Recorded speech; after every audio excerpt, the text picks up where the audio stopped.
Welcome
to everyone. Yeah, sorry, I think we should just start bang on time. We are 3 minutes behind time, but I think it's a good thing to start. It's very nice seeing all these beautiful faces. Thank you very much for making time. And I think your presence here today reflects the importance of the work that we are doing and you're all doing in your respective areas. Thank you for making time. It's a Monday, it's month end, it's short notice, but thank you very much for making time to join us. Um, we are honored to have your presence here today, and I want to take some time to introduce myself to you. I'm Kola Ijason. I'm the Research Director at Research ICT Africa. We call ourselves RIA, so if you hear the word RIA repeatedly, just know it's Research ICT Africa. And it's my pleasure to welcome you to this flagship Africa Just AI 2026 conference. Our big theme is grounding AI governance in justice. So the African Just AI conference, it sounds like AJAI in a way, like a chai, you know.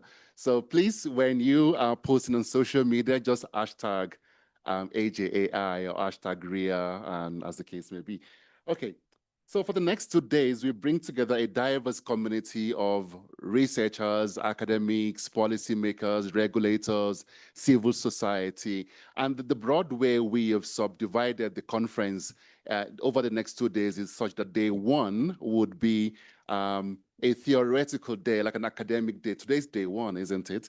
So it's the day where we focus on the scholarly exchange. So we see very many academic researchers, theoretical frameworks, conceptual frameworks, as the case may be. And we have keynote reflections and paper panels throughout the day, as you might have seen in your programs in the bags. Then tomorrow we shift towards a policy engagement kind of a day. And the way I see these 2 days is that day one, we talk about the research that we're doing majorly. Then day two, we might get some feedback on some of those research from policy makers. So it's like a policy engagement day. And that we have those two roundtables that brings research into conversations, institutional practices. So as PhD students, you might find yourself presenting a very fantastic theoretical work. And tomorrow, someone like Mukelani could tell you something like, well, that's a very nice idea, but it might not work in practice, So that's the way we expect the next 2 days to be. Before I go further, a few housekeeping rules. Please ensure that your phones are on silent.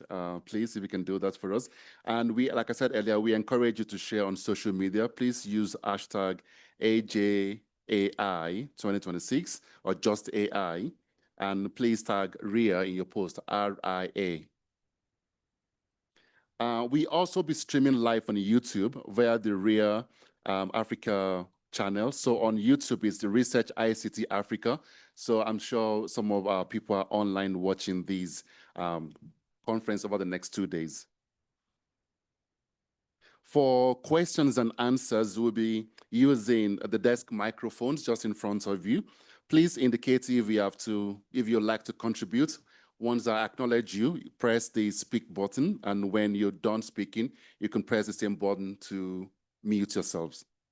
And Wi-Fi is available on the Gibbs guest website. Please follow the prompts. I believe it's you need to create an account. Please follow the prompt for the Wi-Fi. And before I go further, I'd like to introduce a few people and a special welcome to a few of our special guests. Of course, everyone is special, but I cannot go without welcoming especially the Development Program Officer for the IDRC, International Development Research Center.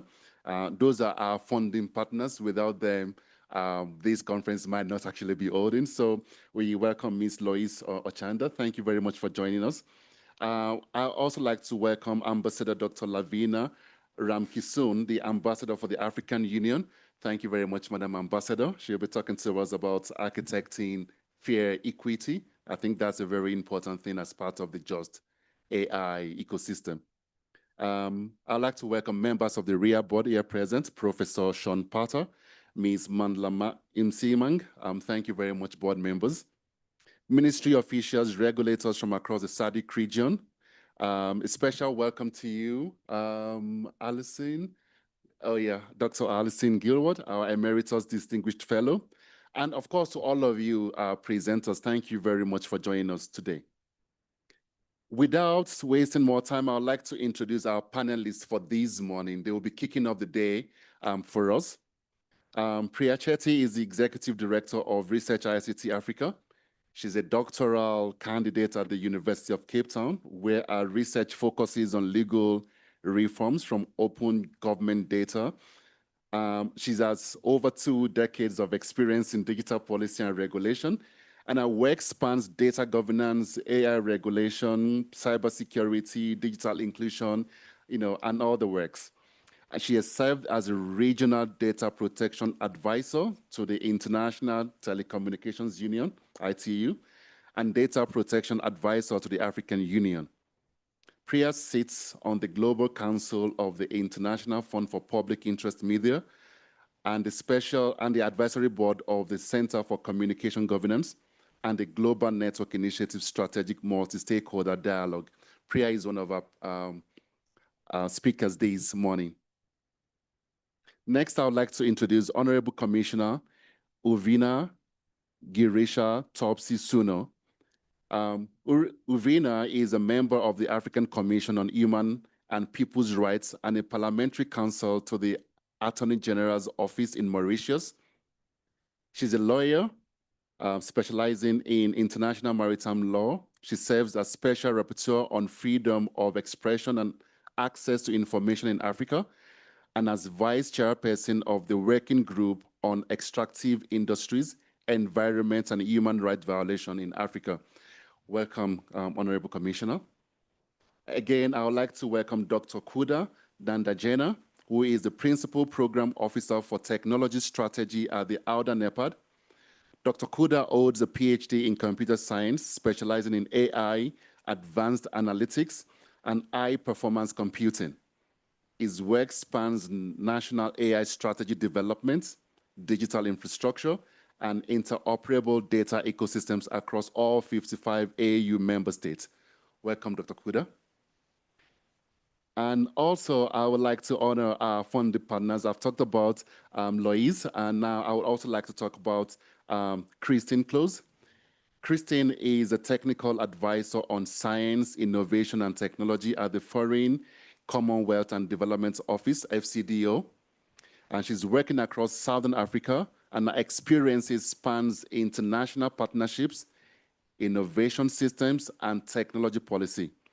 She has a special focus on strengthening research, development, and digital transformation initiatives across the region. Ladies and gentlemen, please welcome our panelists, and I would like your panelists to please come forward to sit here.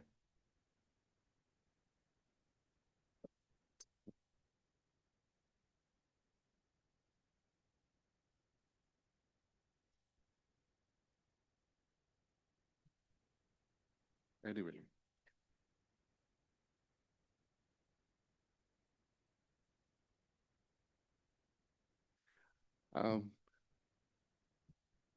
Thank you very much, panelists. Please make yourselves comfortable and all. Yeah. In no particular order. I know you've sat, anyhow, which is fine. But I would like to start with Priya, our executive director, to please give our opening remark. Perfect. Thank you.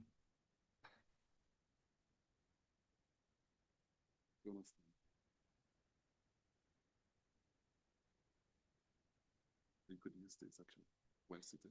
You could use this well seated.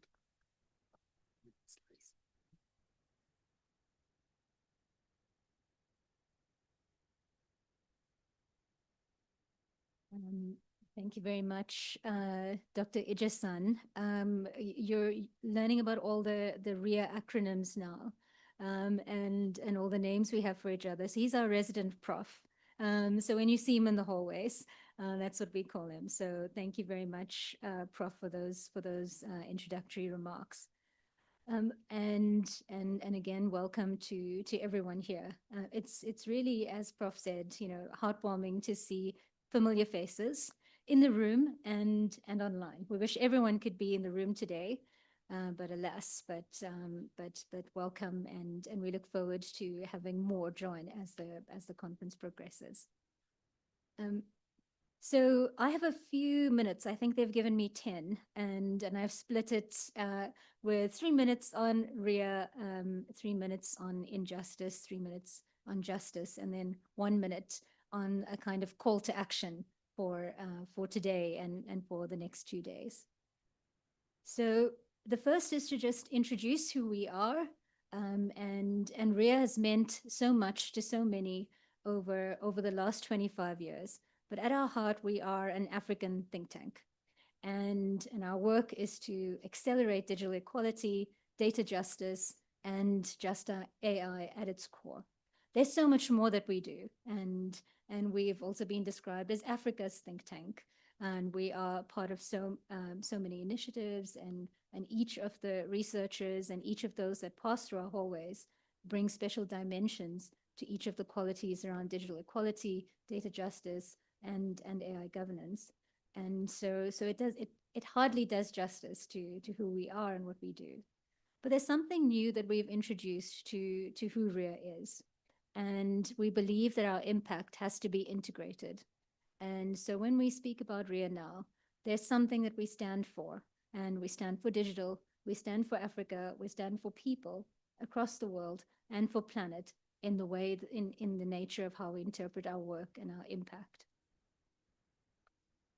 So for RIA, we're 25 years old, and with a long-standing history of the work that we do, but I think also with a long-standing commitment to continuous learning, from the early days in communications policy to technology policy to digital policy, and here we are in various discussions around AI.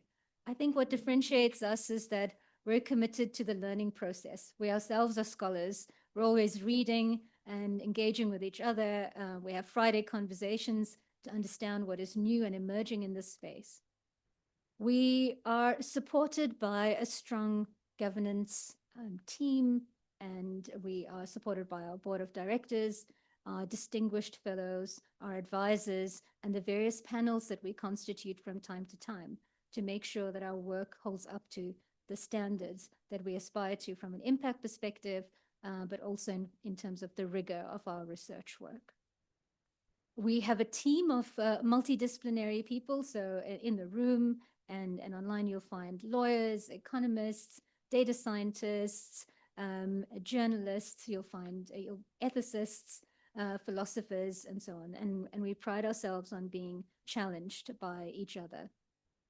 And then we have an impact profile that spans geographies and spans different groups and different fora. So some of our influence and impact, we have a core demand-side data set that we hold and that we continue to work on ICT access and use in Africa. You'll know it more popularly as the after access data. We continue to lead the discourse on inclusive data governance in Africa through our appointment as the technical lead to the African Union and developing the African Union data policy framework. We lead the Justice by Design framework through Just AI and participate in various global and regional initiatives. Our more recent appointments, as Dr. Ijesan mentioned, more recently, we were very close to the G20 process as the only Global South knowledge partner to the G20. Our emeritus fellow held a chair position for the think tanks, and we have been recently invited to global dialogues and fora that is defining the AI governance space at the moment. We participate actively in a range of networks, including Global South alliances and networks, and advisory networks and panels and so on. And this includes, we're very happy to have in the room today some of our D4D partners, our Data for Development partners, our AI for Development partners, and so we actively participate in these groups as well. And in the work that we do, we engage very actively with a range of partners from all over the world and very actively on the continent as well. So a few minutes on AI and injustice. I suppose for the next 2 days, we'll hear a lot about just AI.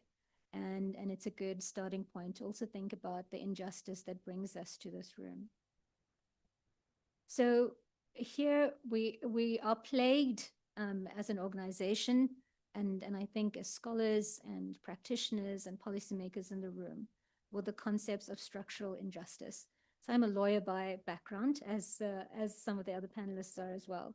And so many of us will be familiar with the kinds of traditional forms of justice, where you might find that someone has committed a crime or a delict or a tort, and there are mechanisms and more visible mechanisms on how we bring someone to the fore when those kinds of injustices materialize.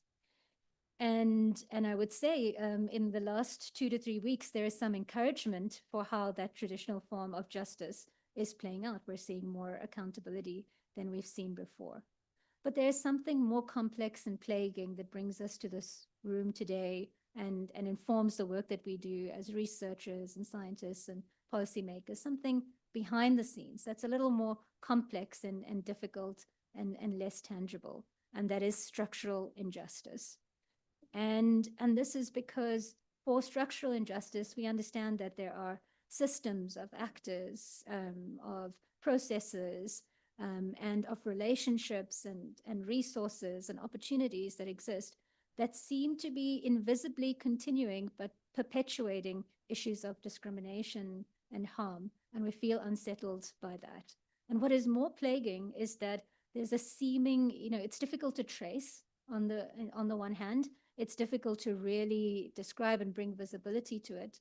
But on the other hand, there seems to be a kind of sense of legitimacy. It's so difficult to undo, and how do we bring visibility to that, and how do we undo that? And so if we're really looking at how these systems are perpetuating harm and injustices, how are we going to undo this?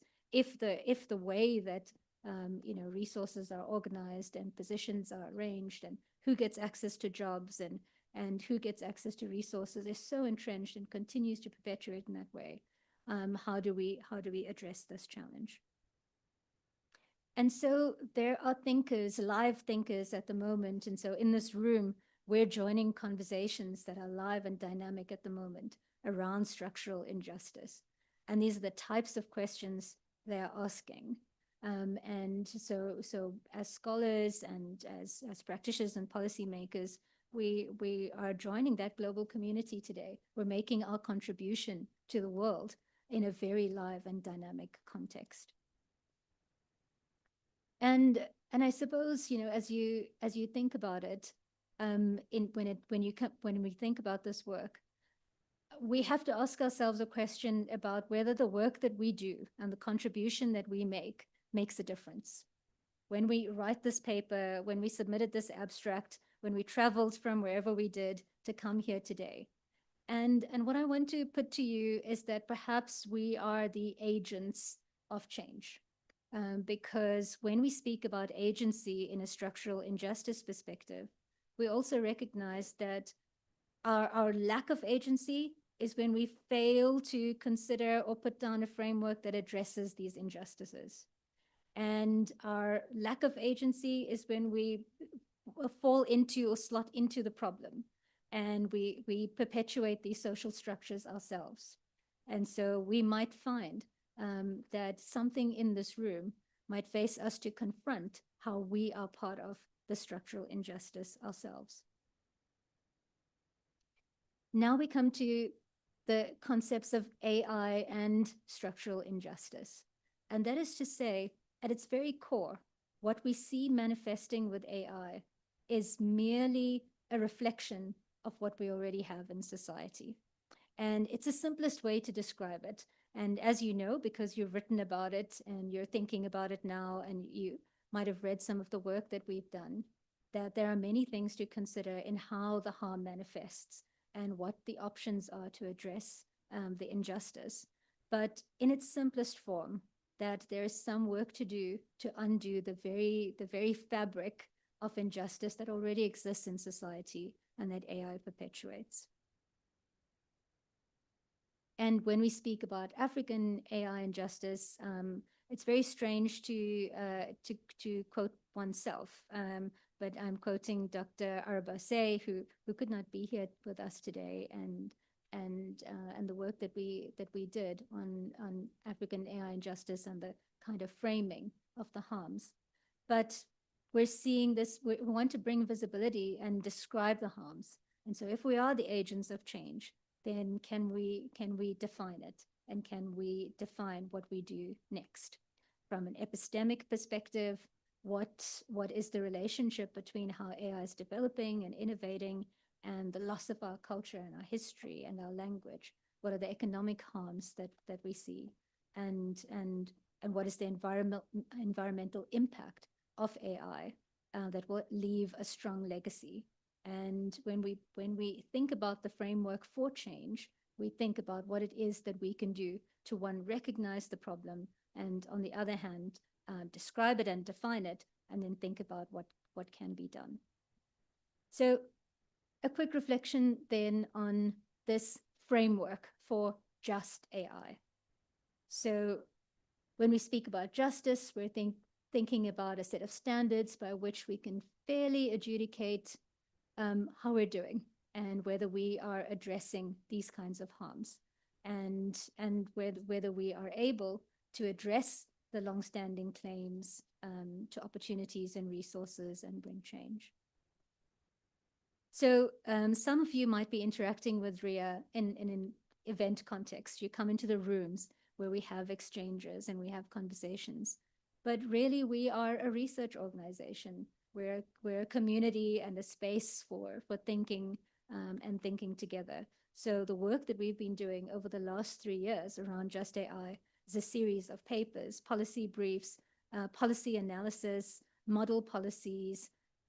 We've had a Just AI conference 2 years ago where we brought together scholars from across our networks to start that initial framing of injustice and then justice. And so we really stand on the shoulders of that work. And so if you're tempted at all to go to our website and engage with our content, this is what you're going to see. You're going to see work in these themes around AI and just energy transition, democracy, cybersecurity, gender and AI justice, AI and intellectual property, AI and reframing economic policy, and some of the later work around children and just AI, agentic AI, AI and just DPI, and more recently AI and labor displacement. And so I suppose when you go through that bag and you find something in there called a framework for Just AI, a framework of inquiry, I suppose at the very base, our intention is to put something in the hands of those who claim to be agents of justice. So if we recognize we could be agents of injustice, then what do we do as agents of justice? And I think our contribution at this time is, what are those provocative questions? What is it that we should be thinking about? And when we speak about Just AI, to think out loud together what it is that we are aiming for as a collective.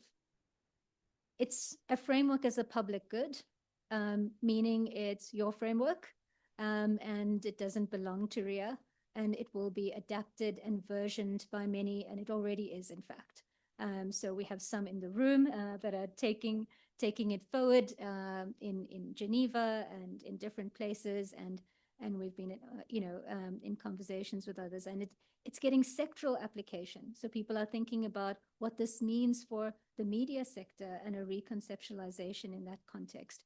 It's being taken up by the innovation sector, and each sector or each group pulls out specific inquiries that tend to resonate. Based on the work that we've done and the extensive literature, I suppose, that we consult and continue to consult, we've created little homes for the discussions that we're having. And these are also going to be, I hope, broken up for new derivative works in different projects and amongst the different scholars that are working with this framework. So one quick minute on the conference, because Dr. Idrison introduced it. I suppose over the next 2 days, my call to action is that as those who are most vested and with some agency, I think it's a time for us to come together in solidarity. This is our standard that we are putting down. This is work we are taking forward. It's also a time for agency. for us to interrogate the extent to which we are agents of injustice and the extent to which we could be agents for justice. We will be defining now and continuing into the next few years the new standards, but it's also a time for integrated impact. So as we consider what we put forward, let us be reminded also about the impacts when we're thinking about digital on planet, on people. Let's put human rights at the fore of it. So with that, I am delighted to welcome you all and hand back to Dr. Ejisan. Thank you.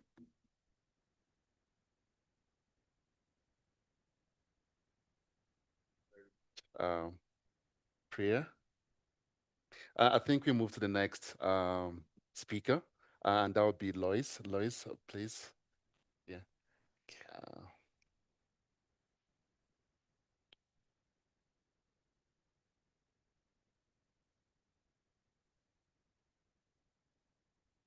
I have, oh, okay, great, because I have one on my ears and another one here, so I'm a little bit confused on which one to focus on. Thank you so much. And thanks, Priya, for explaining why we are here, so that I am also on that mindset.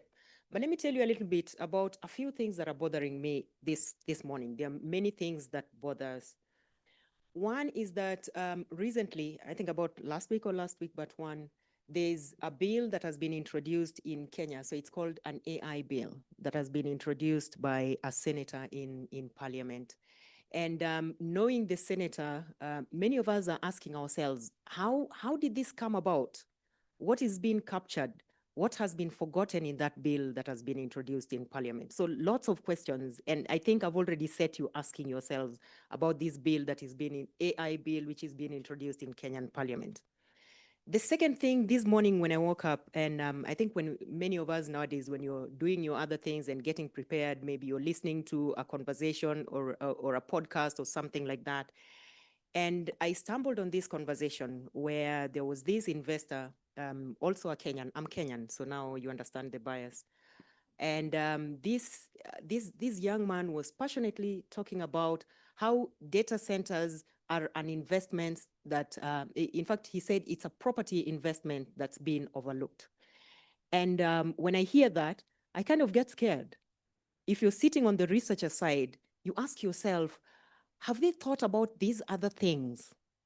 We don't have enough water. How do you cool these systems? How does this become an investment? So for an investor, they're looking at this particular line that they're looking at the money. So it's the money that's coming to them.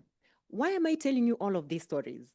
Is because when we're here to talk about AI, it just shows the connection of things and the reason that we do what we do as scholars and researchers, that everybody is going to come in with their own interests in this space, but here we are as scholars to remind them and tell them, have you thought about this? And how do we channel those things that they need to talk about? So my name is Lois Ochanda. As I've just been introduced, I work with International Development Research Center, IDRC. IDRC is a Canadian organization. We fund research and we work alongside researchers in the global south to produce research that informs development so that development takes place from an informed perspective. We work with partners. Christine will come in. One of the partners that we're working with very closely under Artificial Intelligence for Development program is the UK's FCDO. So we may end up saying the same things here, which is okay. So Artificial Intelligence for Development program is obviously is one of the programs where IDRC works. And just as the name suggests, we are looking at if artificial intelligence is good, then how can we leverage it for development? And what always goes on at the back of our minds as those of us who are supporting development is that there are these many opportunities that come to us. But when there are opportunities, obviously there are other negative elements that we need to deal with. So when we talk about artificial intelligence for development, is while we look at how to leverage artificial intelligence for development in Africa, right now the program has expanded to Asia. But how do you mitigate these other potentially negative elements like the stories that I've just given. I am based, IDRC is Canadian, it's headquartered in Ottawa, but I'm based in our regional office in Nairobi. So let me come back a little bit more on the purpose of AI4D as a program.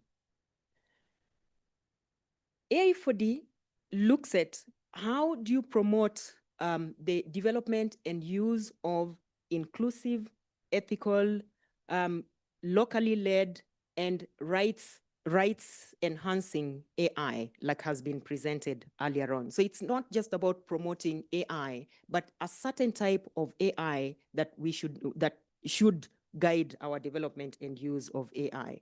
There are 3 areas of work that we focus on. One of them is developing or strengthening an enabling policy environment. The other one is strengthening capacity so that you have researchers that can actually develop the kind of AI that would be more desirable.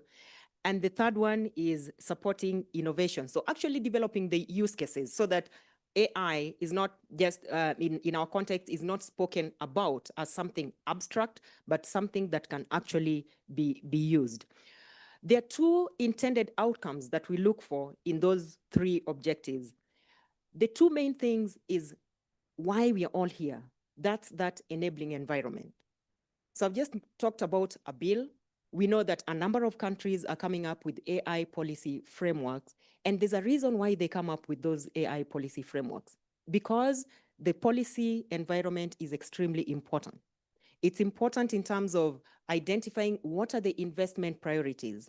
It's important in terms of looking at what should you protect. So if you're looking at regulations, what exactly are you protecting? So that policy environment affects all of us, including the work that we do as scholars, the work that we do as innovators.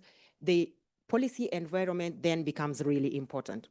The second outcome is that responsible innovations are developed and scaled. So we say that we are supporting AI for development, and we know that AI can be applied in several areas of development. So those are the 2 main outcome areas that AI4D looks at. But today we are here for Just AI. And Just AI is one of the programs that falls under the policy work stream, so enabling the policy environment. And if you looked at the list of policy briefs that Priya was presenting, it just shows you how interconnected that policy space is. It's diverse. There's so much that's going on that we need to do, and our work continues to be relevant in supporting policy, I think, all the time as we move forward. So one of the gaps that we notice in the policy space is that you have policymakers who are representing us. They have the platform. Eventually, they make the decisions, they sign the bills that they end up coming up with. They adopt the policy frameworks and strategies that we come up with, but they need to be informed. Policymakers they will not have the time or the capacity to go and do their own research. I know parliaments have their own research angle, but we need to come in and make them aware of what and support them through developing those policies. So the policy work stream supports in strengthening the capacity of policymakers, but super important is the knowledge that they need for the policies that they develop that affect all of us. So just my last thing also goes back to a call to action. We have been called upon to be agents of Just AI. But at the same time, I just feel like as researchers, sometimes we tend to pull back, that we want to be neutral, we want to produce research, and somebody will hopefully see the value of that. But I don't think that's how it happens. I've come across some scholars who talk about policy entrepreneurship. So we are here as policymakers, as policy researchers, but we need to get this knowledge somewhere so that it is used. So my call to action, like Priya, is that how do we get the knowledge that we're going to generate here to the right audience? There's policymakers, there are practitioners, there are also scholars that need to use that information. So other than the conference that we have here today, how do we get the knowledge that's going to emerge from here? We are going to have a lot, there's going to be new insights, but do we let it stop here, or do we move it forward to those who need it more than us? So hopefully we can have that answer soon. Thank you, and back to you, Kola.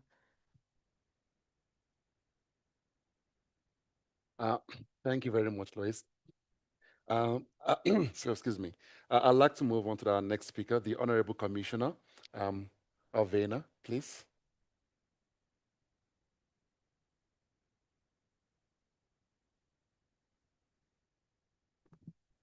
So good morning, everyone. I would like to thank Research ICT Africa in partnership with the UK International Development and IDRC for convening this important event for the next 2 days on the theme of grounding AI governance in justice. Let me introduce myself once again. I'm a commissioner with African Commission on Human and People's Rights, and I'm the Special Rapporteur for Freedom of Expression and Access to Information in Africa. So ethical AI is the concept that any AI system has to be based on acceptable norms and ethical values, whereas responsible AI refers to the development and deployment of AI systems and tools.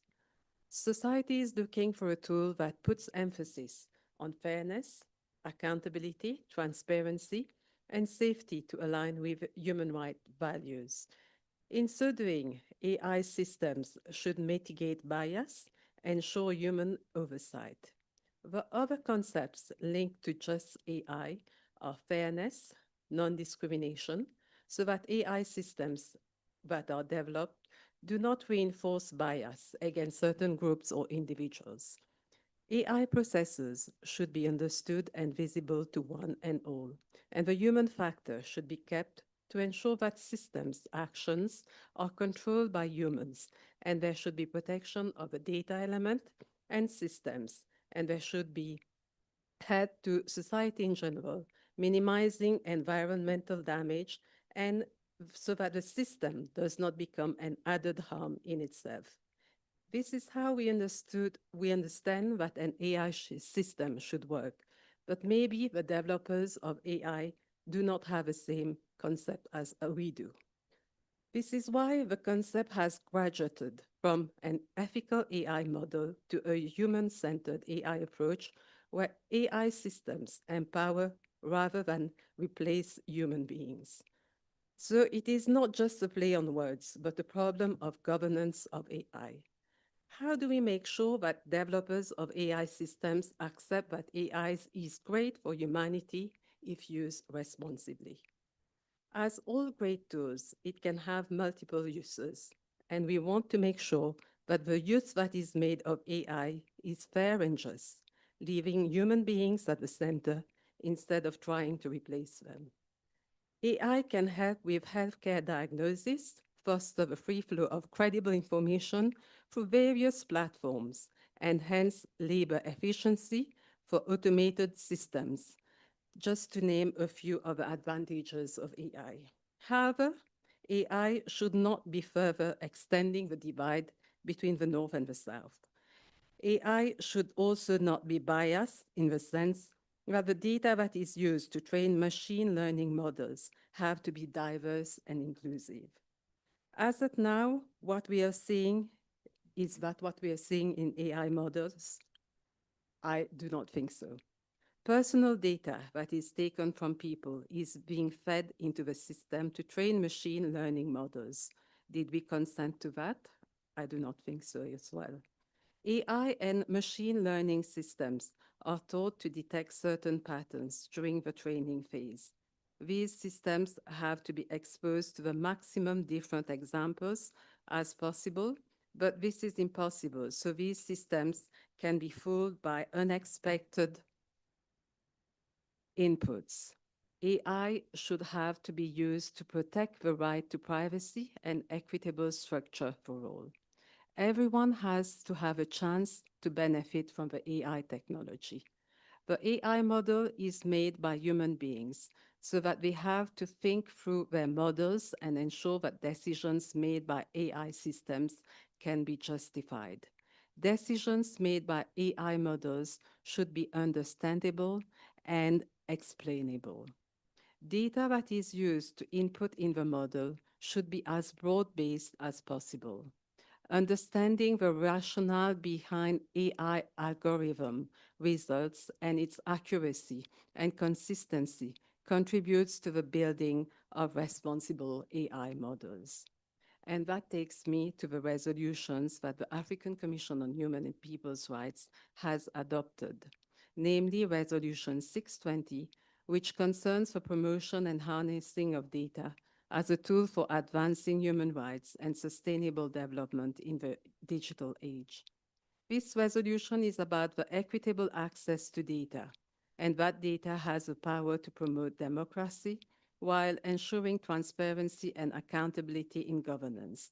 It also emphasizes that equitable access to data is particularly important for marginalized and vulnerable groups. I was helped in the drafting of these guidelines by the African Alliance for Data, Access to Data and Research ICT Africa, namely Professor Guy Berger and Priya Chetty and her whole team, as well as the members of the African Alliance for Access to Data. Let me once again extend my warm thanks to all those who have contributed to the developing of the guidelines.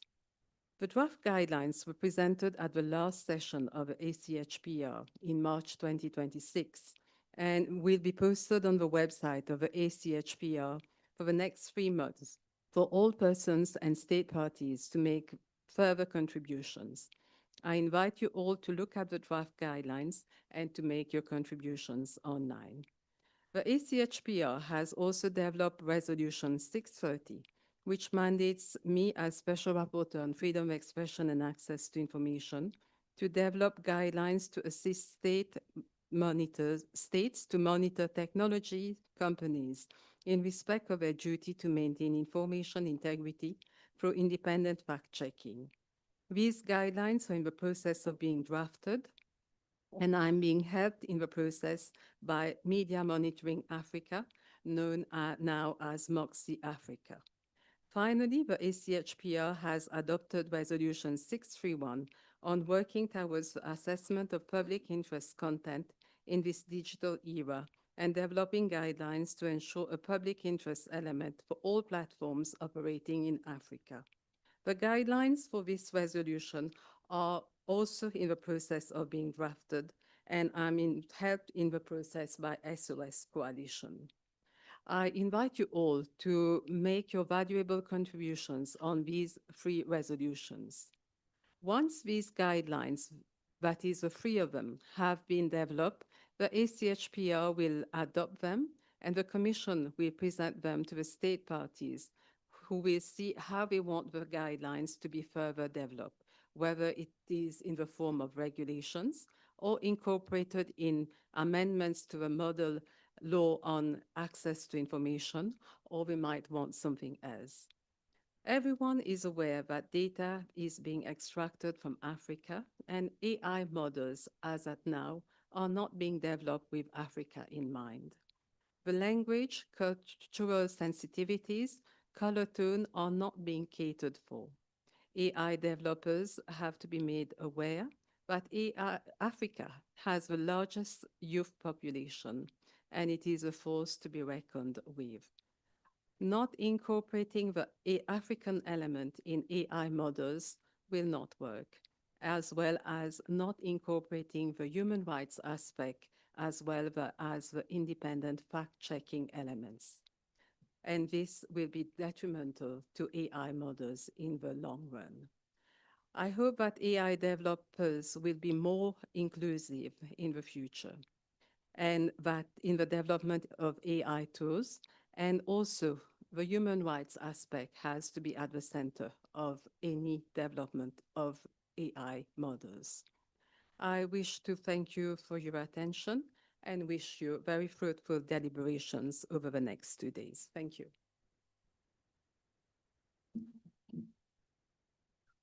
Thank you very much, Honorable Commissioner. And thanks for the call to action. But I'm taking notes. I just want to move to the next speaker and the next speaker in the interest of time. So bear with me, everyone, for not, probably just move to the next speaker. Next speaker is Dr. Kuda Dandajena. Please, the stage is yours.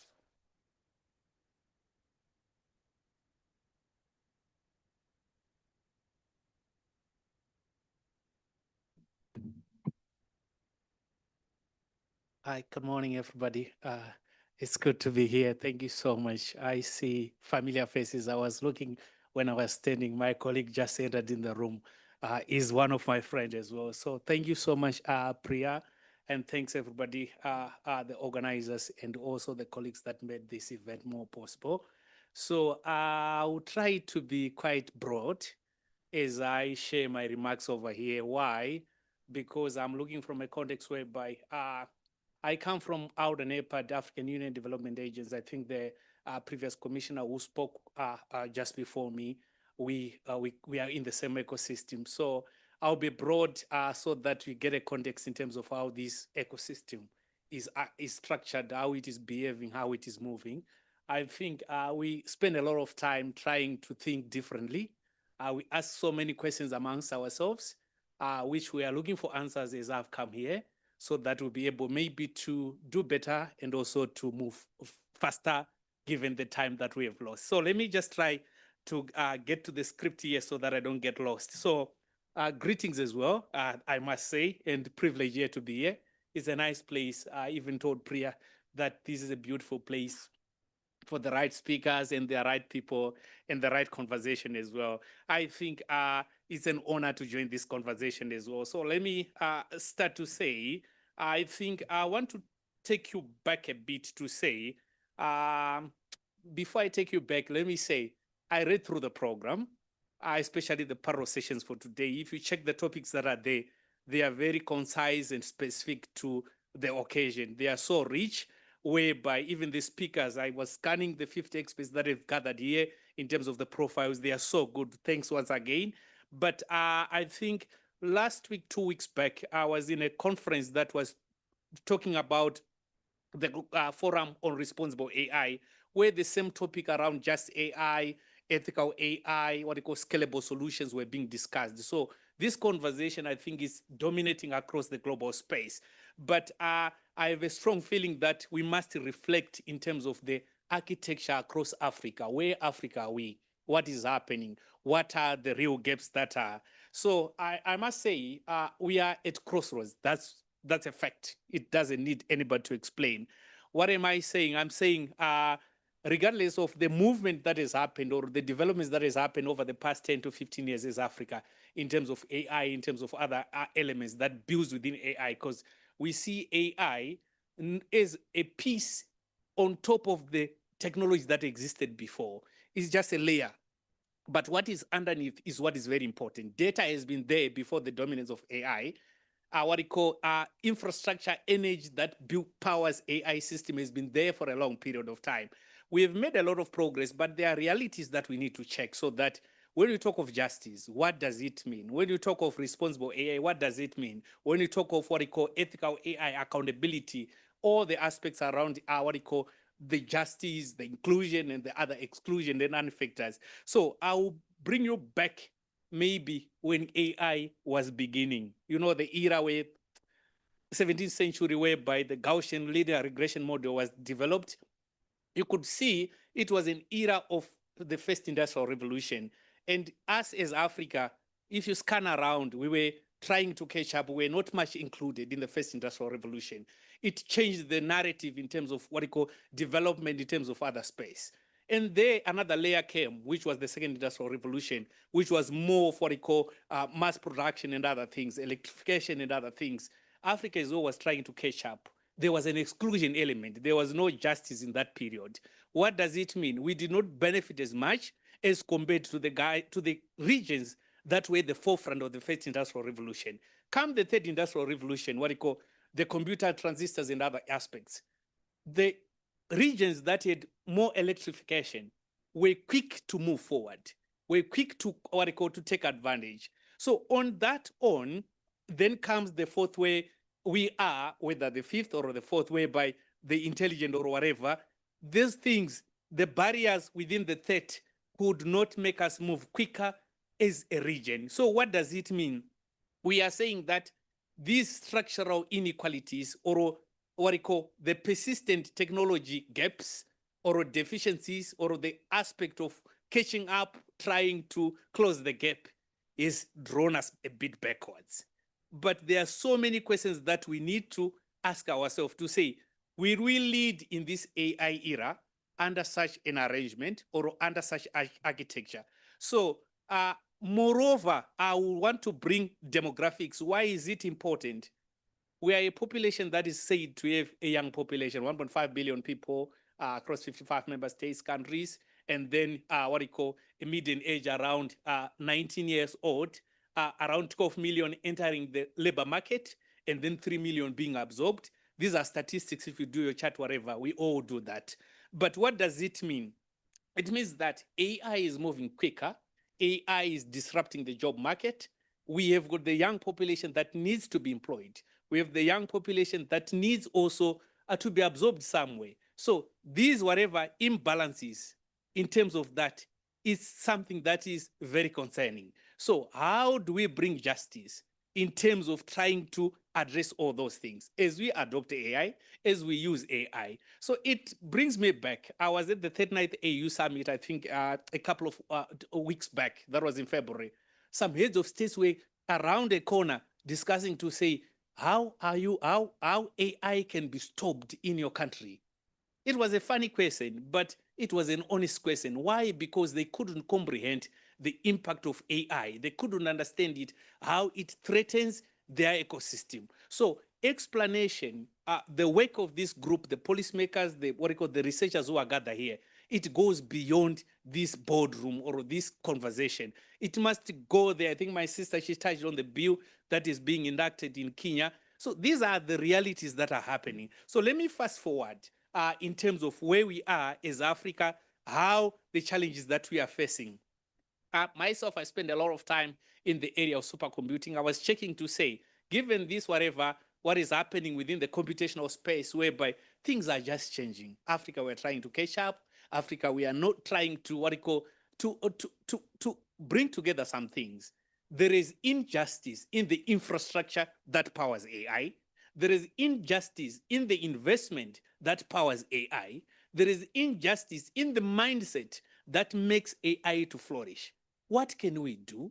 How can we do it? And also we are seeing at the same space, knowledge is now available. But how are we translating the knowledge to become practical to real things? Now, if you things have changed these days. If you chat how to set up a factory, you can just go to Microsoft Copilot or to any language model, and then it shows you how to maximize that. But the difference now within our region is that with all that knowledge, we cannot translate it to products and to value that can translate the lives of the 1.5 billion, the young population. Those are the questions. So the injustice that are around financing, they affect the equity, the responsible aspects of AI. They bring the biases across the languages, the models that are being developed. Why? Because data generators are more congested in a region that is outside our region. So what are we doing here, and what are we saying as a development agents? We are saying the technical gaps are deeply intertwined with justice and equity issues when it comes to AI.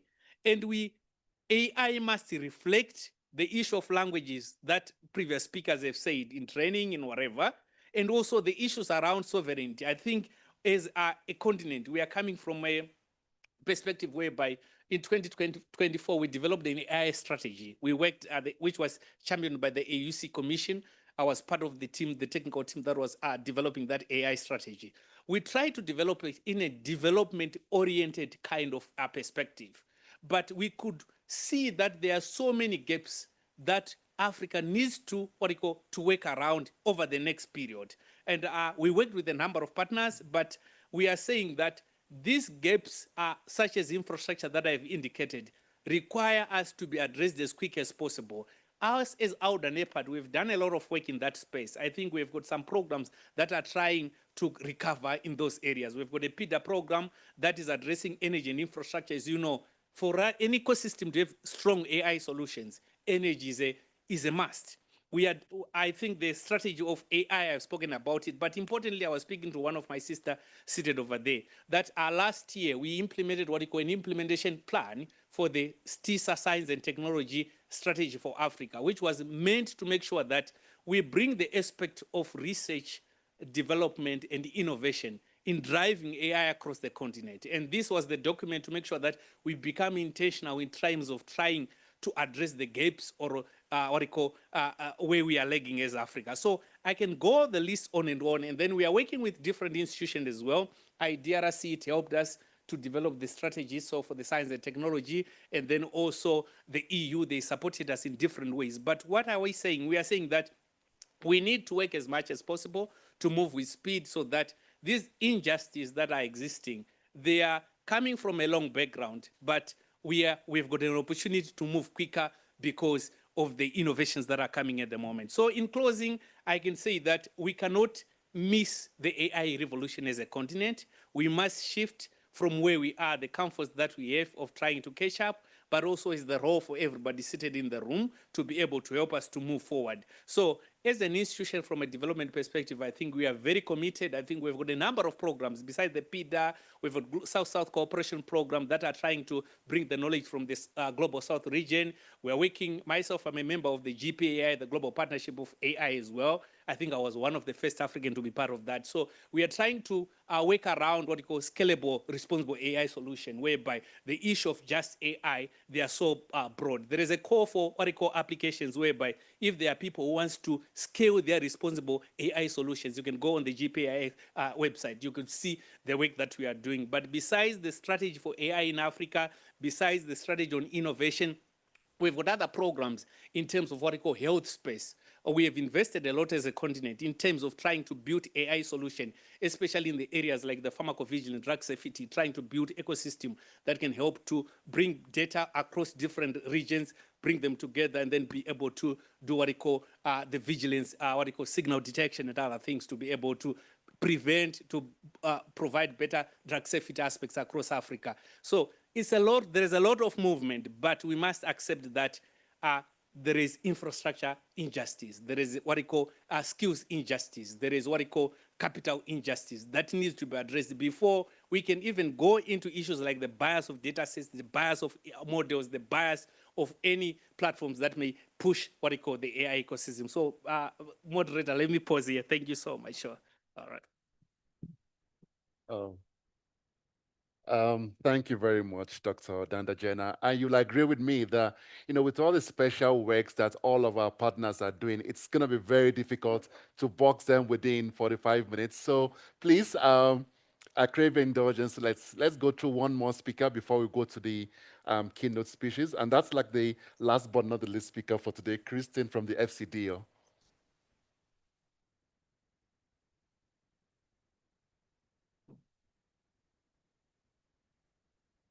Good morning, everybody. And Kola, you'll be pleased to know I don't have a lot to say, so I can move us along quite quickly. Good morning, everybody.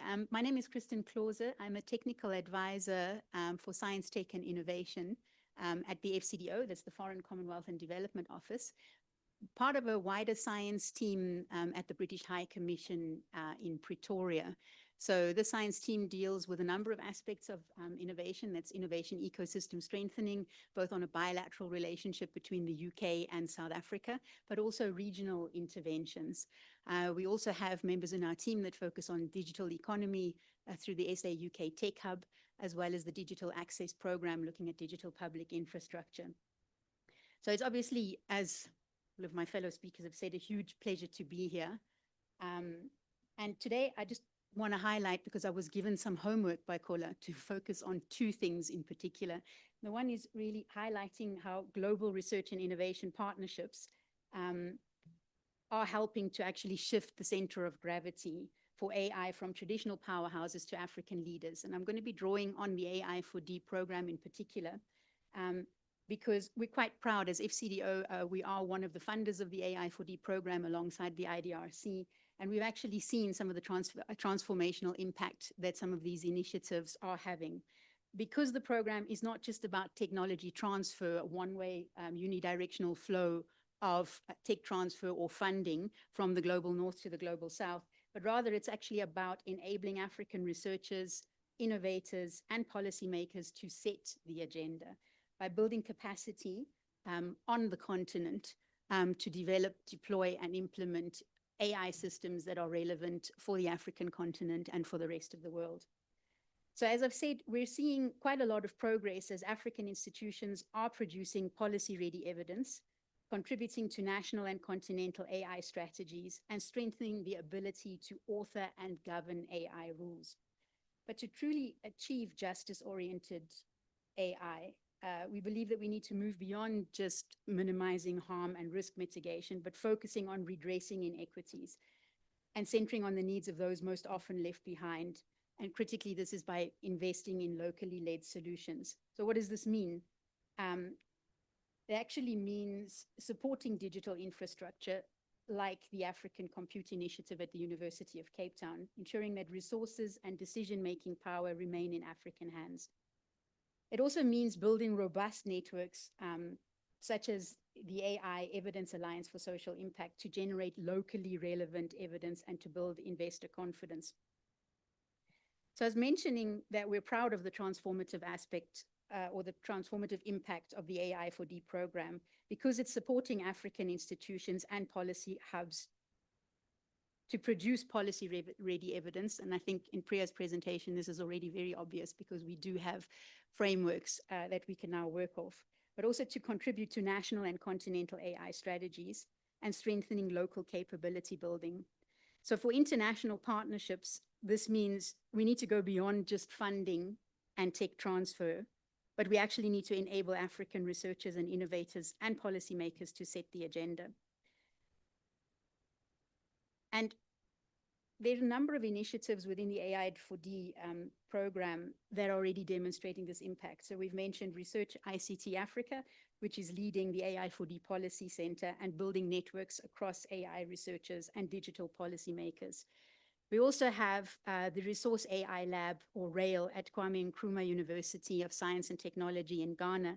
And they've been working directly with government ministries and played a key role in shaping Ghana's national AI strategy. Other examples are CIPIT, or the Center for Intellectual Property and Information Technology Law at Strathmore University in Kenya. And then what we're particularly also proud of are things like the Masakane African Language Hub, as well as our AI4D African Language Hub at Pretoria University. And I had the privilege of being at one of their sessions last week, and I do see some members in the audience that were there, really celebrating the achievements of bringing together interdisciplinary research, focusing on local languages and culturally embedded AI. So in terms of moving from responsible AI to justice-oriented AI, what does this mean? It means, as I said earlier, moving beyond just avoiding doing harm, but actually ensuring that AI redresses inequities and centers the needs of marginalized groups. For funders and policy makers, this means investing in locally led solutions, supporting digital infrastructure like the African Compute Initiative, and ensuring resources and decision-making power remains in African hands. So I guess through the AI4D program, we're already responding to, let's call it 4 calls to action. The first one being investing in African-led initiatives to design, build, and govern AI and digital infrastructure, rather than relying on imported or externally controlled solutions. The second is supporting the development of local digital infrastructure, such as data centers, high-performance computing, and cloud platforms that enable African researchers, innovators, and policymakers to develop, train, and deploy AI systems on the continent. Thirdly, ensuring that resources, data, and decision-making power, including funding and governance, are controlled by African institutions and continue and communities to ensure, I can't read my own handwriting, apologies. communities so that AI development aligns with local priorities and values. And lastly, to embed justice, equity, and inclusion into AI strategies and regulatory frameworks, ensuring policies are informed by local evidence and expertise. Ladies and gentlemen, I do think we are quite a bit over time, so let me stop there. I'm really, really looking forward to the keynote addresses and the rest of the discussions during the day today and tomorrow. And yeah, happy to field any questions to clarify some of the jumblings I've just been trying to share with you over coffee break or at lunch. Thank you very much. Thank you very much, Christine. I think we have to move things around a little bit per the program, because if I should go first with just my questions alone, I think it would take us to even lunch break. So please, I would like to thank the keynote speakers again for their opening remarks. It's very thought-provoking. You could see me typing away. It's usually questions more than anything else, but unfortunately we don't have the time just now. But thank you, Kristen, for the way you ended your remark, saying that she's available, and I believe all of our speakers there are going to be available during the network lunch breaks, the movement breaks. So I think all of the breaks that we have today rather would go to networking. So whatever it is, mercifully the restrooms are just outside behind the burner. As you take your photos, the restrooms are there. Tea and coffee is just outside, so we don't have to go very far. And just expect yourself to be tapped on the shoulder for any expatiations of one of the things that you've said. We have a launch, we have a networking event towards the end of the day that we invite everybody to be on. It's from 5 o'clock to the rest of the day. So we have very many breaks all across the day to network a little bit further. So pardon me, audience, for not giving you the time to ask a few questions. Our speakers are here with us today and tomorrow. We have plenty of time to ask them. So I just, on that note, like to thank everybody for joining us today. Thank you very much. Yeah, you can go to your seats now. Yeah, thank you very much. Yeah, thank you. Thank you so much. Thanks. Yeah, thanks, Christine. Thank you very much, everyone.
Yeah, so the next thing now is to move to the next item on the agenda. And I would like to welcome our two keynote speakers, Dr. Angela Ndaka and Sally Nkube, to please come to the front, please. You can sit anywhere. Oh, you're okay, through waiting for them to be. Okay. Yeah. Sorry. While we wait for the keynote speakers to be mic'd up, I would like to introduce them to you by reading a little bit about their bios. It's very difficult to write people's bios because, everybody is multifaceted and there's just so much to say about every single person. But please, I can just introduce Dr. Angela to you briefly, as she being a postdoctoral fellow at the Southern Center for Inequality Studies at the University of the Witwatersrand. She holds a PhD in Sociology and Gender Studies from the University of Otago and a Master's of Public Policy from the Australian National University. Research examines AI socio-technical systems, human technology interaction, and data ecosystems in South Africa and the sub-Saharan Africa. She was recognized amongst the 100 most brilliant women in AI ethics in 2023, and she's a recipient of the Women in AI APAC Award. That's one of our speakers today, Dr. Angela. And our next speaker is Mrs. Sally Nkube. Sally is a feminist development practitioner advancing more equitable and inclusive futures for women and girls. She leads regional legal advocacy and movement building efforts that harness international human rights frameworks to drive systemic changes across Southern Africa. Her work spans gender-based violence, economic justice, and feminist leadership, and increasingly focus on youth-led legal advocacy, on digital rights, including addressing tech-facilitated gender-based violence. I wonder what that is. Tech-facilitated gender-based violence, online safety, privacy, and accountable AI governance.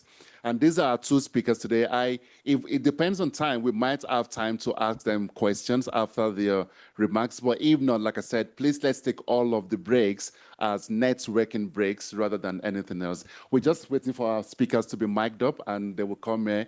The structure of the keynote speeches is such that Dr. Angela gives a remark. I'm not sure, she might have a presentation. Then Sally would respond to some of the points that Dr. Angela raises. And I will just be there to moderate and take notes. Yeah.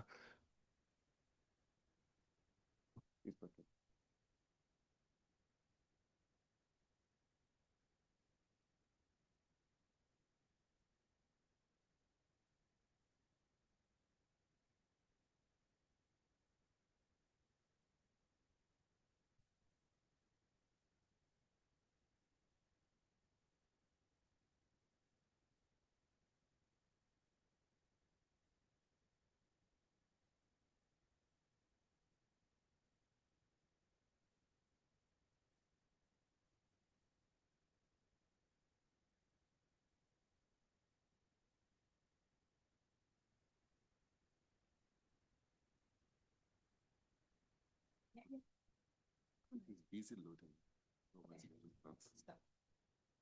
Hey, good morning. Yeah, sorry for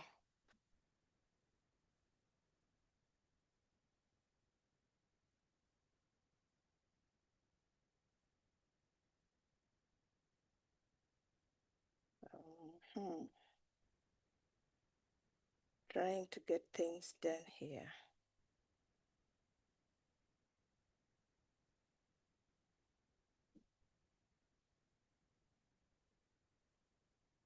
All right, I wait for my slides to be loaded. My name is Dr. Angela. I'm honored to be speaking. Yeah, and I feel the weight of expectation to be speaking about just AI for Africa. I'm a Pan-Africanist by design, and I study the socio-technical systems of AI at Wits University at the Southern Center of Inequality Studies. Yeah, so today I'm trying to think in terms of what just AI is. It's a big question for us to be asking ourselves. And whenever this comes to question, you've got to think about the assumptions that come with what justice is. Because a lot is spoken about justice. We all are speaking about justice. And we've all actually been speaking about responsible. Lois knows there's a question that I normally ask. What really is responsible? And who defines what we call responsible?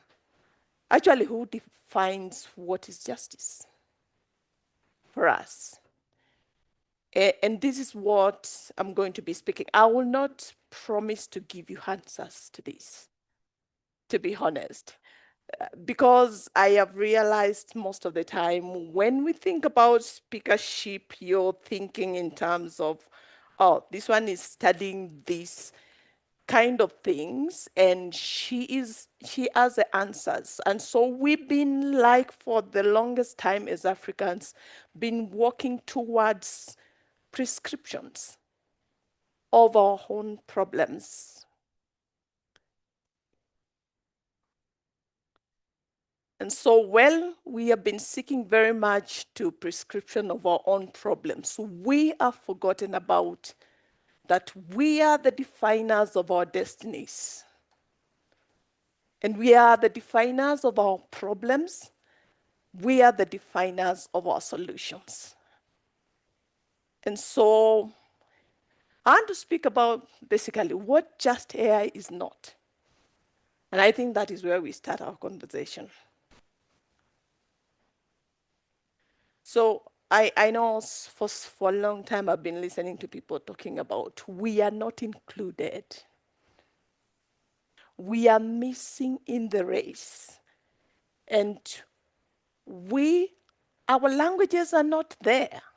Actually, I'm just looking at Melissa and I'm laughing because I remember a conversation last week, that one, where Kenyans was in celebratory mode for being included by Google,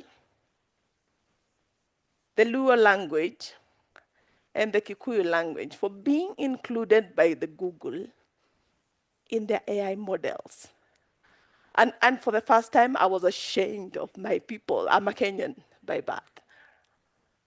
Why was I ashamed?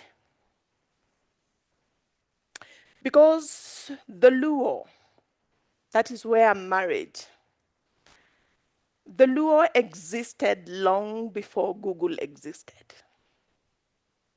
Kikuyu language existed long before Google existed. Zulu, Shona, speak of any African language, they've been in existence for the longest time possible. And all inclusion isn't just about being included in the large language model. That is not what inclusion is.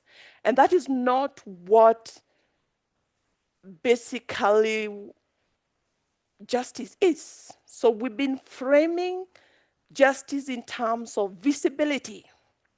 We want to be visible. Why do I want to be visible? We have been told, upskill, get skills, get AI skills.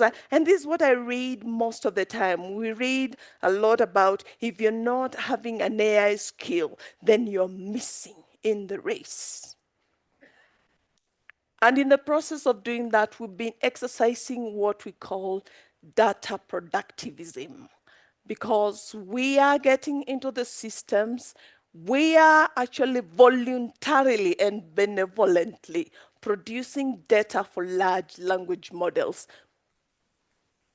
Thanks to us, the languages are inside the models. But who is controlling that data? We also got up in what we call the catching up narratives. What are we catching up with?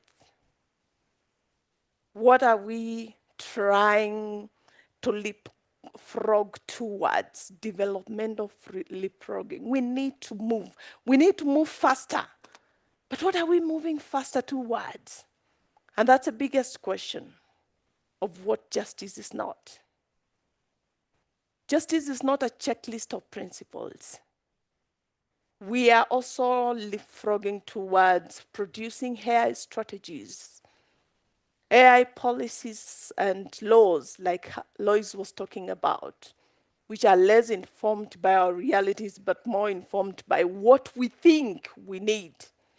Declarations and resolutions that are less informed by who we are, our contextualities, our realities, our needs for that AI.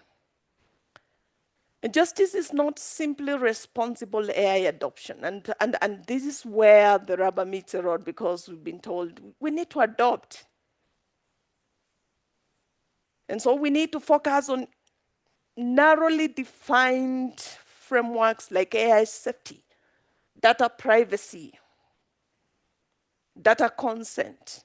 But when I am promised data privacy, when I give consent, can I even define what goes on beyond that consent that I've given about my data and all that? And those are some of the questions we need to be asking. I just picked this picture from some of the work that we are doing at Wits University, and I hope you can see the figure. This is where Africa is. We are racing after a mirage. Let's look back. Someone says that we can never talk about our future without looking back at history. What has history taught us about technology? Whether it was the first IR, second IR, the third IR, or the fourth IR. What has always happened? The narrative has been, let's catch up, let's do this, let's do this. Today, we are struggling with a broken seed system in Africa. Why? Because once upon a time, a narrative came to us and told us, we need to produce food for Africa. And so we need to adopt these systems that we call GMO, call BT biotechnology and all that. And before we realized, our traditional seed systems were broken. And we have to adopt seeds where every season a farmer has to go to the shop to buy seed.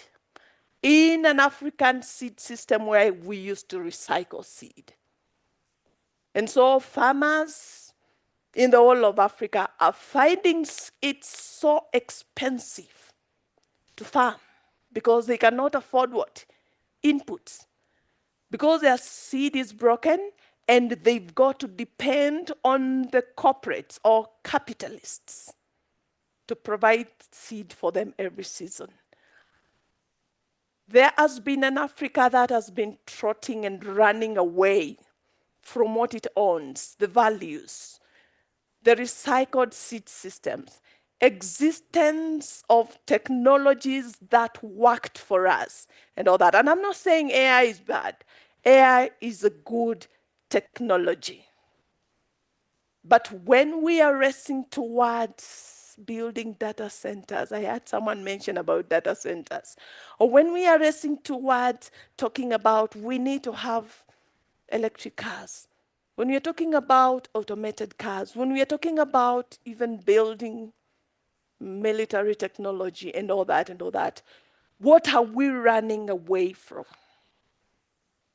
And this is a question where I raise about the aspect of justice where we run away from ourselves, from our realities, towards a reality that is defined by someone else.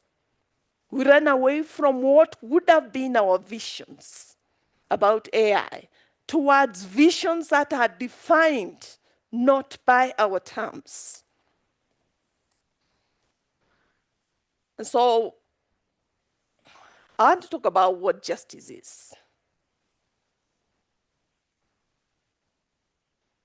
Justice is simply about who owns the infrastructure, who controls the data, who sets the rules, and who benefits from the value creation of AI. We can never talk about justice if you don't own the infrastructure. You can never talk about justice if you don't control the data that you give every day. You cannot talk about justice if you don't set the rules that define how AI is governed. And if you cannot even say that you benefit, or even define who benefits from the value creation, then we cannot talk about justice. So justice requires us confronting some things that we have been running away from. Someone talked about existing inequalities, structural inequalities. Let me be honest with you. We've been talking about issues of gender inequalities for the longest time possible, right? We've been talking about issues of wealth inequality. AI is not going to solve that for us. AI is only going to notice those inequalities and perpetuate them. Because our data does not solve itself if we don't solve it ourselves. And we are not going to solve it by creating the synthetic data that we've been talking about. Technical people have been saying, oh, let's train these models with synthetic data and all that. Synthetic data is not going to say that Angela has what we call good credit scoring. It will not say that. At the end of the day, I am a banker in Kenya and I'm a banker here. If I bank in Kenya, which is already using credit scoring methods to give loans, they are looking at my historical access to loans. And so the data that has been existing for me as a woman in Kenya is the one that is going to decide whether I'm going to access credit or not in the future. And the data that has defined me in public service, the data that defines women, rural women, I've worked with women in rural areas as farmers. That's the same data that is going to replay in the machines and decide how they access services or not. And so we need to confront structural realities, colonial legacies. Let's not deceive ourselves. Colonization is replaying so heavily within the AI system. Extractive data and labor economies. And we need to also face an equal digital infrastructure. We need also to confront asymmetries of technical and regulatory power. Who is controlling regulation? Who decides who is to be regulated? I've heard people making noise about the law that Lois was talking about, because it's talking about an equal path towards regulating the smaller startups, over-regulating the smaller startups, and leaving the bigger tech to walk scot-free. Why? Because they are the ones that are controlling regulatory power. And so justice is the right to shape Africa AI by African terms, not by Microsoft terms, not by Google terms, not by other corporate terms, through local knowledge, democratic accountability, collective benefit, and contextually grounding features.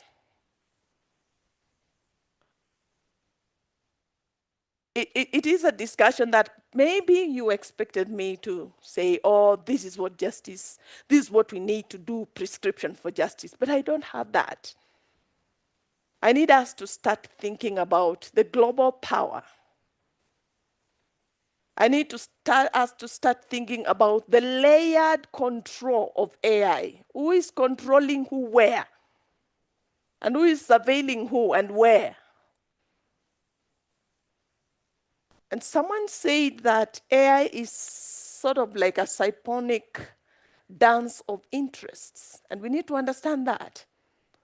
You could be here thinking, oh, it's the best time for us, it's our time, but you may not be in existence in the next 10 years. And I'm not saying existence in terms of you're going to be killed, no. By the way, you can be living and you have disappeared within the systems. Because existence is about data, and how data defines you. And you can disappear or appear. You can be visible or invisible within those data ecosystems, depending on who controls, who appears, who disappears, who lives, who does not live, who is visible, who is not visible.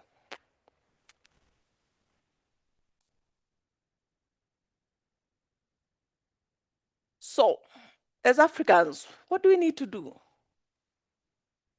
We need to move from the dominant narratives. I've been a critic of what I call dominant narrative, where we really are desperate to be included. I don't need to be included. I need the power to control my future, to define that future. Because let's be honest, AI is here to stay. All right? So because it's here to stay, I need to move from being included, because whether I'm included or not, that narrative is controlled by those who own the power to control to define the inclusion. And we need to move from narratives of ethics. I mean, we're very busy talking about ethics, but what is ethics? Come on, what is ethics? I want to compare at least I've had the advantage of living in the global north and global south. But I know what we talk about ethics in terms of probably issues of thinking as a person. When I think as an African, I say I'm a Pan-African, I think so collectively. And it's something that I can't resist. When I think about Alice, I think about Priya, and I have to think about their safety. If I'm thinking about my safety, I am, because we are. And we are because I am. And so we cannot exist without the others, and the others cannot exist without us. So my selfhood depends on your selfhood existence, and and your existence in Africa depends on my existence, and so we have to coexist. But in the global north, it's me individually. It's an individualistic society. And it's not a bad society. We don't say that. That's how they have grown. And this is us. We are relational. That is not naivety. That is not stupidity. That is who we are. And that is what has built us to be what we are. And so when we are talking about ethics, we've got to move from just ethics to what we call relational ethics, where my ethics is ethics only when it is ethics to you. And so, and that challenges the global powers in terms of what they define ethics. When big companies are defining ethics, they've got to consult me to ask me what is my ethics before they define what is ethics for all of us, because ethics cannot be ethics for all of us. It is contextually situated. So we need to move from that to what we call structural repair. Ethics is situated, and it cannot be ignorant of historical, colonial, structural inequalities, as well as contextual justice. What I think in terms of ethics is different from what everyone else thinks. And so those different voices must converge for us to talk about ethics as a global framework. And we need to move from narrow narratives of adoption, just this what we call responsible adoption, I don't know what it is, to self-determination. Africa has to define itself. What do we want? Come on. What we want cannot be offered by Google, it cannot be offered by Microsoft, it can never be offered by anyone else except by ourselves. Right? And so, I've been thinking about justice.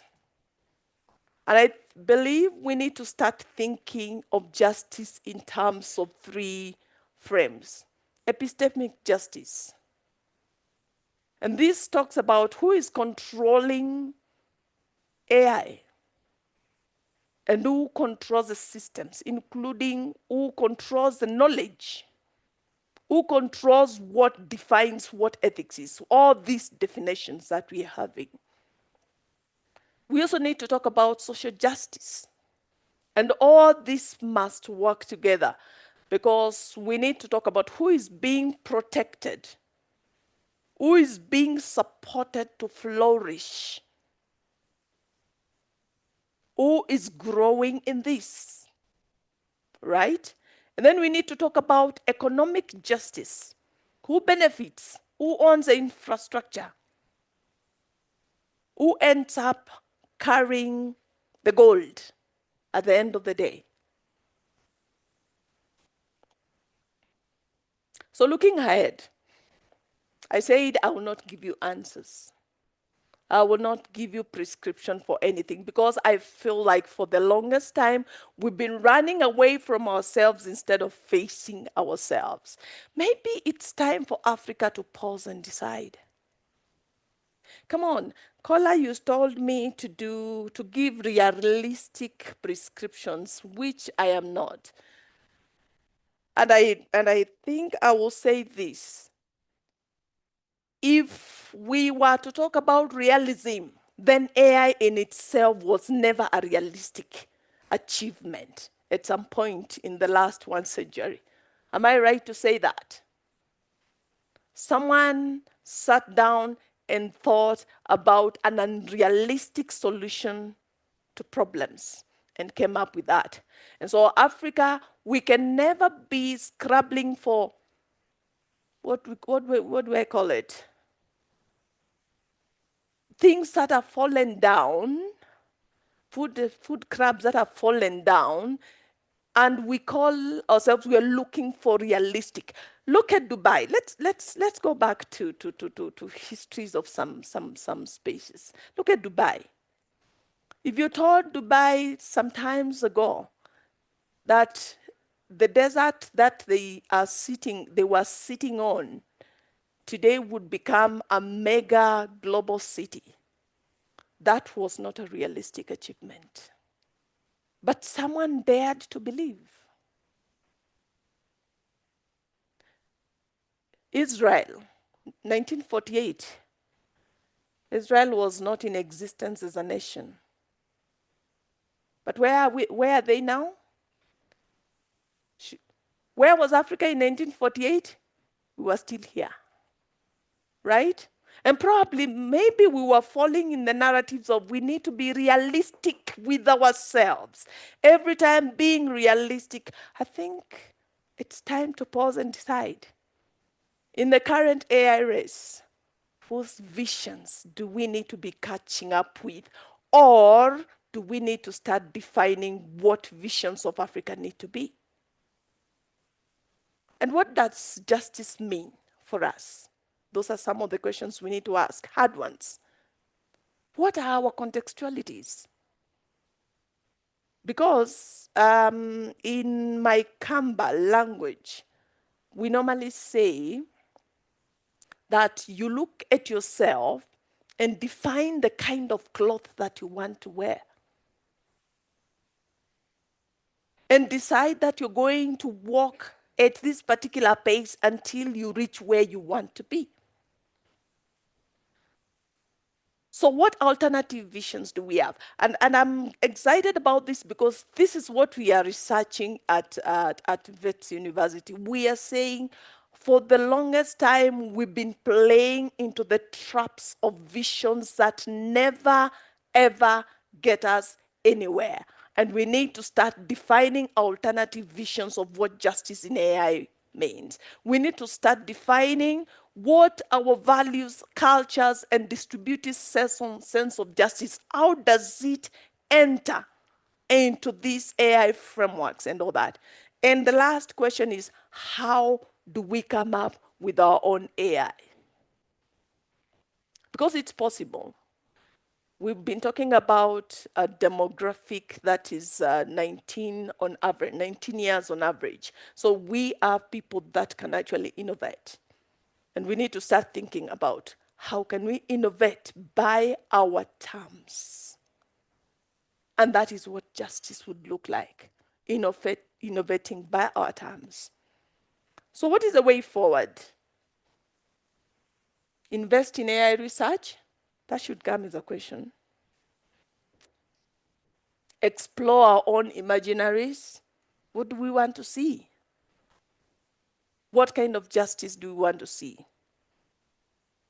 What could be useful for us? Probably in policy. We need to start communicating more.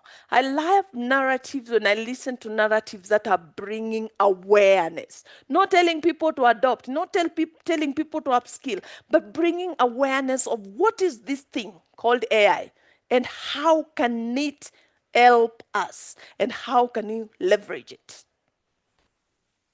Facilitation. We need to start surfacing assumptions. I mean, that is one thing. And we need to start producing provocative. I don't mind being provocative many times. And sometimes I've realized that I don't have a choice, because if I love Africa so much, I don't mind being hated. Because we've got to send people thinking alternatively. We've got to send people to start surfacing assumption. When you hear inclusion, don't sit there and assume that you're being included. Question that inclusion. When you're producing data, go further and ask those questions like, where is the data? How is it being used? Who is using it? And all that. And if you cannot sit on a table that defines how that data will be used, and ethically so, then that data needs not to live where you are. Research. Let's study subjectivities. I mean, everything now is very subjective. Even whatever you call ethics, whatever you call responsible, everything is subjective, because it depends with who is defining it anyway. So even justice itself has become subjective, because yourself, you could be saying that, someone could actually be saying that they are justly treating you while they are actually extracting you. But because they are seeing justice through their lens, not through your lens. So we need to engage more. Let's do interactive galleries, crowdsourcing. Local narratives are important in shaping what we call collaborative critique of what AI is and all that. And let's do a lot of dissemination. I think I've shared 2 of my cartoons that we are doing, because we want to reach out to the last person so that they can see what it is that we are talking about. Because AI itself is abstract.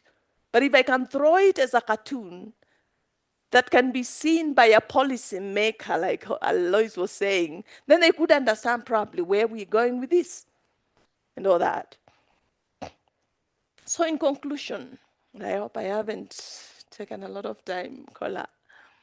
If AI governance in Africa does not redistribute power, if it does not repair inequality, historical, both colonial and structural, if it does not protect our collective futures, and why I insist collective futures is because while I'm standing here waiting to earn my salary at the end of the month, my salary is being weighted by several other people, because Africa is a collective society. So there will never be Angela as an individual. There will always be Angela as a community. So if it does not protect those collective futures, then we will never talk about justice. It is just managed extraction. I hope we can. And we can go to our spaces, and while thinking about justice, we can go out there and think critically about what we want Africa to be. Thank you.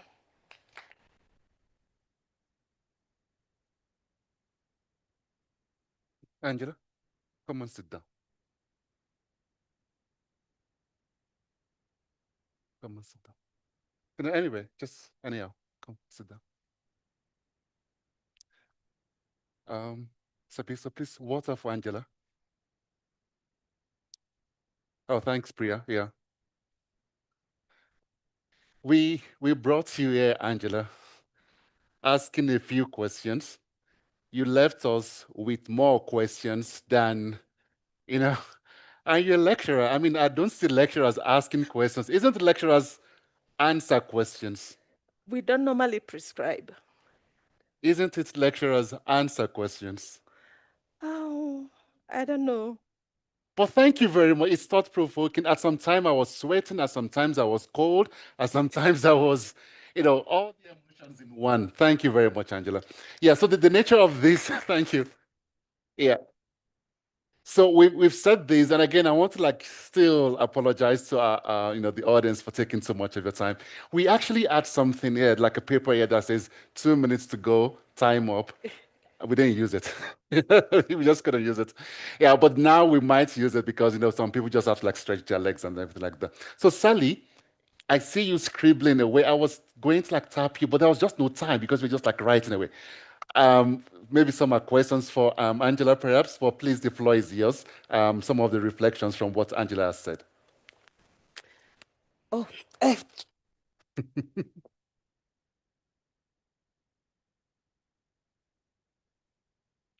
I hope it's on.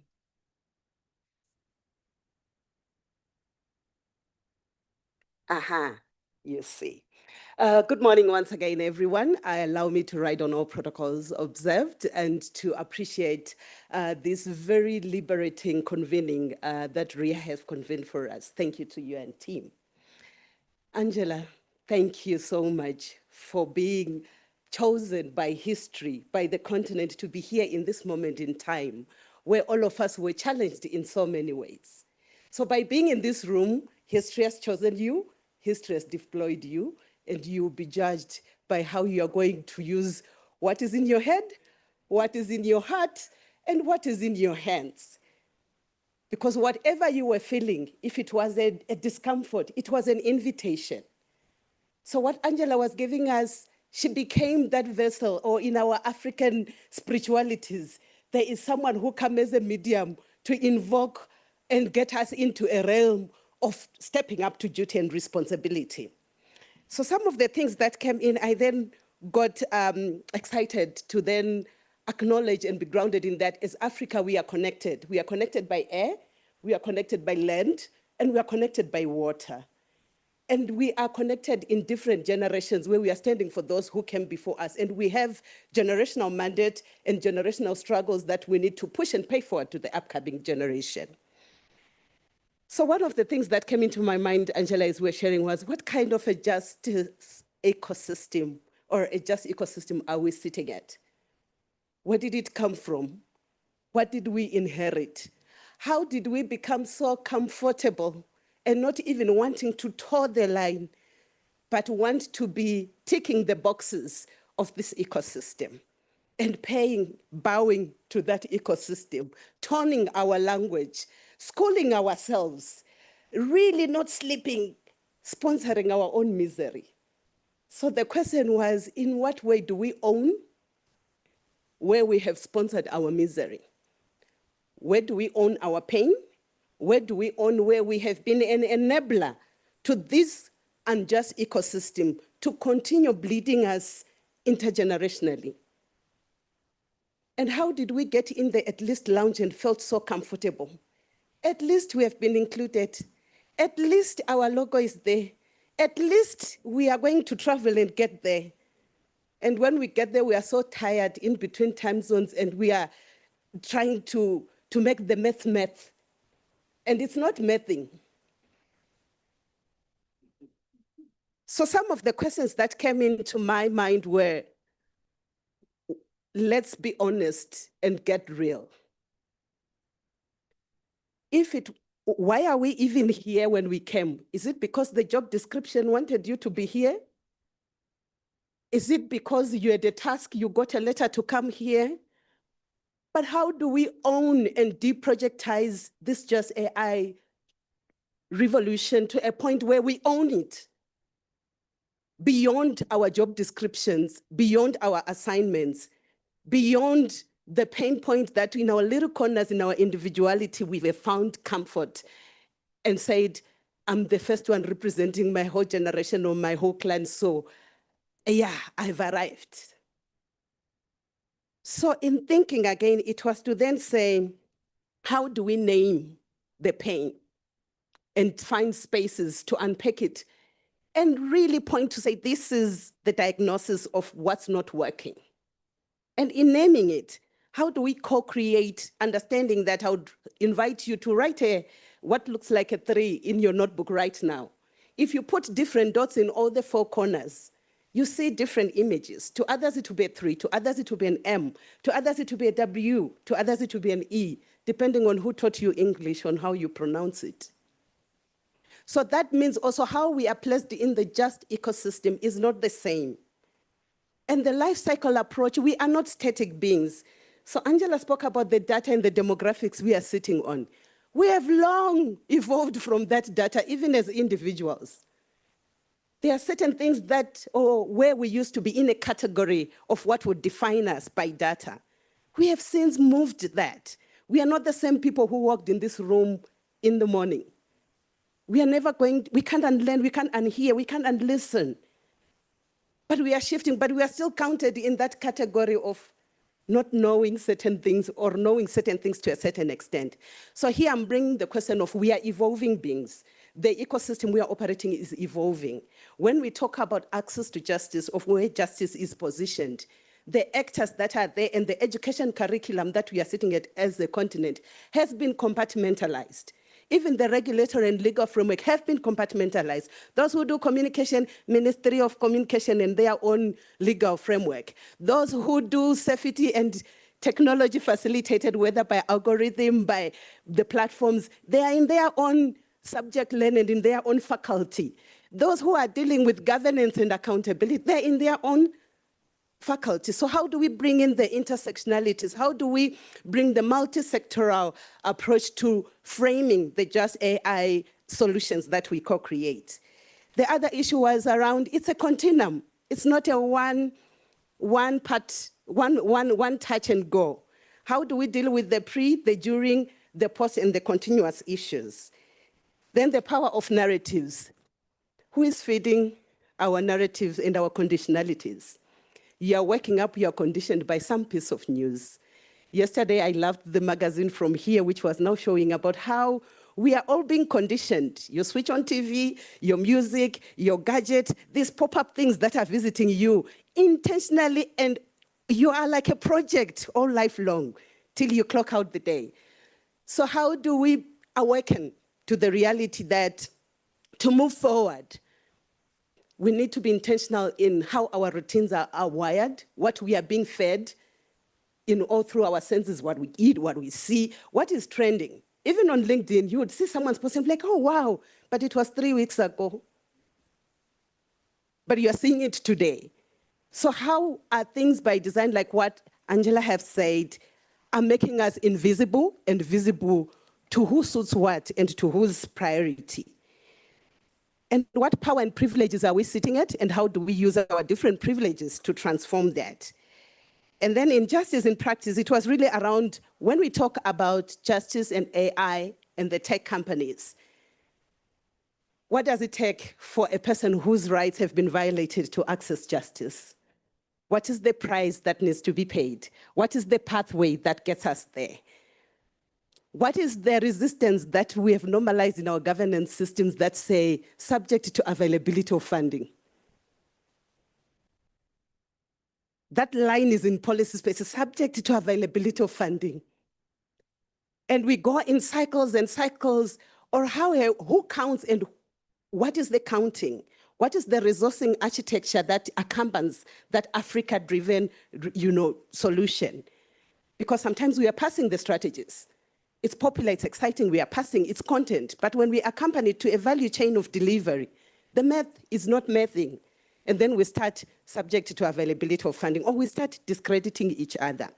So to move forward, some of the questions that came, Angela, was to then say, at what cost and at whose price? So what is it that we need to start doing? What do we need to stop? It's going to be uncomfortable, so what are we going to do when it gets uncomfortable?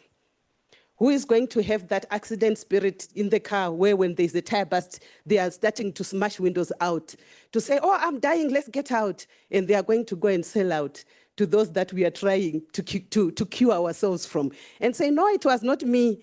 It is the real people who are calling us to this meeting and, oh, here are the things. There have been infiltration.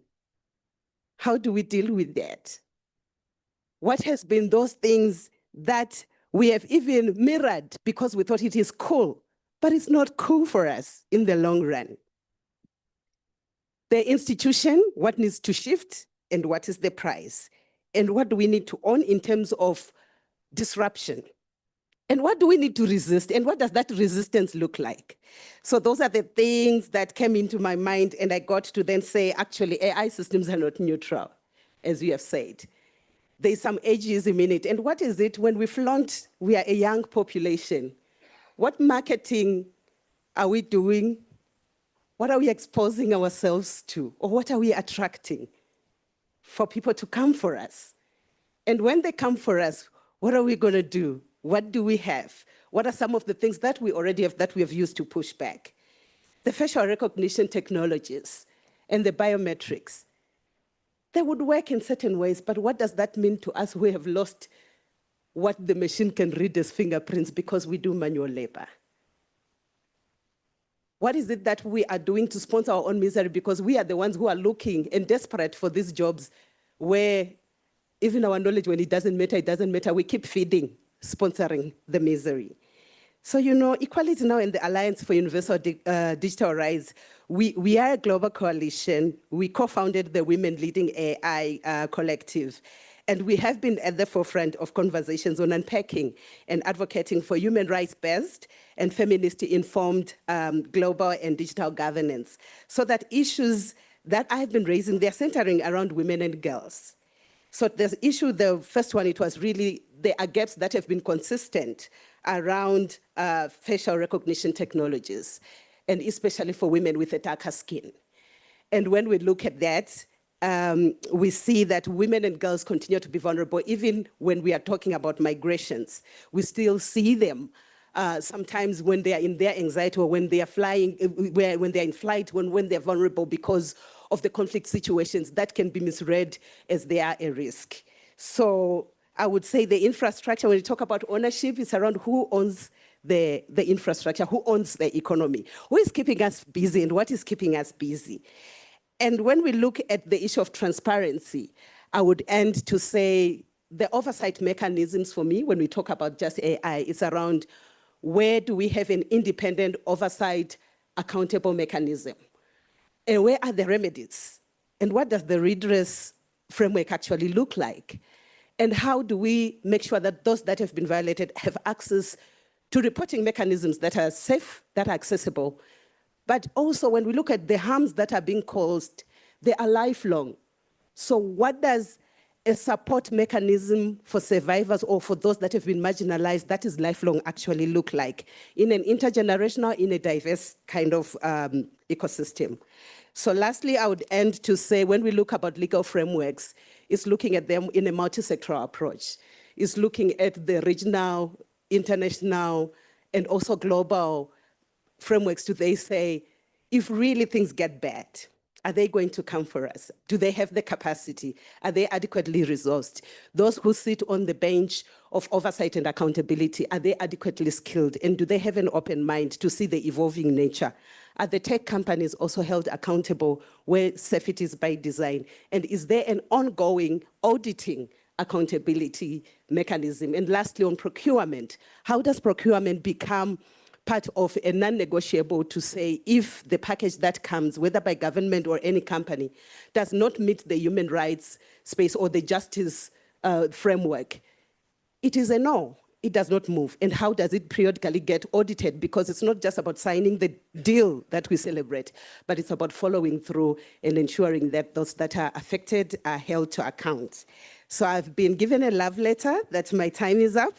I'm here till tomorrow, but I would just say when we talk really about collective ownership, about accountability, about us not always tooling up for the external, but tooling up for ourselves, but also protecting ourselves by putting the laws in place, the institutions we need, the tools we need, and the infrastructure that works for us all towards a just world for us. Thank you, everyone. Thank you to our two speakers.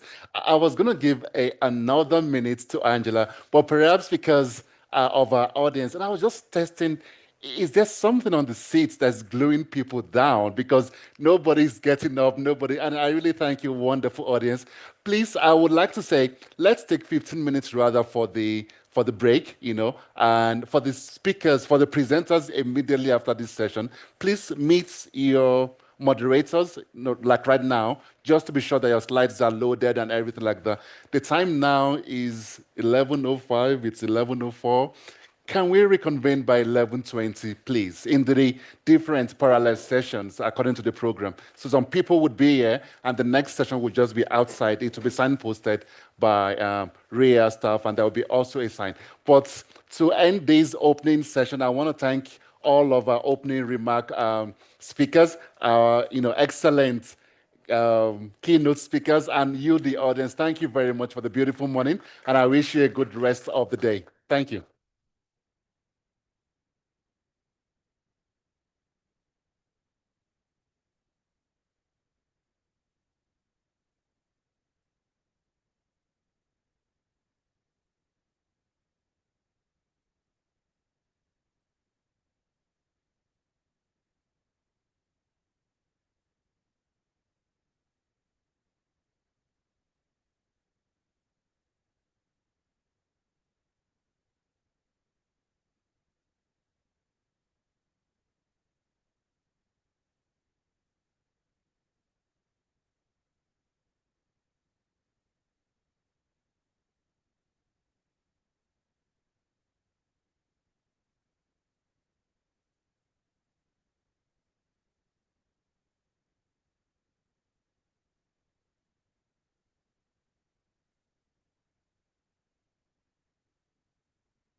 Good afternoon, everyone. Okay, thanks. My name is Tsepiso Hatebe, and I'm a researcher at Research RCT Africa. Thank you so much for joining us for this amazing panel. I promise you that the next 75 minutes is going to be probably one of the best decisions you've ever made in your life. That's how engaging it'll be, and I do hope that it is a very lively discussion, and it is just to tell everyone, it's a very safe room. So whatever question that pops up in your mind, please feel more than free to ask it when we have the panel discussion. And our panelists will be here today and hopefully tomorrow as well for everyone to engage with them, even after the presentations today. So we are going to dive in. So what we have 75 minutes, and some of the time is allocated to our speakers, taking us through their very brilliantly written papers. And then we're going to have time for a panel discussion where we're going to open up to the audience to ask questions. And we're going to take the discussion forward, and hopefully we'll be able to keep it within the time allocated to us. So our very first speaker presenting her paper is Dr. Odilile Ayodele from the Human Sciences Research Council. She'll be presenting her paper titled Bridging the Algorithmic Governance Paradox in Local Governments, Designing Citizen-Led Data Governance for Algorithmic Systems in South Africa. Dr. Odilile is a senior research specialist at the Human Sciences Research Council in the Developmental, Capable and Ethics States Division and a research associate in the Department of Politics and International Relations at the University of Johannesburg. An international relations scholar by training, her research explores political economy of digital governance, artificial intelligence policy, and digital democracy in Africa and the Global South. She examines how emerging technologies reshape state capacity, development trajectories, and citizen participation with particular attention to issues of sovereignty, inequality, and institutional transformation. Her work advances context-sensitive and evidence-based policy approaches and that promote ethical, inclusive, and development-orientated digital transformation. Please welcome Dr. Odilile. Our second speaker is Dr. Elizabeth Achacho Etaga. She will be taking us through her paper titled Just AI, Towards an Inclusive AI Governance for Human Rights and Economic Justice in Africa. Dr. Elizabeth is currently a postdoctoral research fellow at the Free State Center for Human Rights, Faculty of Law, University of Free State, South Africa. She holds a PhD in law from the University of KwaZulu-Natal and an LLM from the University of Yaoundé, South Cameroon. Her research is multidisciplinary. She specializes on public international law, international trade law, African regional integration, artificial intelligence, and business law with a research focus on human rights, legal harmonization, international organizations, African continental free trade area, and AI governance. She has served in different academic leadership positions such as the Dean of School, Director of Studies and Head of Departments in Higher Education across Africa with numerous Excellence Awards. Some of her grants include the UK's Land Research Grant Award 2022 and the National Institute for Humanities and Social Sciences Doctoral Scholarship Award in 2017. She has also served as a guest lecturer at the Vaals University of Applied Sciences, Belgium from 2016 to 2019. Welcome, Dr. Elizabeth. Our third speaker is Tanaka Dakacha. He will be taking us through his paper titled Justice, Agency, and Algorithmic Power, Reimagining Democracy in the Age of AI. Tanaka is a legal academic, researcher, and consultant. His scholarship explores the intersection of law, artificial intelligence, corporate governance, and digital regulation in Africa. He holds an LLM and a postgraduate diploma in corporate law and an LLB and BA law degrees from the University of Witwatersrand. His research examines AI governance, intellectual property, and data rights in Africa's digital economy, the prevention of financial crime, and the evolving future of legal education. Tanaka is dedicated to advancing context responsive AI and digital policy frameworks that foster innovation, strengthen accountability, and drive inclusive development across Africa. Please welcome Tanaka. And our fourth speaker is Tulsi Lishman. She will be taking us through her paper titled Women's Inclusion in Artificial Intelligence, Policy Effectiveness in Mauritius, Rwanda, and France.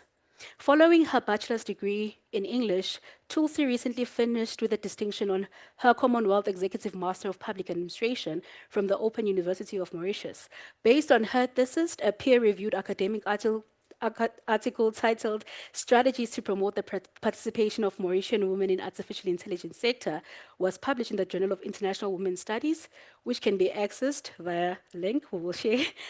Tulsi works with the Mauritius Ministry of Education and Human Resources. She's exploring doctoral opportunities to further investigate Africa-EU collaboration in regard to gender-responsive AI policy. She occasionally contributes to Thought Forks in her personal capacity. Please welcome Tulsi. These are my very esteemed and brilliant panelists, even if I still say myself. I will welcome Dr. Odilile to do her presentation first.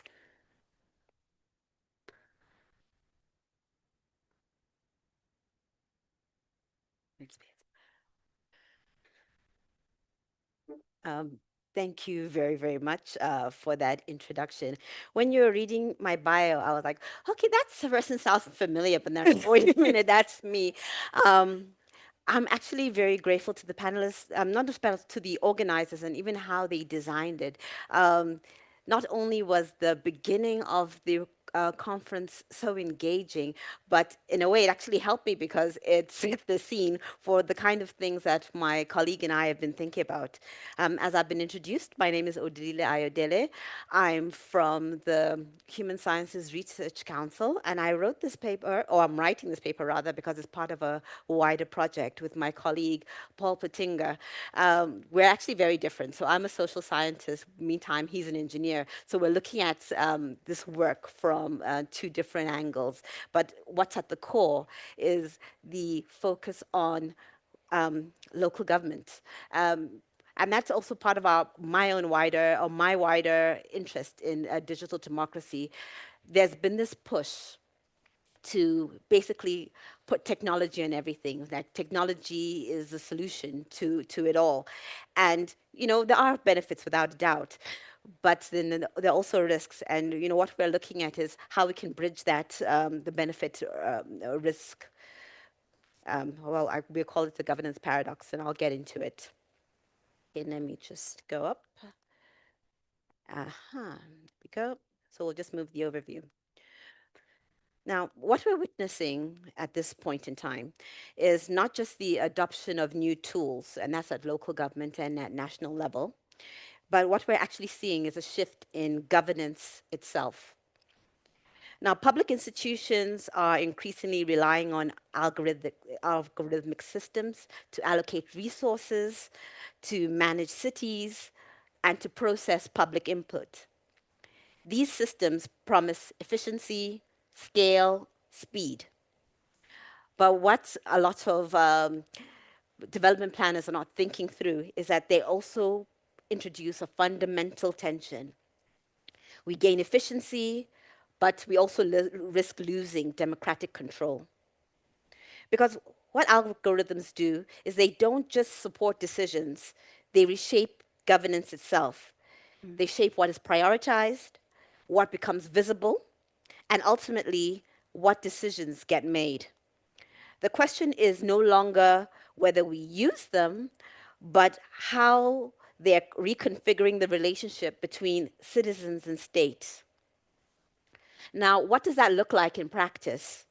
First, participation declines when we start relying too much on algorithms. You know, people are affected by the decisions that are being made by these algorithms. But at the same time, they're no longer meaningfully involved. Second, accountability becomes blurred. When a system makes a decision, who exactly do you hold responsible? And third, inequality. These systems don't just reflect existing conditions, they often reproduce and amplify them. We end up with systems that, yeah, they're more efficient, but they're less transparent, less accountable, and less democratic.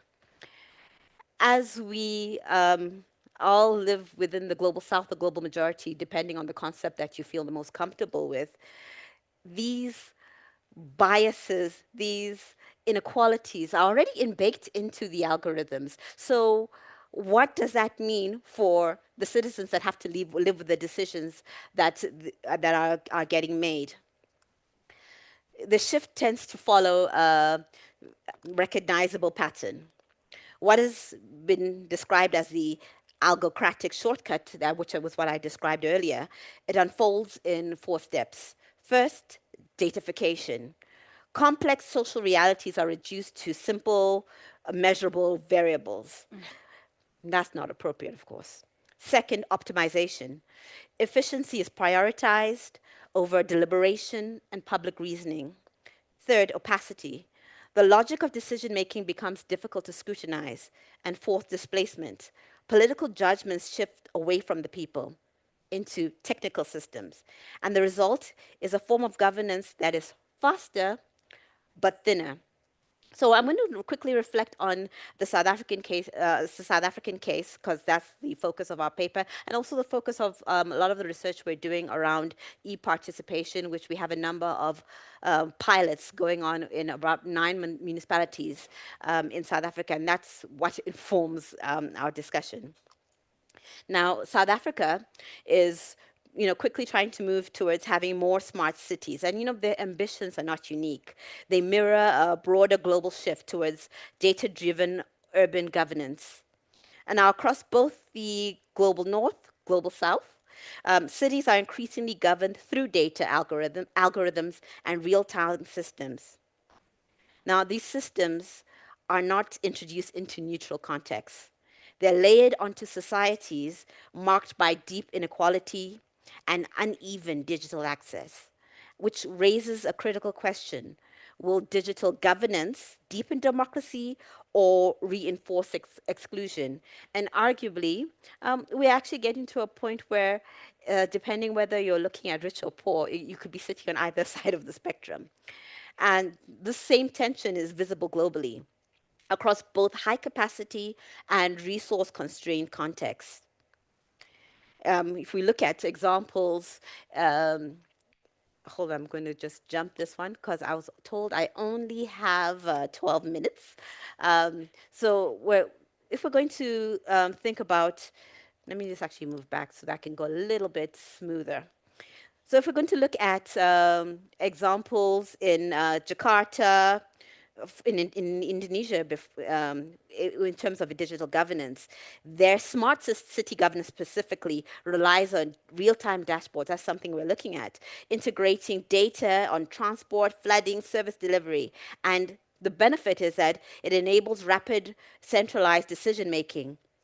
But citizen participation in system design remains limited. And the result? Efficiency gains, but reduced democratic depth. Rwanda, another great model, they take a different path. There's been a strong state-led investment in digital infrastructure and governance system. And this has improved administrative efficiency and coordination, but it also raises concerns around surveillance and limited civic oversight. A third approach is the one that Barcelona and its Decode project have taken. Now, through initiatives like Decode, the focus shifts towards citizen-centered data governance, data sovereignty, and participatory control, which are inbuilt into the design. The whole project frames it as put individuals in control. And what it shows us, and is a possible model, of course, adjusted for South Africa, is that democratic alternatives to technocratic governance are not only possible, but they already exist. And these examples point to a central insight. The outcomes of digital governance are not predetermined.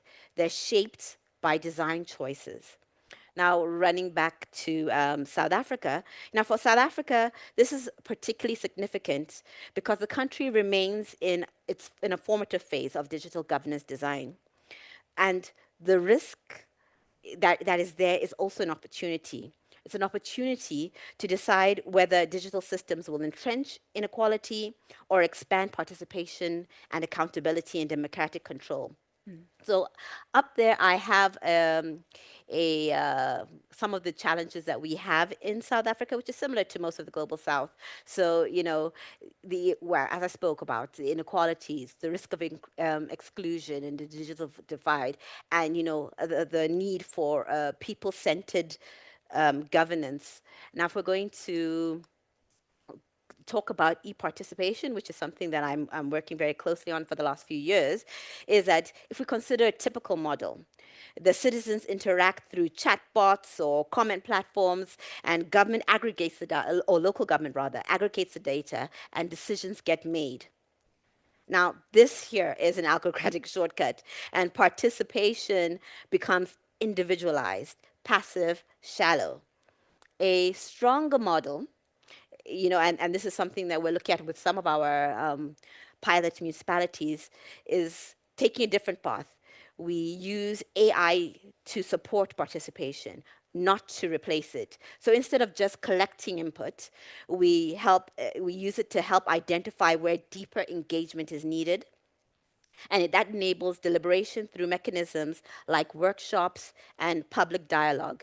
And you know, when we submitted our extended abstract for the conference, we started it with public participation is the lifeblood of democracy, and especially inclusive democracy. And what we're getting at is, within this paper and within the wider project, is that we have to move to a point where technology is not used as a replacement. It doesn't displace the human beings in the middle. We cannot miss the person at the bottom.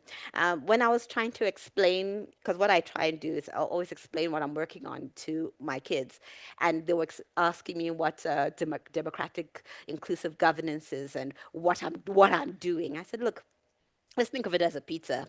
It's in different sizes. In a democracy, you're all going to vote about what toppings go on that pizza.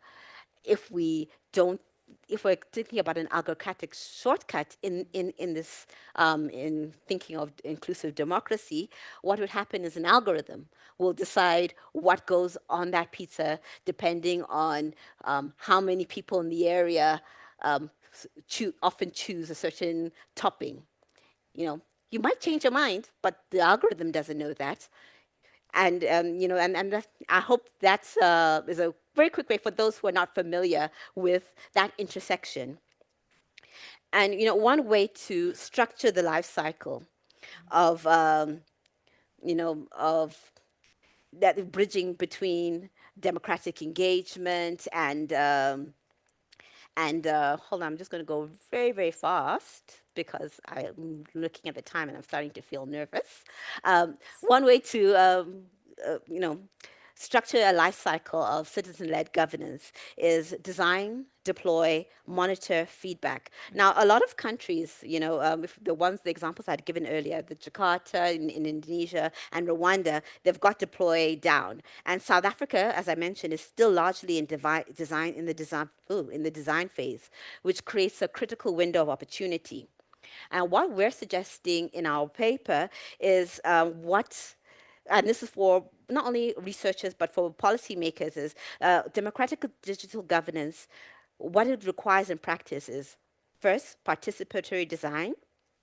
Second, explainable systems, accessible appeal mechanisms, and transparency about where and how systems are used.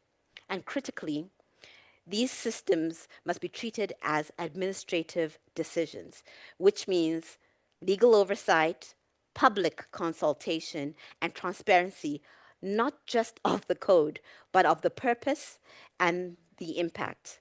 So I'm going to round up to my conclusion and the key takeaways. There is no democratic governance without citizen control over data and algorithms. Human oversight is essential. Efficiency alone is not enough because legitimacy requires participation. And thank you very much. Thank you so much, Dr. Olilile. And as we transition to Dr. Elizabeth, I just, as Professor Kula had said earlier on, that we leave with more questions than answers. And I think for this, after Dr. Olilile's presentation, please feel free to One of the questions that I'm left with is one that she asked on when a system makes a decision, who exactly do we hold responsible? I think it's one that I would also invite all of us to consider, and we'll consider it as part of our panel discussion. Who exactly do we hold responsible? With that being said, please, Dr. Elizabeth, feel free.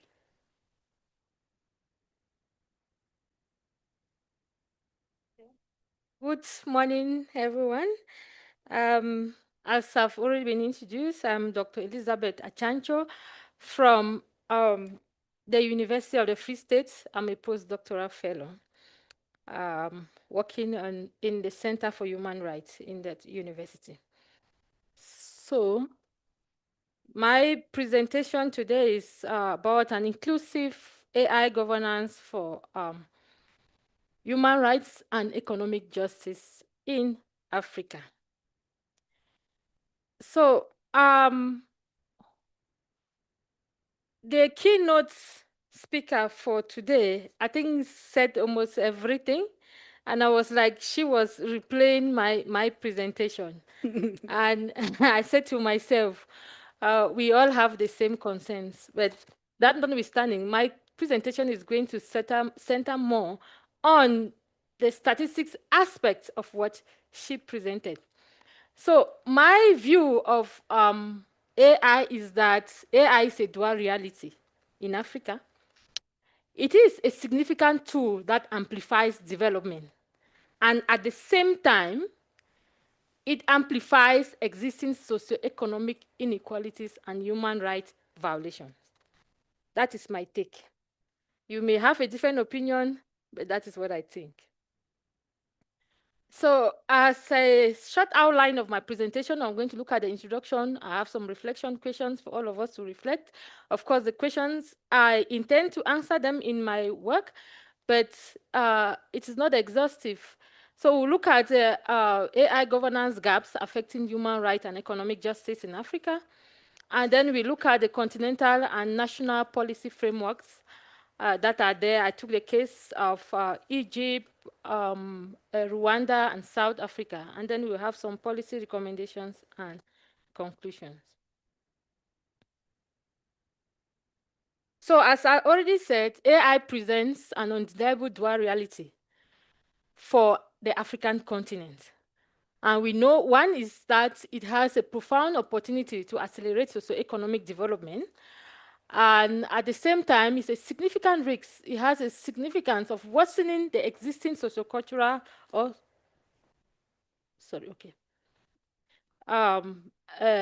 inequality. Sorry, I can't, I need my, it's okay, yeah, my glasses.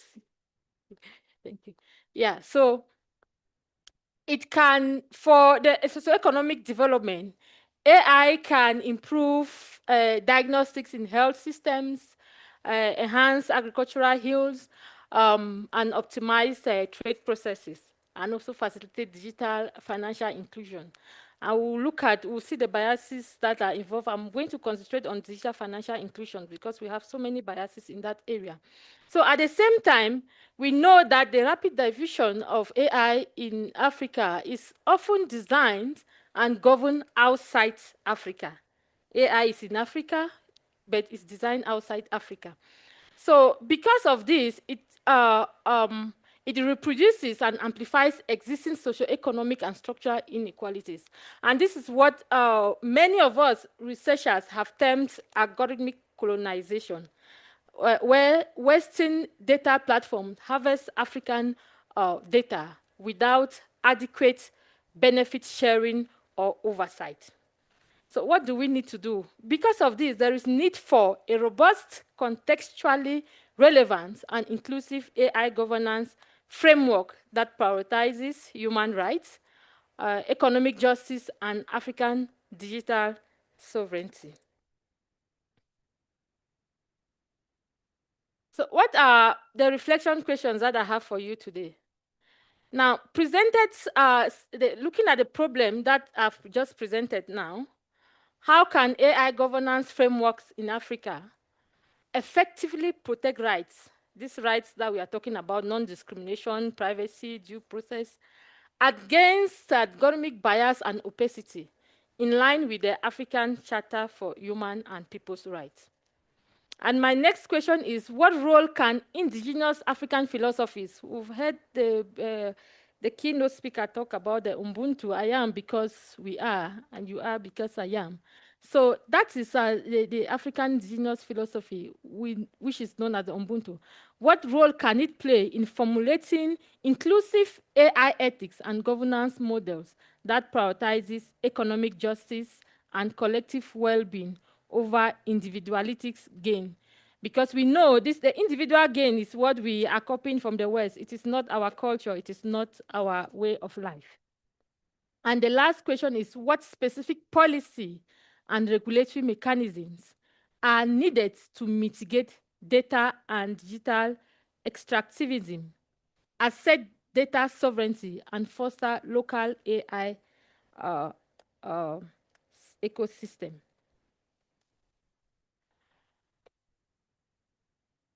So my question, when I look at this, I begin to wonder, for example, why are we having this conversation now about AI? Why this conversation? AI was developed in the 1950s. You see, the developers of AI or the inventors of AI, they have moved. They are now talking about quantum computing. Quantum computing it started in the 80s. It's not even now. So why is it so urgent in Africa? Why are we talking about AI now? So, and you see that the global AI systems are rolling out quickly in Africa right now. Like, I think this race began in 2024, something like that. And with the development of strategies, Africa saw the influx of many frameworks, instruments in 2024. So they are rolling out quickly, but local regulatory frameworks are fragmented, under-resourced, or heavily influenced by global or external interests. So without robust safeguards, AI could become a new vector of marginalization, perpetuating discrimination and economic dependency. I think that is what is actually happening now. Even though I said it could become, but it's actually what it is.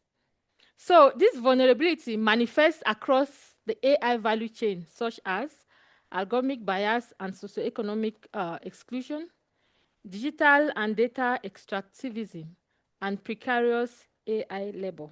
I would like to focus on these 3 points because I feel that these are the points, the problems we are going on through today.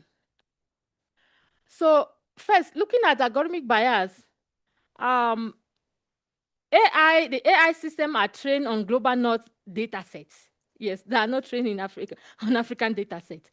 And they frequently misclassify the populations or behaviors that are prevalent in our African context. And because of this, we as Africans or as Black, we are erroneously excluded in services such as credit or social benefits and misclassification or misidentification by biometrics. Even with law enforcement applications, we are judged on the other side. So a study on facial recognition, this study was done in 2018. And I still ask myself, why are we so very much focused on AI now? AI has been there long ago. So this study was done in 2018. It identified that dark-skinned females were the most misclassified groups with an error rate of 34.7%, while light-skinned males had a less error rate of 0.8%. So this study consisted of 1,270 individuals from 3 African countries and 3 European countries. These 3 African countries were South Africa, Senegal, and Rwanda, while the 3 European countries were Sweden, Finland, and Iceland. So it was just in order, and these statistics show that the women are more marginalized because the second on the list were the Black men. So Black women had the highest error rate. The second were the Black men, and then the third were the white, light-skinned women, and then the last were the light-skinned males. again, credit scoring algorithm, we know they will undercount the financial reliability of people operating in informal economics. And already now, statistics show that about 400 million people in Africa do not have access to digital financial services, and women constitute 60% of this number. So we'll see that the bias towards women or the marginalized is very high. When we look at data and digital and data extractivism, we'll see that right now, data in Africa is described as the new oil, because like the scramble for data in Africa, we used to have the scramble for Africa in oil and all of that now. So this data is being harvested by multinational platforms with minimal local control. So no one controls what goes out there. So the continent's rich biometric, financial, and social data are processed abroad with fewer protections for the users. We are not protected. This mirror extractive resource dynamics, where raw input, which is the data, leave the continent, and value, which is the benefits, the models, the profits they make, accrue elsewhere. And so without policy intervention, or without distinct policy intervention, Africa will recreate colonial dependency in the form of data, in the data form. And as foreign data centers and cloud giants, they make use of the value that we give to them. We have, following the precarious AI labor problem, or the gaps that we find there, we know that large AI systems depend on human labor to work as annotators, content moderators, and evaluators.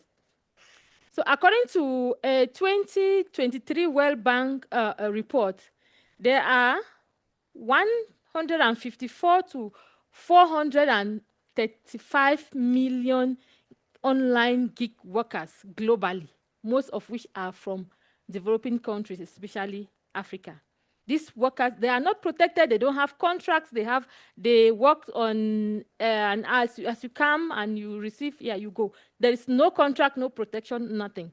So many African data workers, they earn as little as $1 per task completed under exploitative conditions. And investigation reports have shown that there is widespread psychological harm among Kenyans and Ghanaians moderators that are exposed to violent content.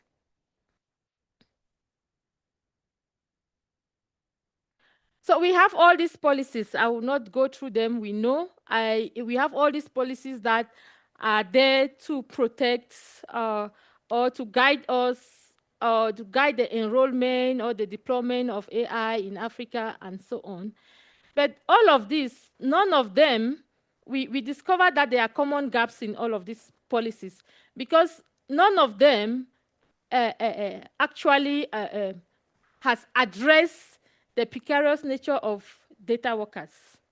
And we have very few strategies that explicitly reference Ubuntu or common community-driven ethics. We are talking about, none of them addresses this. Very few of them talk about our tool. So we have to look at that. So as a policy recommendation, as I conclude, there is need for a policy harmonization roadmap for the AU and member states to operationalize these commitments that they have stated in their strategies. So where central to this roadmap is institutionalizing community-driven AI impact assessment, which is the AU already itself in the strategy acknowledges best practices from UNESCO and UNESCO ethical impact assessment. And such AI impact assessment should be mandatory for any high-risk AI deployment in Africa. We need that. And with most metrics explicitly tied to African epistemologies and the Ubuntu values, which are communal well-being, non-discrimination, socioeconomic rights, and inclusion of vulnerable groups.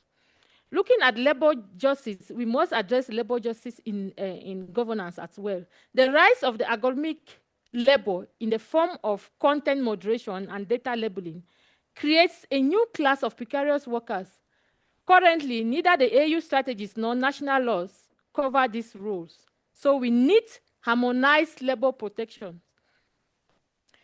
And to conclude, the policy synthesis here urges us to move from broad strategies to concrete steps like binding national standards for AI, for example, laws on algorithmic accountability, mandatory AI impact assessment with Ubuntu metrics, labor rights for digital workers, robust data protection enforcement, and regional data infrastructure initiative.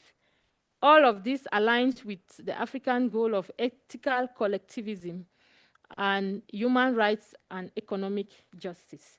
Thank you. Thank you so much, Dr. Elizabeth. I think next we'll take Tanaka.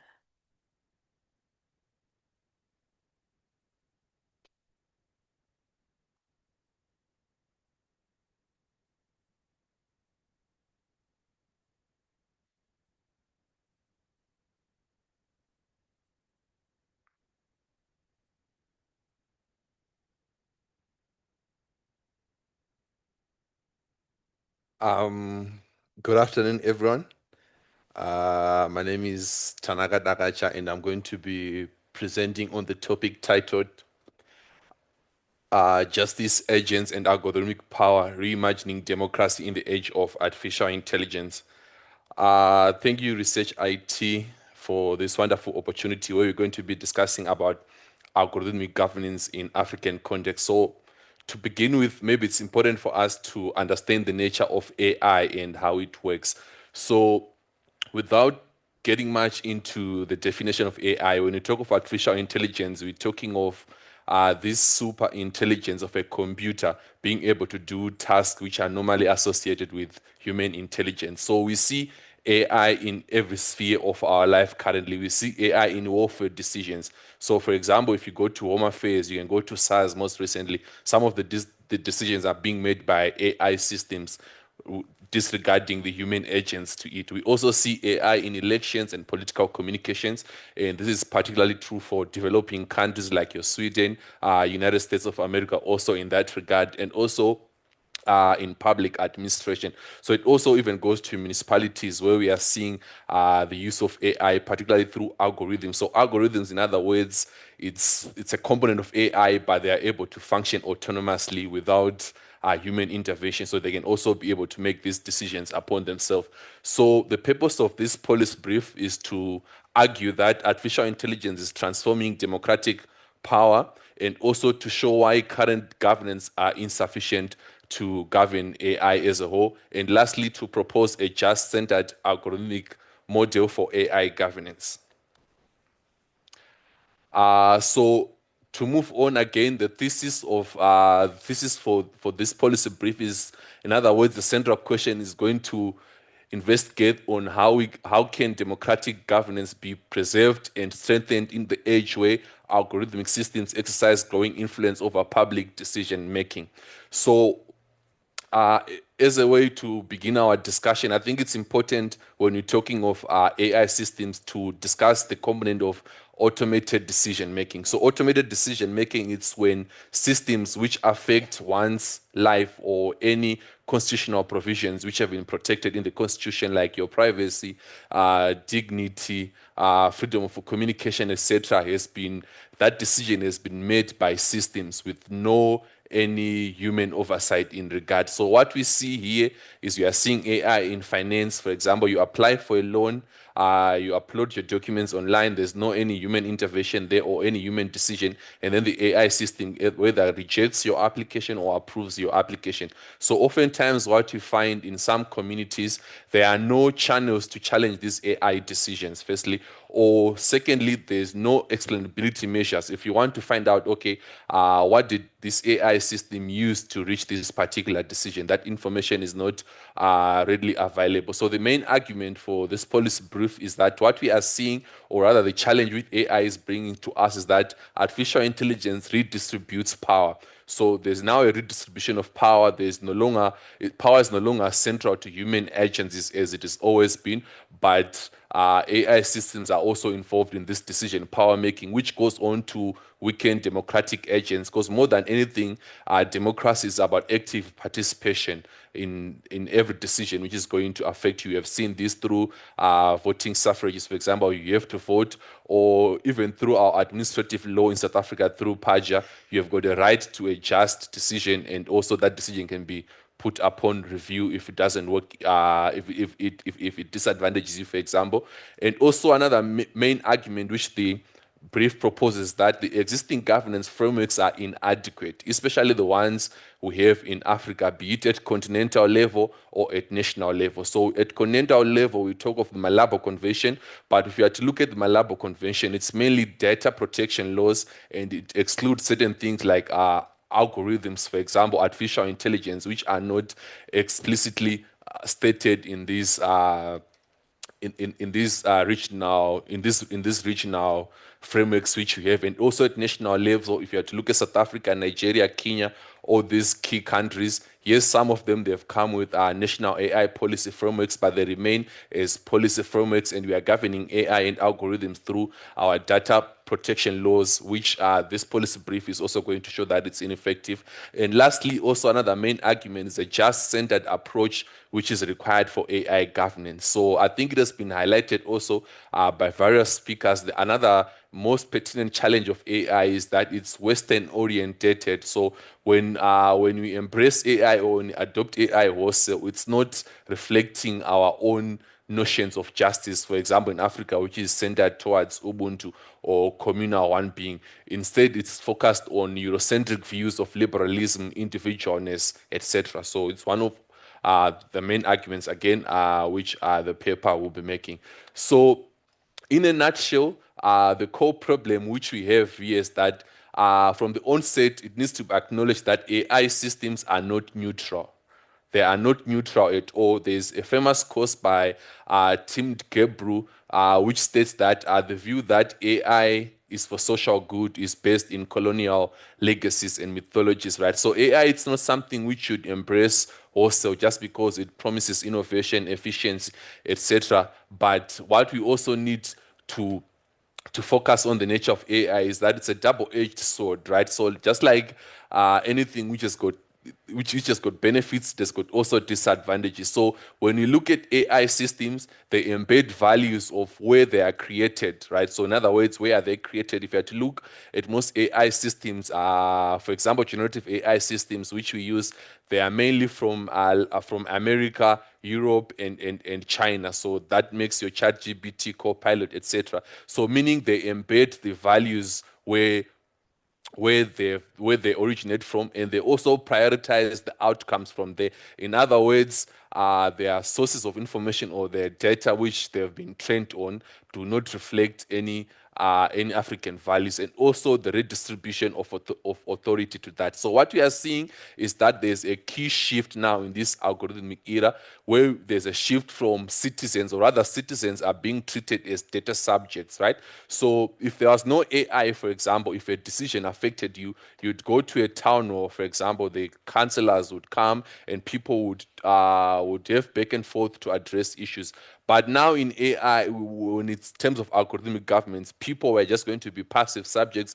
You are simply a data subject. So in other words, to AI, you are a number, and maybe it has your gender, your location, etc., and then it uses that to reach a key decision which would affect you, right? So this shift is from public governance to a now hybrid model, which is mostly privately controlled. Because when you look at AI and adopting AI in Africa, we also have to acknowledge the state of infrastructure. So the state of infrastructure of AI in Africa is that most of the data centers, for example, or the firms which are leading, they are global corporations like your Meta, Microsoft, and we are not at the forefront again. So we are seeing here that if you are to include AI in governance, again, there's now the need of a hybrid model where we've got private controllers in governance, whereas it's a relationship between the state and the individual, but now there's an intermediary of these corporations.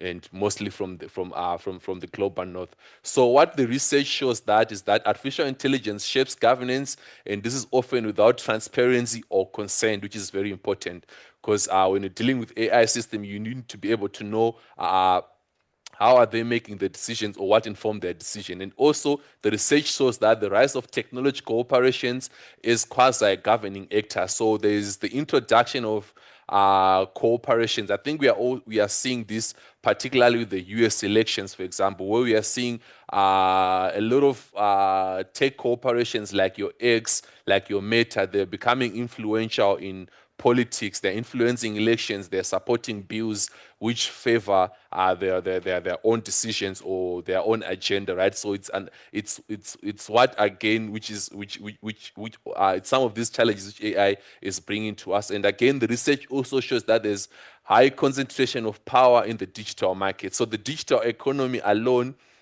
as of 2025, it was contributing towards to 125 trillion, and AI also has got a big chunk of this on the digital market. But if you look at value chain, Africa on its own is getting less than 5% also of that value on the digital economy, mainly because of the lack of data centers, the infrastructure rather, which is needed. And lastly, there's a growing dependence on global technology systems, which is challenging because these technological firms are headquartered overseas. So in other words, our African laws will not apply to them if you are to hold them accountable. They will simply argue that they are incorporated overseas. Or for example, for taxing purposes, you will not be able to tax them in that regard. So these are, I'm just now going to move quickly in term consideration. So this policy brief, in other words, identified three key challenges, right? Firstly, there's the erosion of democratic agents, where we are seeing that there's the loss of citizen power. So in other words, citizens are being reduced their ability to understand decisions, to challenge outcomes, and to participate meaningfully, which is being challenged. And we are seeing this in algorithmic warfare, for example, where decisions are made and you are not able to challenge them. And secondly, there's also the concentration of algorithmic power. So there's a shift towards corporate governance. We are seeing large corporations who are controlling the data and who are controlling the infrastructure and also the decision systems to that. So the implications for that is that we have got public authority which is exercised now through private systems instead of democratically elected governance, and we have got also weak accountability mechanisms. So in other words, these are also things which challenges democracy. And lastly, epistemic inequality, which is also very important. So what we are seeing is that AI system, they use non-local data, which is not from Africa, and this data reflect global north priorities. So in other words, the consequences for this is that we've got the marginalization of local knowledge. In other words, it becomes non-existent because it's not being applied to AI system. And also there's the exclusion of the community from decision making, and also the reinforcement of dependence. So this policy brief comes with four proposal or recommendations, which is to have independent oversight, that is to audit and also to enforce the different powers when we talk of algorithms, and also participatory governance, which is very important. So citizens should be engaged, and there should be citizenship engagement mechanism also in relation to auditing the AI training data which should be used. And thirdly, there should be a rights-based AI design where we also consider key constitutional rights like your privacy, equality, and due process. And lastly, epistemic justice, where we have local data sovereignty and also development of African AI. So in conclusion, the policy brief argues that artificial intelligence is reshaping democracy, and this is inevitable. So this is the reality we are in. But the real question is, for Africa, will AI empower us or it is going to diminish us? So in other words, the policy brief also argues that we need to have a government shift from efficiency to justice, and from control to participation, and then from opacity to accountability. So AI should not govern people, but people must govern AI. Thank you. Thank you.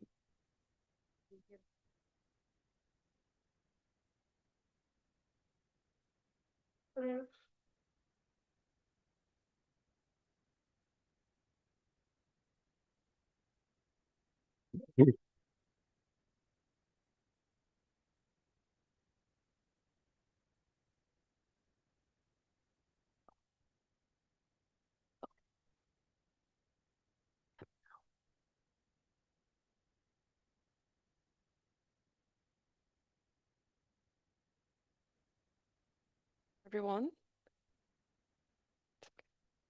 It's on. Okay. So a very good afternoon to everyone. So my name is Tulsi Lachman, and I'm very honored to be here today, having traveled from Mauritius to present to you my paper titled Women's Inclusion in AI, Policy Effectiveness in Mauritius, Rwanda, and France. I would also like to thank the Research ICT Africa for this opportunity. So I would like to begin with this picture that you can see, highlighting the three countries which are at the core of my study. And you must be asking yourself, why these three countries? Okay, so from a Mauritian perspective, our connection with France is deeply rooted in history. And this relationship dates back to pre-independence period, where today it's also France continues to shape our institutions and policy orientation. In contrast, our relationship with Rwanda is more recent and strategic, built on shared ambitions around digital transformation and development. And within this dynamic, France has a very important role as it stands as a very strategic partner when it comes to cooperation, capacity building, and knowledge transfer, as well as shaping policies. So beyond policy, we must also recognize the broader realities of women. Okay, so we are living in a time where we can no longer ignore the challenges that women face on a daily basis. Okay, whether it's from food security, to healthcare, to domestic violence, and even cyber threats. So this is precisely where AI becomes critical. However, without women's inclusion in AI, it risks reinforcing the inequalities. Therefore, together, these three different countries would offer a comparative study of policy effectiveness in advancing women's inclusion in AI. Which brings us to the question, so what do our national AI policy documents, research say about this inclusion? So we'll now go and see, where does women stand in the national documents?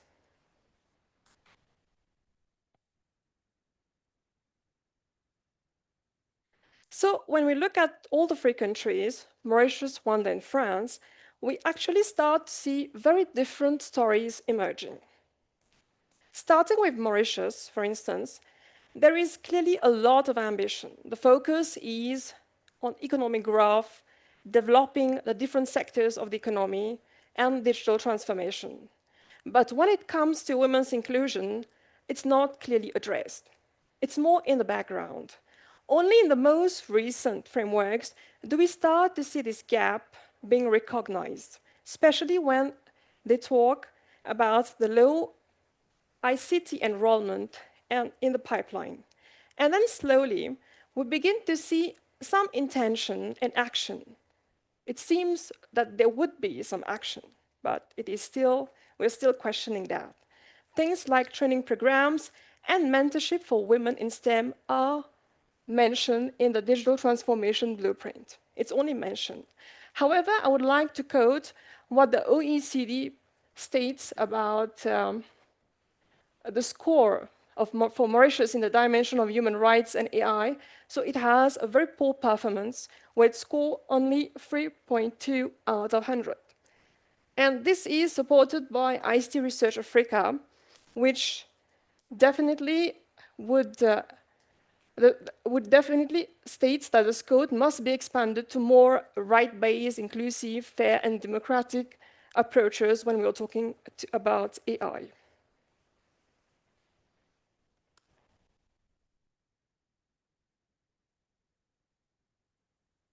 Now, when the When we move on to the Rwanda and France, so I would like to state that Rwanda, in the national AI policy, it is more different. It's definitely different from the national AI policy of Mauritius, whereby it is more structured and the focus is on the 21st century skills. It's all about empowering the citizens in Rwanda, right? And when it comes to ICT sector strategic plan 2024-2029, it definitely talks about closing the digital gender gap and promoting access to skills. And we must also remember that Rwanda has already closed 80% of its global gender gap. And Rwanda is left with only 20%. And definitely, I believe that, this is from my personal opinion, I believe that if we would include more women in AI, so definitely we'll be able to close the gender gap.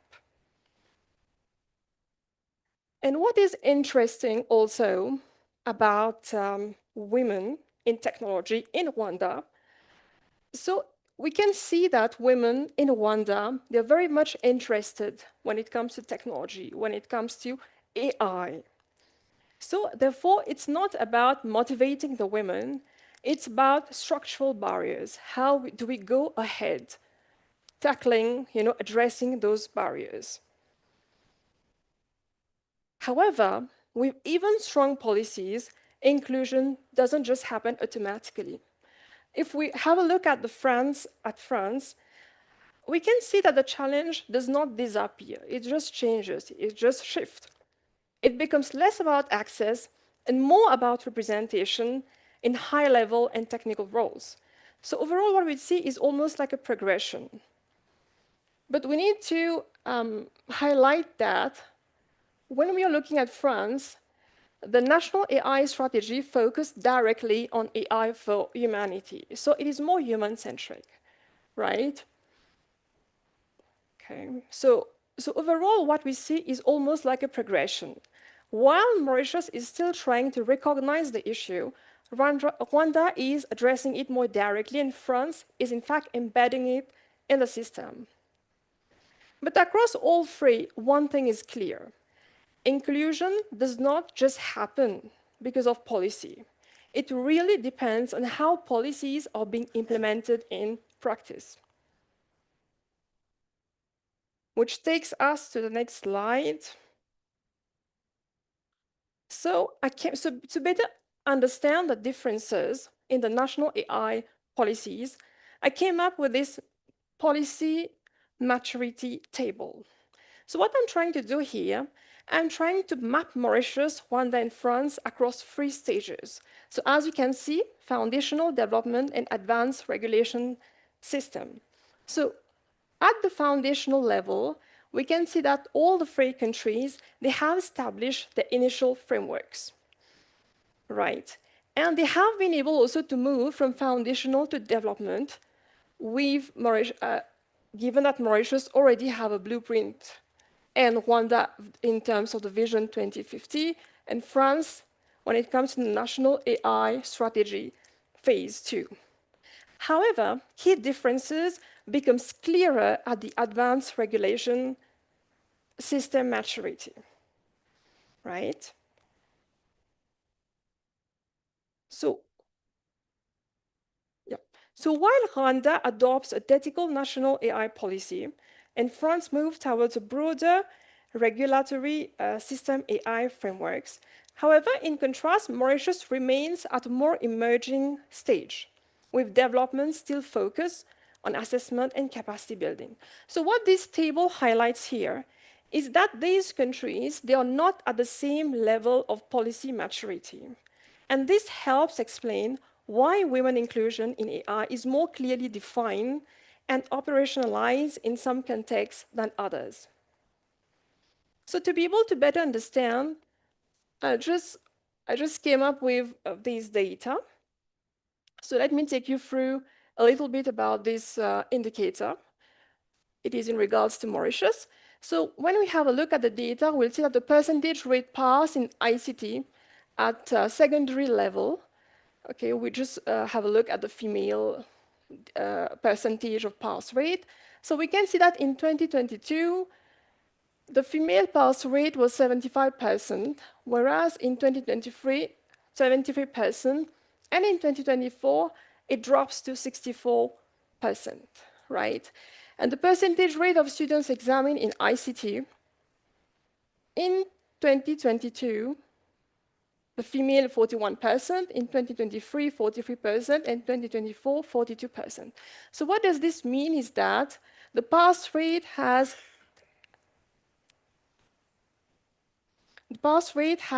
declined over the years, and the percentage of students examined in ICT when it comes to the female is also lower compared to the male counterparts.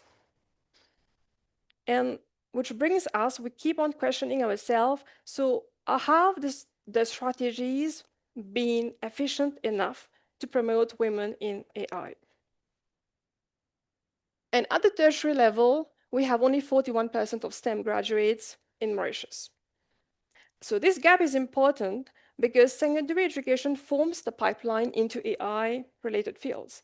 Mauritius improves access but struggles with progression, while Rwanda has strong policies but persistent participation gaps. Overall, access is improving, but outcomes remain uneven. So when we come to Rwanda ICT indicator, so this is the latest data that I have found. So we can see that the percentage of female examined in upper secondary schools more or less remain stagnant, right? It is stagnating.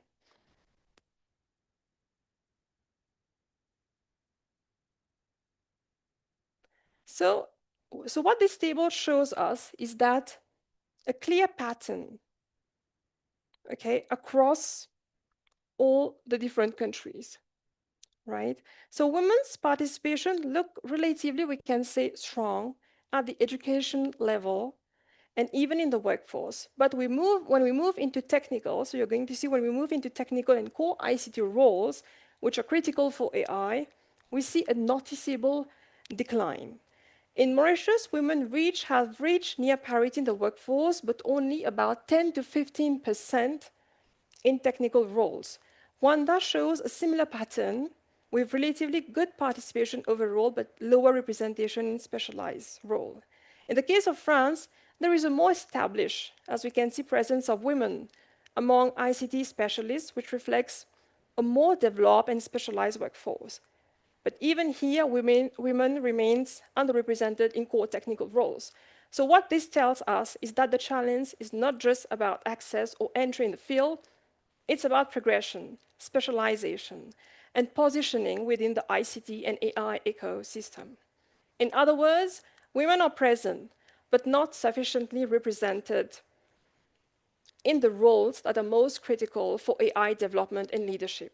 And this highlights that policy effectiveness is uneven, strong at the entry level, but weaker at the levels of progression, specialization, and leadership.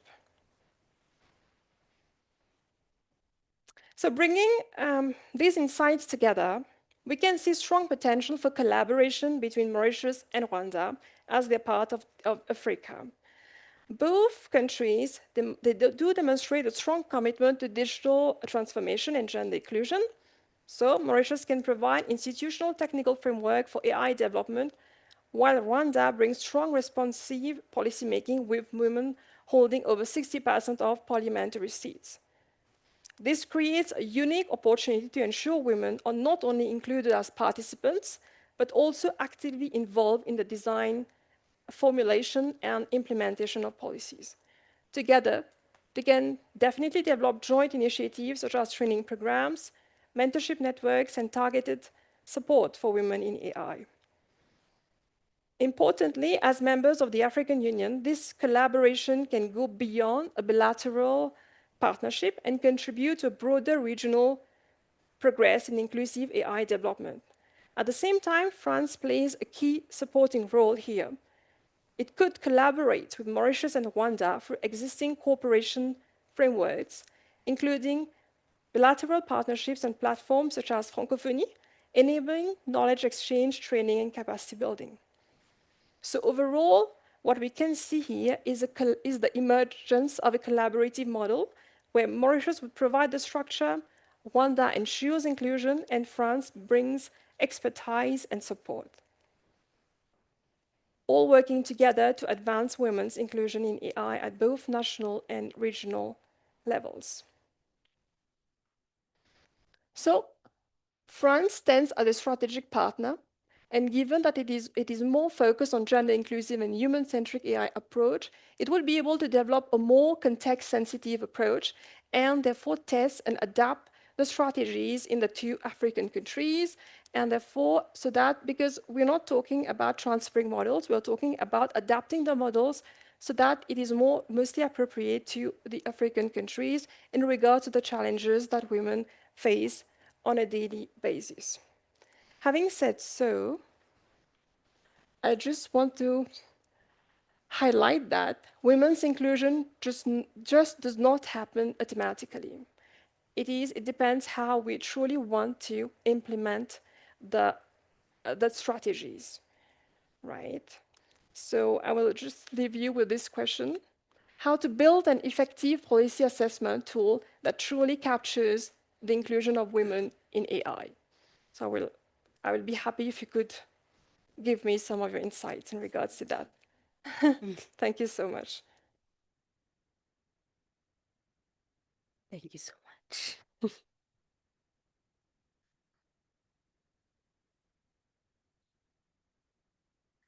Thank you so much, Chelsea, and thank you so much to my very brilliant panelists. I think they've left us with a lot to think about, and hopefully we'll get more time and like even a bigger opportunity to engage with everyone. I am very much aware that we're standing between you and lunch, but we will, before we close the session, we'll open up the floor for just 2 questions due to time limits now, but our panelists will be here today and tomorrow to allow for an opportunity for further engagements with everyone. And so I'll open up the floor to 2 questions. Yes, please. Thank you, moderator. My name is Dr. Jacob Mnodawafa. Mine is not a question, it's a comment on AI, because we are building AI systems to mimic the human brain. I want to give 2 examples where data and algorithmic systems are very, very important. I was in Australia as a young graduate doing my master's degree. I was doing my shopping. Some kids came to me, they said, how did you come from Africa? We are told there are no airports. Then I said to them, but your airline Qantas comes to Africa. Where does it land? So they were given the wrong data by the media. We were in South Korea towards the end of 90s. There was a big banner saying Africans are bringing HIV to South Korea. And it was difficult for us to even walk to the restaurant, to the shops, because everyone was afraid of us, as if we were carrying HIV, all of us. So I think it's important that as we build AI systems, let's make sure that the data we feed into our system is correct to create justice. Let's make sure that algorithms, we are sure that we are building African ecosystem. Let's not just bring algorithms from somewhere else, the global north. Thank you. Thank you so much. And okay, we'll take, and can I please ask that when the panelists respond, we just keep our responses and questions hopefully quite brief so that we can make our way to lunch. Please go ahead. Thank you. My quick question is around how do we strike a balance to say we are tied to the history that defined our countries and our economies, and we are not starting from nowhere. We are already connected somehow in terms of the global north and us and our realities. But when we power forward as Africa, what are some of the opportunities or strategies that we can build our power, but also draw the line and push back? Okay, thank you so much. I think our panelists will address the 2 questions at the same time. Okay. Hello, everyone. I have 3 questions. I will briefly send them out. 1 for Dr. Odile and 2 for Mr. Tanaka Dakacha. Okay. All right, Dr. Odile, I appreciate you for your presentation. I want to find out, because in your conclusion, you mentioned the fact that there is no democratic governance without citizen control. Okay, if we're talking about control, we're talking about regulatory mechanisms. So we all know that, I know that there's lack of specific actionable policies in South Africa as for automated AI decision making. So I want to find out how practical do you think that will affect the municipalities and organizations in local governance if we have absence of specific actionable policies and guidelines. Secondly, to Mr. Tanaka, you exposed on justice, agency, and algorithmic power. Okay, I want to center my question on justice. Since you are legal, you are a jurist, we can understand ourselves better. So as far as justice is concerned, in the words of Dr. Angela, we are looking at it from the point of ownership and control. And when we talk about control, we have to know that we cannot have control if we are centered on ethical guidelines. We have to shift from ethical guidelines to mandatory, compulsory compliance frameworks. So according to you, do you think that ownership, that effective justice or ownership and control can be effectively achieved with our current fragmented, adapted, human-centered regulatory frameworks? Or have we reached a point where we have to come, or where we must redefine justice through AI modeled and Afrocentric regulations? That is my first question. And my second question is, how can justice be effectively and efficiently rendered when these systems are characterized by the black box system? For us to talk about control, we must understand them. We must be able to explain them. And we understand that these systems can arrive at decisions which are contrarily to their design model. So how can this justice be effectively achieved if the systems are opaque, unpredictable, and there is complexity of value chains and continuous learning? Thank you very much. Thank you so much. I'll allow our panelists respond just 1 minute each. Direction You can start, Dr. Okay. You know what I'm going to do? For the interest of time, I'm going to try marry the two questions. Because they are very, in a way, related, about how we strike a balance, and also about the importance of participation and inclusivity in democratic governance. In terms of how do we strike a balance, the reality is that we cannot do without the Global North have built the systems. And moreover, there's also lessons to be learned. So in my presentation, I brought up the example from Barcelona, for example, and their Decode project. In terms of citizen control, if we're going to use that word, and the citizens having how do I put it, having more of a say of what happens with the data, what goes forward at a municipal level. They give us a very good picture. I'm not sure if I had made it as clear in my presentation, but the Barcelona example is brilliant. But of course, we have to be contextually sensitive. And that comes up to the second question about the fact that there isn't necessarily a specific legislation or regulatory framework. However, I'm going to be a little subversive in my answer, is do we necessarily need that? I believe that PAJA, that's the Promotion of Administrative Justice Act, and the Batupili principles are, they give us a very good idea of what we need to do, and why I do not think we need anything so specific is because technology as a whole is moving so fast. If we're going to say, oh, we can't move until there's a technology, right? I mean, until there's specific laws, when we're not going to go anywhere. I think we have enough of a framework that can guide us. And from the examples from Barcelona, from Amsterdam, particularly the Decode project, which is an EU project, there are lessons to learn. And And as I was pointing out in my presentation, is that South Africa is a fantastic lab because we're still at the design phase. So we can actually have the best of both, best of all the different approaches. We in our paper are pushing for a more open government model, which South Africa does have the framework to support that. And yeah, I'll leave it there. Thanks. Thank you, Dr. Elizabeth. If we may have your. Okay, I think no specific question was directed to me, but I will say that so that you not take much time. I would say that we are all aware that Africa has fragmented regulations about this AI stuff. And as I said, we need to come together. We need to follow a roadmap for harmonization. Because if we don't do this, we have the Europeans, they have the European Act on AI. We need to harmonize this principle so that because AI cuts across every country, every locality, so we need to work together, put our heads together and come out with a harmonized AI strategy, if not an AI regulation, to help us pull through this issue of AI. Thank you so much. And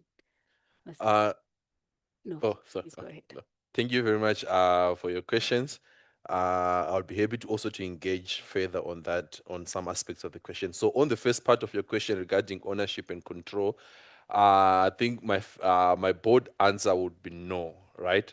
So why I'm saying this, I think for Africa, more than anything, we are realizing we don't have ownership, but at least to some extent, we have the control part, and this is where I want to largely base my answer on. So I think maybe for us, Africa, especially when we bring the Afrocentric approach now, it's for us to make sure when we are governing, when we are going to set new frameworks into position regarding AI, anything, especially maybe also to take note of the African Continental Free Trade Agreement. For me, I feel like it's annexes the digital trade protocol, for example, are some of the aspects which you can use to make sure that we then give Afrocentric model, like rather Afrocentric solutions to Afro challenges which we see, like the fragmentation issue which has been highlighted. Doesn't necessarily mean that every country has to redo its laws, but it can come at a continental level, and then we approach that. And going to the black box nature of AI, unfortunately, it's something which also we need to navigate carefully in Africa. But what I would propose is to make sure that there's enough education, especially for AI systems which are being used to make decisions on behalf of the people. So for example, if you look at the EU AI Act, it classifies like the high risk, low risks, etc. So for Africa also, on top of education, because we need to acknowledge the digital divide which exists, people should be able to know when a decision has been made by an AI system, for example, and they should be able to understand the decision, they should be able to challenge it, and then there should also be methods or other channels for human review. I think those would be my two answers for now. Thank you so much, Tanaka. I don't know if Tulsi, you have any 1 minute quick closing. So I would just like to give an insight on what I just did. So I believe that to be able to include more women in AI, we do not, very often we see that, okay, we are going to take the opinions of those women who are restricted, who are in the engineer, like for instance, who are in the technical, field, like software engineers, for instance, right? But I would like to say, what I would like to say is that we need to bring in more women from different aspect of life, okay? We need to bring women from humanities. We need to bring women from the agricultural sector, from different sector, if we really want, to include more women in this AI field. Thank you so much. Thank you so much, Tulsi. A big round of applause for our panelists. Thank you so much. Thank you so much, everyone. And this brings us to an end of our panel. Thank you so much for joining us. Just a few announcements before lunch. They'd asked that we gather outside near the entrance to take a group picture. And that lunch will be served at the Acacia restaurants in the North Block. And that delegates who have ordered halal or kosher meals, they will please make themselves known to the serving staff. Lunch is 1 hour, and then we will reconvene for the next parallel sessions at 1:30 with panel 3 in the auditorium and panel 4 in classroom 1. Thank you so much for joining us. Okay.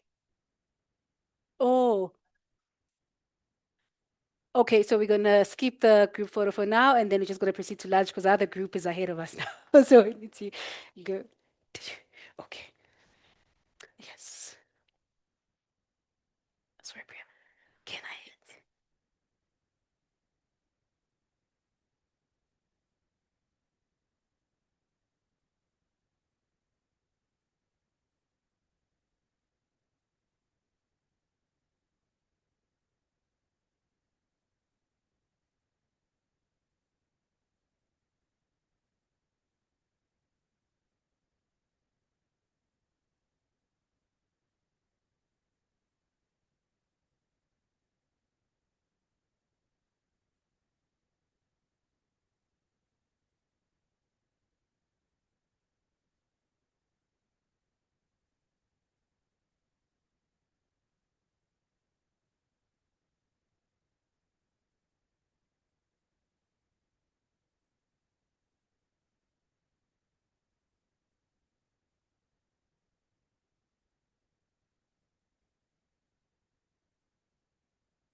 Good afternoon, everyone. Welcome back from lunch. I hope you enjoyed yourselves. And welcome to this panel. The theme of the panel today is building just AI in digital public infrastructure. So across Africa, we're seeing the foundations of DPI being established, from digital ID systems, payment rails, data exchanges. Now artificial intelligence is being embedded into these systems, shaping everything from access to services as well as to economic opportunity. But here is a tension. These systems often begin with data extraction. They generate new forms of value and then concentrate that value in ways that are not always visible or accountable. So where do we intervene? Do we govern extraction? Do we redistribute value? Or do we focus on accountability after the harm has been done? Building just AI in Africa means confronting these questions head on. It means shifting from being passive adapters of technology to active shapers of how it works, who it serves and who it empowers. And to help us unpack some of these questions, I have a very esteemed panel, and I'll introduce them one by one. So Ambassador Lavina Ramikson serves as Ambassador and Co-Chair of the African Union on Science, Research and Innovation Council and the African Union 6 region. She is a visionary figure in the advancement of responsible AI, dedicated to harnessing technology for good and unlocking humanity's potential. She is recognized as a top 10 leader in advancing AI globally, a true full-stack human being. Ambassador Lavina combines her expertise in psychology, technology, and economics to bring a unique and insightful perspective to AI development. Her dedication and achievement are evident in her numerous accolades. We are honored to have you here, Ambassador. Uyanda Maboya is currently an LLM research student due to graduate in May 2026. This journey was undertaken after successfully serving articles of clerkship at Adams and Adams Attorneys and subsequently being admitted as an attorney in July 2023.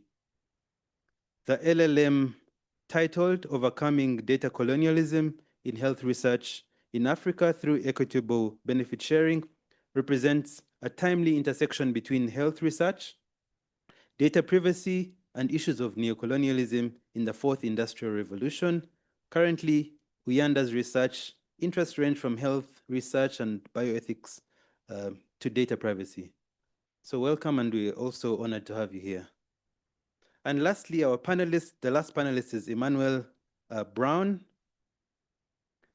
Emmanuel is a PhD candidate in information technology at Ghana Communication Technology University, where his research interrogates the intersection of techno-legal systems, AI, DPI, digital forensics, and fintech AML governance. His doctoral work examines whether and how AI can be enabled within digital systems to autonomously enforce contractual obligations in ways that are forensic ready, legally defensible, technically robust, and contextually appropriate for emerging economies.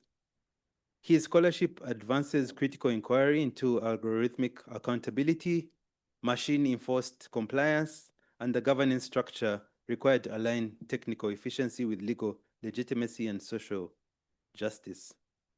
Beyond academia, Mr. Brown plays a strategic leadership in Ghana's digital ID ecosystem, where he serves as Principal Technology and Biometrics Officer at the National Identification Authority.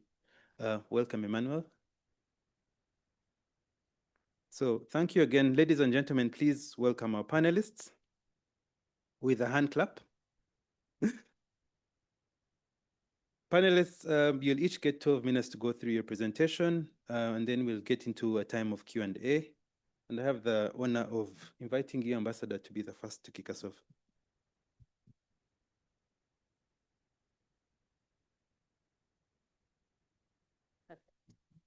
Thank you very much. Happy to see some of you have survived post-lunch, so thank you for being with us. I will aim to stay to 12 minutes, if possible, on a very interesting topic called architecting fair equity and what that exactly means. So I had the privilege of working with a few corporates, bank, telecom, as well as a big tech, and ourselves as the African Union on this particular paper in terms of positioning it. So yeah, thank you very much. In terms of where we are to date, we have 143 million people not so long ago that went through a rampage of scurrying the streets in Asia, all for a Pokemon sort of competition. And this ideally allowed them to capture so many different angles of landmarks, of people, of streets, of buildings, and. You can imagine the amount of data points that that came across. That is a project that would have taken about 8 years or so to capture. They've managed to capture 30 billion images in a very, very short space of time. And this was through a company called Nina Tech, if I'm not mistaken. And so, I mean, that in itself just lays a room for a whole lot of questions in terms of what is fair equity and how do we actually go about building this for ourselves. Most recently, we've also seen with the introduction of agentic AI that there has been many corporates, you know, that have been privy to leaking information. So we are here to date in terms of understanding where exactly we are going and how do we build it to get there. So this is a quote from one of the researchers on the project. He's the head of Microsoft Global. He's the head of AI for them, and his name is Peter. And he says the question is not whether AI can govern our infrastructure, but whose justice will actually be entrenched into its architecture. Efficiency without equity is merely just automation of exclusion, which I thought was really, really apt, especially for us. African nations, we seem to have a couple of things going for ourselves, right? One being around DPI, things like digital identity, data exchange, and economic transactions that really go tenfold, right? However, all of this is always underpinned by a few things called essential services and rights. And we get promised a whole lot while all of this is being captured, right? And that promise is around efficiency, inclusion, and these systems are increasingly reliant on AI for functions like identity verification, social benefit targeting, credit scoring, and resource allocation. So in our paper, we look to explore quite extensively a few different areas. We came up with a methodology that uses the 4T method, which is the transfer, transpose, transform, and transcend. But I'll get into that if need be. So this, for me, was really apt, the cartoon itself, together with the findings around it. So, for example, from an Africa perspective, we have positioned ourselves in terms of saying, what are the perils that we depict ourselves towards? And those perils really include the efficiency first sort of mindset around AI, and you know, that brings us back to the point of social welfare and social well-being, reflecting of our past excursions is not always systematically disadvantaged or addresses those disadvantaged groups. Take for account nomadic groups, take into account informal work settlers. So we explore 4 or 5 different key themes. One is the perils of efficiency first. The second is AI for economic equity. The third being how do we operationalize data for justice in terms of AI governance in particular. And the last is how do we have the imperative of institutional breaks, and how do they actually then get applied, and at which points do they get applied. It is worth noting that, for us to be able to achieve all of this, we still need to benchmark ourselves against what our current reality is. And that current reality stems from a few different aspects. And I just thought it's worth for us to, look at it maybe in some detail. So, we took examples across the continent in terms of energy efficiency. We took examples around healthcare, banking and financial flows, together with a social impact, which is really ever captured.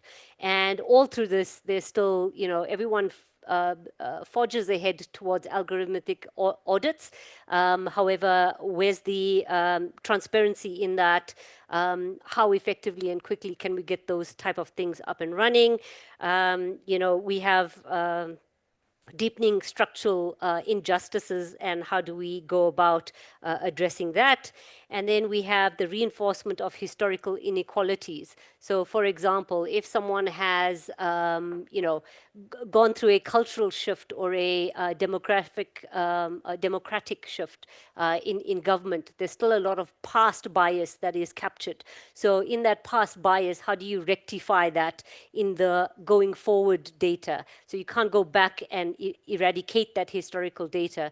So, the concept around code not being neutral, and nor should it ever be, really hits home for us. A couple of key considerations that we asked ourselves around this was around data sovereignty, as I mentioned previously, algorithmic accountability, institutional capacity, economic and geopolitical sort of harnessing, as well as technological dependencies. So when we have to address this, it is really looking at who owns the data, how does this data then flow. We talk about sovereignty and getting sovereignty right in our continent, and that's probably very closely linked to economic and geopolitical sort of power dynamics that are at play. If we have to take, for example, algorithmic accountability, let's say, for example, I heard fintech being spoken about. So, let's say there's a company in Nigeria that wants to, come to South Africa and has an AI agent, right? And that's their core basis or in terms of operation. So there's a couple of things that are required from just a cross-border perspective that is actually needed. So one is we as South Africa would need to go and figure out what data that model was actually trained on. How was that actually trained? Is there legitimacy in there? Is there transparency in there? Is there fairness in there? Is there bias in there? Is there ethical sort of consideration? So as you can see, just in that one sort of viewpoint, there's so many things that is actually required. Then we as South Africa have an obligation to the continent in terms of then going back and saying, how do we report this to an AU level? Where do we bring about, senses of, what impact has this particular model had on our economic standpoint? How has it improved? What type of jobs has it created? And. So there's, the complexities around this get really interesting, laid with the geopolitics that's unfolding at the moment, together with technological dependencies that we seem to find ourselves in. And, that's definitely an area that we want to sort of move away from. So some of the outcomes that we're hoping for in terms of the conclusion of this is really around technical design, institutional outcomes, economic and social outcomes, and research and knowledge. So if I just break them down a little bit, so on the technical side, we're particularly looking at the design methodology specifically around DPI and what that actually means. So, implementing agency, whether it is the AI agency or the human agency, and what exactly that has, and what is the context of fairness, and how do we have and define fairness in a multicultural continent that we exist on. Under institutional outcomes, we're really looking at the auditing side of this, and it's the multi-stakeholder oversight boards in terms of unpacking that. Under the economic and social outcomes, we're really looking at the informal settlement. Here, we are also considering the economic areas and architecting what is the technological dependencies that can actually be reduced when it comes to economic and social outcomes, so that we all can have the Africa that we want and work towards speeding up the adoption process in a very fair and equitable manner. And then the last bit is really around the research, knowledge, and outcomes, which is, again, very empirical based. And with that, there is a consideration for us putting together some form of a dignity index, which will help us to benchmark ourselves as a continent. And with that, we can then easily start attracting things like what is fairness and how exactly do we then derive that. Obviously, the political dynamics is something that can't truly be captured, irrespective if we think that it can be in terms of this, but we are trying our best in terms of having to address some of those issues at large. So yeah, those are just some of the resources and references that we managed to utilize thus far, and it's quite broad scaled across the globe. And we found that there is no one that is particularly focused on architecting fair equity. So it's quite a very niched opportunity for ourselves as a continent to position going forward. But I thank you for your attention. And I hope that was 12 minutes. Within the time. And thank you for the insights. Next up, we're going to have Emmanuel.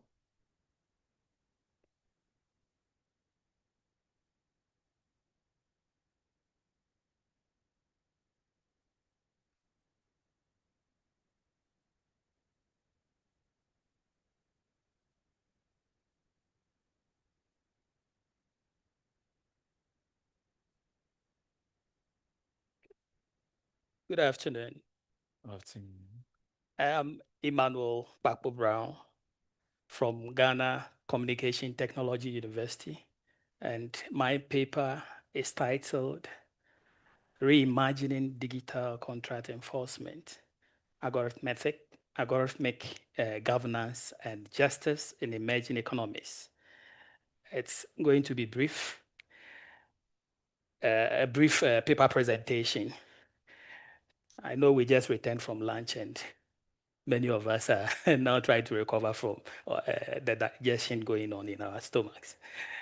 Digital infrastructures are transforming how contracts are enforced, shifting from traditional court-based systems to automated mechanisms embedded in AI and smart contracts.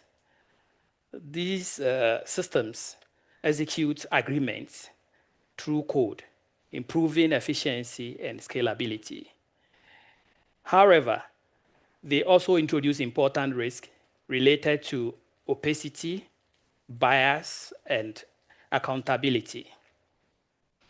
While existing research has largely focused on technical performance, far less attention has been given to questions of justice and governance, particularly within emerging economies. Against this backdrop, this study examines how algorithmic enforcement is reshaping contract governance and how accountability can be ensured. Specifically, it addresses two key questions. First, how AI-driven enforcement systems are transforming the normative foundations of contract law and compliance. The second question is, what forms of algorithmic governance can support equitable, transparent, and accountable enforcement in emerging economies? The background to the study. This study is situated within rapidly evolving digital ecosystems where AI-driven systems are increasingly used to automate compliance, particularly in platforms and fintech environments. In emerging economies, the adoption of these systems is accelerating, often outpacing the development of adequate regulatory frameworks. At the same time, reliance on externally developed infrastructures raises critical concerns around digital sovereignty and local control. These dynamics give rise to several governance challenges, including algorithmic opacity, embedded bias, weak accountability structures, and limited avenues for user recourse. Importantly, many of these systems lack what is referred to as forensic readiness. That is, the capacity to generate and preserve evidence for accountability and dispute resolution.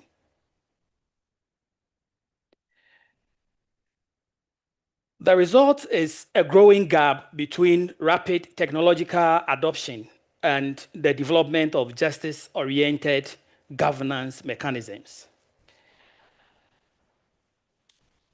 The methodology for this study. To address these issues, the study adopts a conceptual and interdisciplinary approach.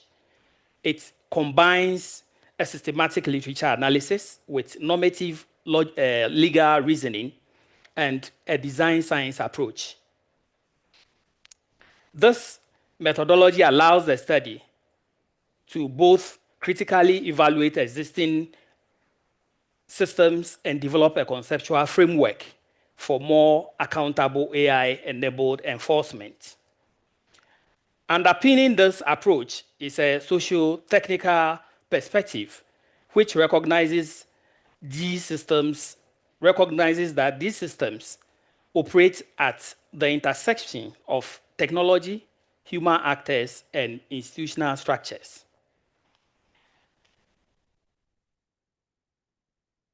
The key findings from this study generates 3 key insights.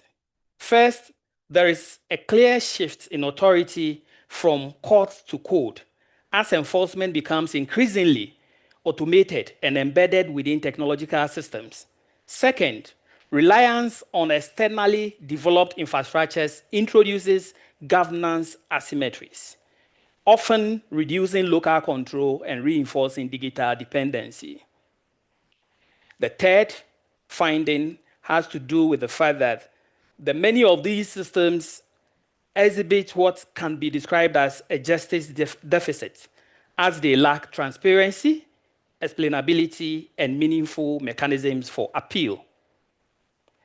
This shift is illustrated in the diagram, which shows how authority moves from traditional legal institutions, where human judgment plays a central role, to algorithmic systems, where legal rules are translated into codes and executed autonomously. The key implication is that while enforcement becomes more efficient, the mechanisms that ensure accountability do not necessarily evolve at the same pace. This creates a critical gap.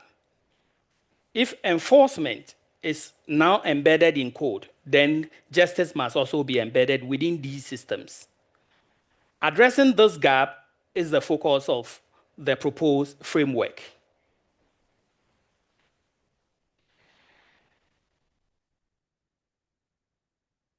In response to the gap identified by the study, the study has proposed an AFRAG framework, that is an AI-enabled forensic-ready algorithmic justice framework.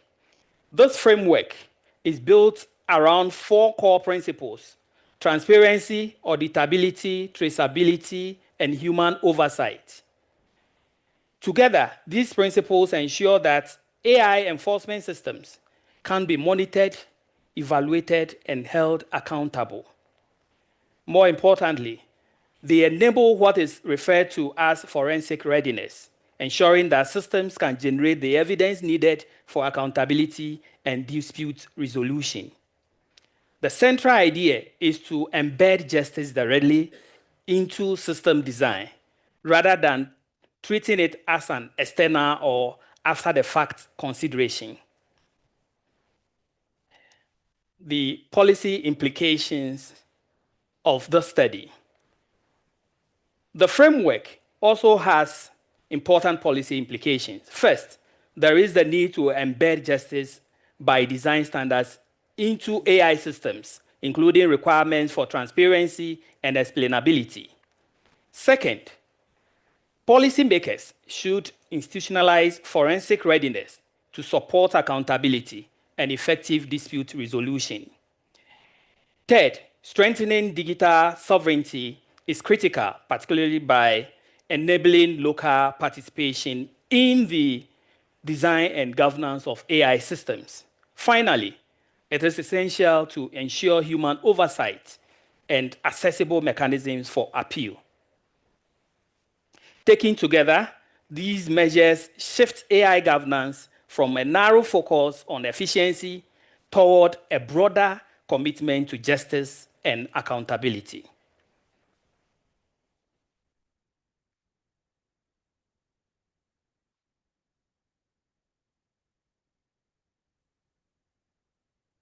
Okay, so to conclude,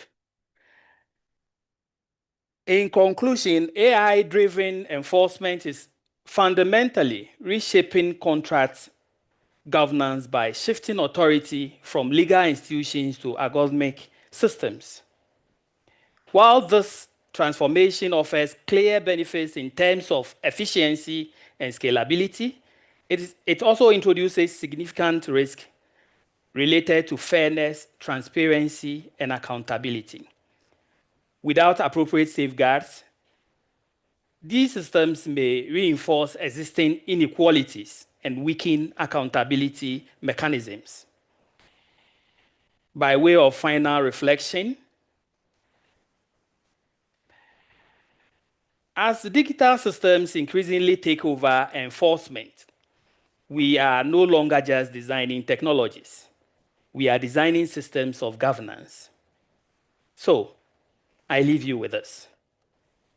If enforcement is embedded in code, who ensures that justice is embedded there too? And who is accountable when it is not?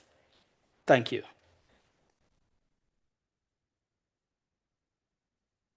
Thank you so much, Emmanuel. And our final panelist, Uyanda, the floor is yours.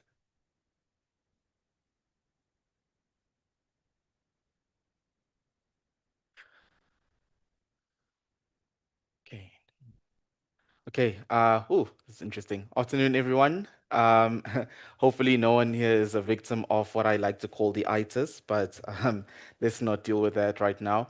I can see that basically throughout today's presentations, everyone has dealt with so many comprehensive topics. They all just deal with, infrastructure.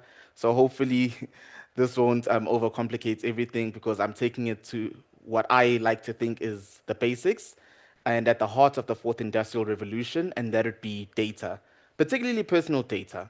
So the topic of today's discussion is data colonialism in health research.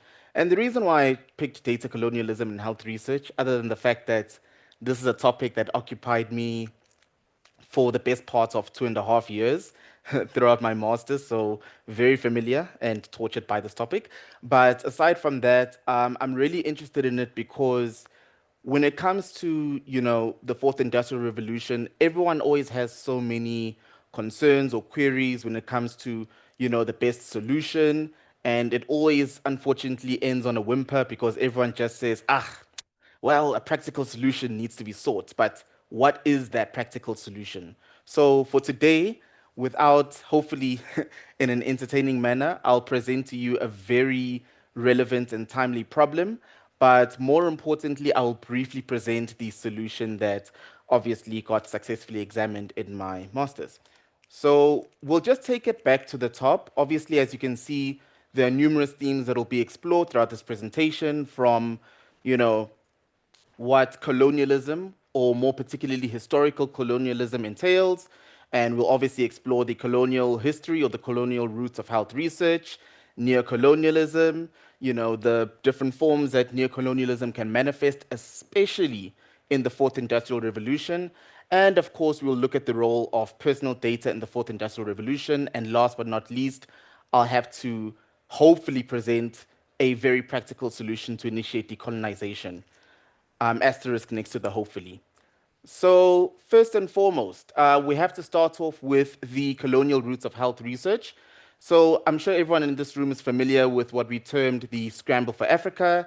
That's basically where throughout the 19th century, most of Africa was occupied by European colonial powers, England, France, the lot. But when it comes to the colonial roots of health research, this is very timely because, or rather, this is very relevant due to the fact that during the time of colonialism, especially during that previous industrial revolution, the problem there was that when something such as tropical medicine or global health was presented to those nations, the European colonial powers didn't present that so that they could assist in, responses to domestic health outbreaks, especially malaria. The only reason why they introduced these solutions or, these particular inventions was really so that they could protect themselves and, of course, utilize the labor, which, of course, was the African workers. So that is a very unfortunate part when we look at the colonial roots of health research. And more importantly, we have to look at something that is known as the Berlin West Africa Conference. That's basically where we had numerous European colonial powers discussing exactly what they would do with the raw materials that they were extracting from these African countries. And lo and behold, African countries, more particularly voices, were not included in these discussions. So the more things change, the more they stay the same. And more importantly, when you look at the infrastructure that was developed in this time, infrastructure was only developed to facilitate the transportation of raw materials to these European countries, while more importantly, African countries were robbed of economic profit and potential resource flow. So in other words, they were getting, very underhanded in these exchanges. And more importantly, this Berlin West Africa Conference was legitimized by the General Act of the Berlin Conference, and that basically made everything legal when it comes to exploiting Africans. All right. Now, when we look at historical colonialism, pardon me. When we look at historical colonialism, it's very important to see that, as I've stated previously, when we look at these medicines and these inventions that are presented, it was always going to be at the expense of Africans. And the worst part when it comes to a field such as global health is that these interests were presented as scientific progress, but more importantly, European colonial powers or the global north were presented as saviors, but unfortunately, Africans were always being exploited throughout this process. And that takes us to neocolonialism.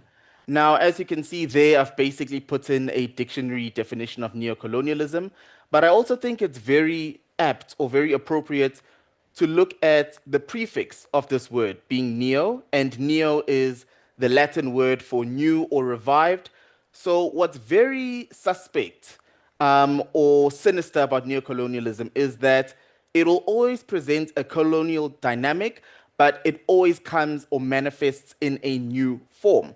So, for instance, as we can see there, neocolonialism has been described as the worst form of imperialism, and as a stage in the development of imperialism that is more insidious, complex, and dangerous than the old colonialism. But I think when we look at the third point, which I hope is not too comprehensive for those of you sitting in the back, I think it's also very important to note that external interference and economic control can severely undermine the sovereignty of African countries.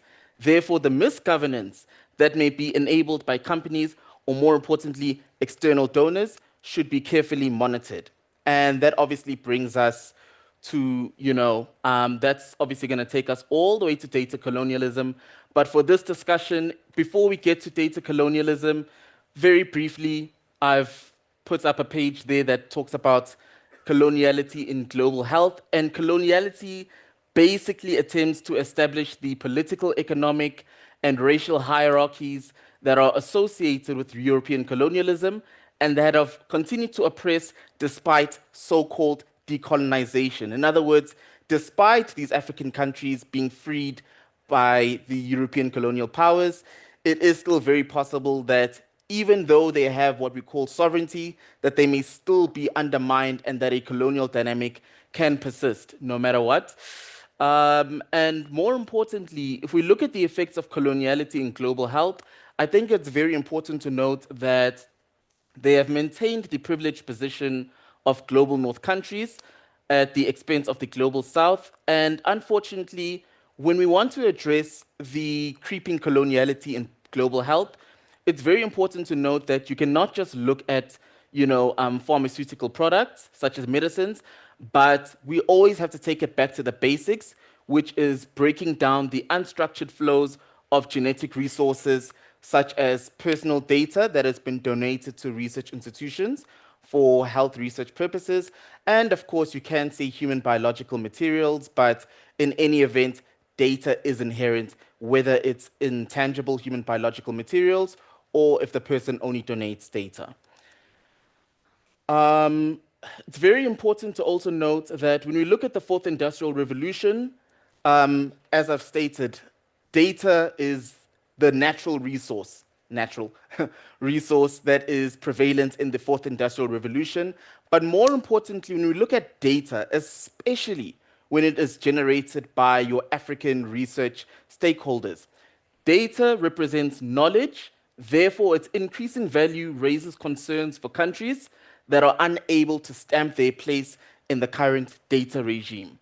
Now, when it comes to the colonization of data, there are numerous forms of domination that constitutes a form of economic value, knowledge production, and a method through which life can be quantified or reduced. But obviously, we'll get into greater detail on that shortly.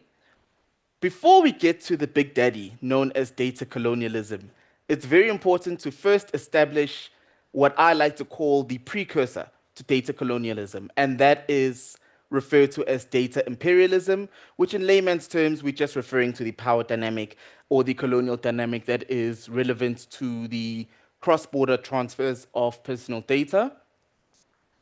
When it comes to this discussion on personal data, I think it's very important to note that you cannot ignore the influence of the GDPR due to the fact that obviously it is seen as the standard.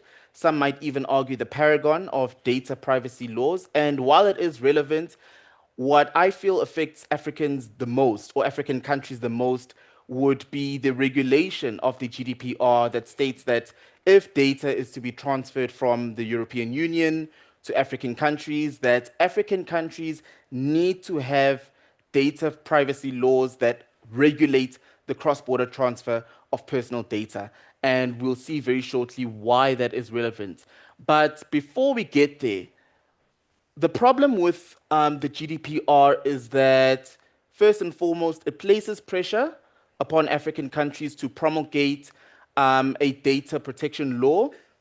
So as we can see there, the main pressure is to comply with the strict approach of the European Union, because a failure to do so carries the risk of losing access to a lucrative trading bloc.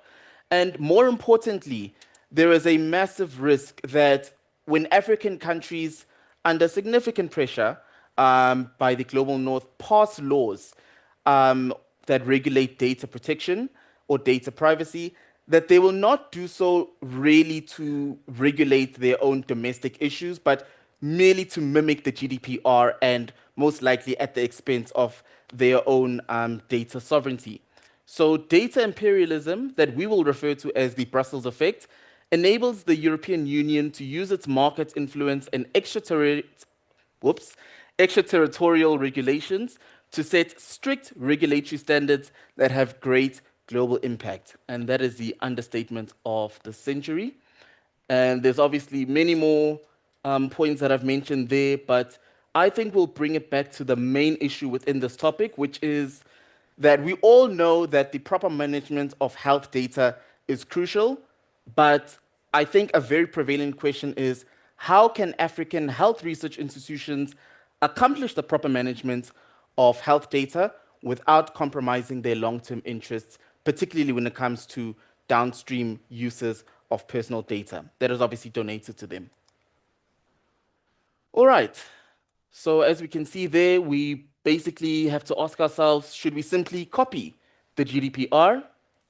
And as we can see there, although the GDPR is the standard for data protection, African countries need to provide other means of protecting their research institutions due to potential loopholes in the data protection legislation. And that's when we get to the main villain of this presentation, which is data colonialism. Now, data colonialism is best defined as the practice of unilaterally extracting computational data, mainly from the global south, in other words, your third world countries, that parallels predatory, extractive, and exploitative geopolitical colonialism to which the majority of the Souths were subjected. Now, data colonialism, as I've hinted at in a prior slide, has changed society by effectively reducing human life to a newly abstracted social form that is suitable for commodification, and that is personal data. Now, the knowledge extraction that is associated with global health coloniality deserves attention, especially with the way that capitalism can aggravate a field that is historically associated with colonialism. In other words, when it comes to the use of data, we have to ask ourselves whether, as we transfer data, or rather our local research institutions transfer data to their global north counterparts, is that data really going to be used for the benefit of these local research institutions? And more importantly, how can these institutions protect themselves from exploitation and, as we can see, data colonialism? So as we can see, issues of personal data that are relevant with research institutions include privacy and the sharing of benefits. So one instance whereby a particular loophole exists that can, that can aggravate data colonialism, as I've said, basically ethical forms that are unclear on the rights of all parties. But I think it's very apt to simply fast forward, and to conclude on talking about the solution, and that is essentially for our health research institutions to claim ownership over personal data that is donated to them for the purposes of health research.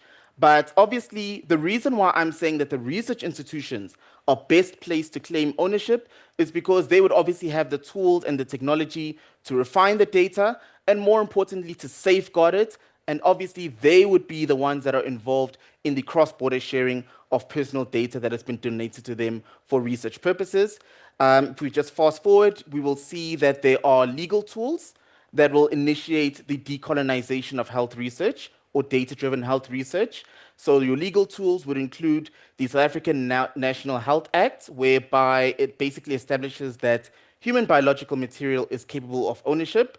And if your human biological material, which is tangible, can be owned, then obviously the inherent data within should also be capable of ownership.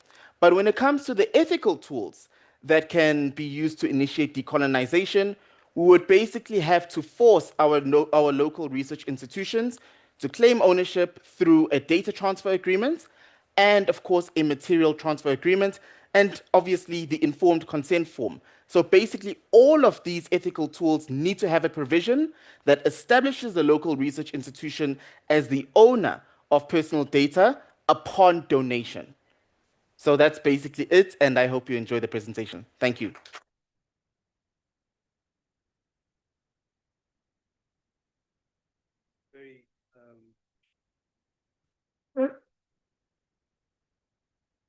Yeah, but thank you so much to our esteemed panelists.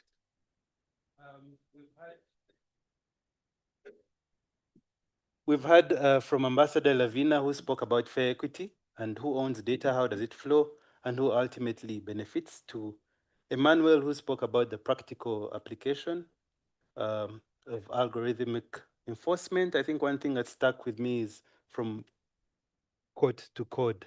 And then finally, Uyanda, well done on the presentation. It's Uyanda's first academic conference, so I think he deserves a round of applause. For taking us back to the basics, looking at data colonialism and looking at health data as a practical use case. So I'm going to open it up for questions. The first round of questions to the panelists. Please go ahead. Thank you, our moderator. Thank you to our panel for speakers. Mine is the first one. I think is our colleague who talked about data colonization. Africa, we fought colonization, but we are still perpetuating colonization. We are still divided in terms of languages. I speak Portuguese, I speak French, I speak what? I don't know. But we are same Africa. We fought those guys. I don't speak English. I don't speak Portuguese. I don't speak French. What are we going to do about these languages? Why don't we speak Zulu or Shangana? What can unite us? Because language is very powerful. It keeps us looking back where we came from. Yet we fought those systems. We are still tied up with our history. There was a joke someone said, I'm from Zimbabwe. He bought some jeans in Zimbabwe, went to London, he brought them back and gave his cousin. They were very happy. He said, this is quality from London. A week later, he said, I bought them in the street. They couldn't believe that because the mindset is still connected to our history. We're colonized. We think the best things that come from what? From overseas, from the global north. So I think let's look at the basics. Let's look where we came from. What can we change within our power? Thank you. Okay. Two more questions. Yes, go ahead. Thank you so much. Those were such interesting presentations and also hilarious. So you might have heard me laughing in between the presentations. But my question is for Emmanuel on justice in the code. I think that's where you ended up. I'm really interested in that because we can see that several judiciary and law societies across Africa are thinking about utilizing AI in the dispensation of justice.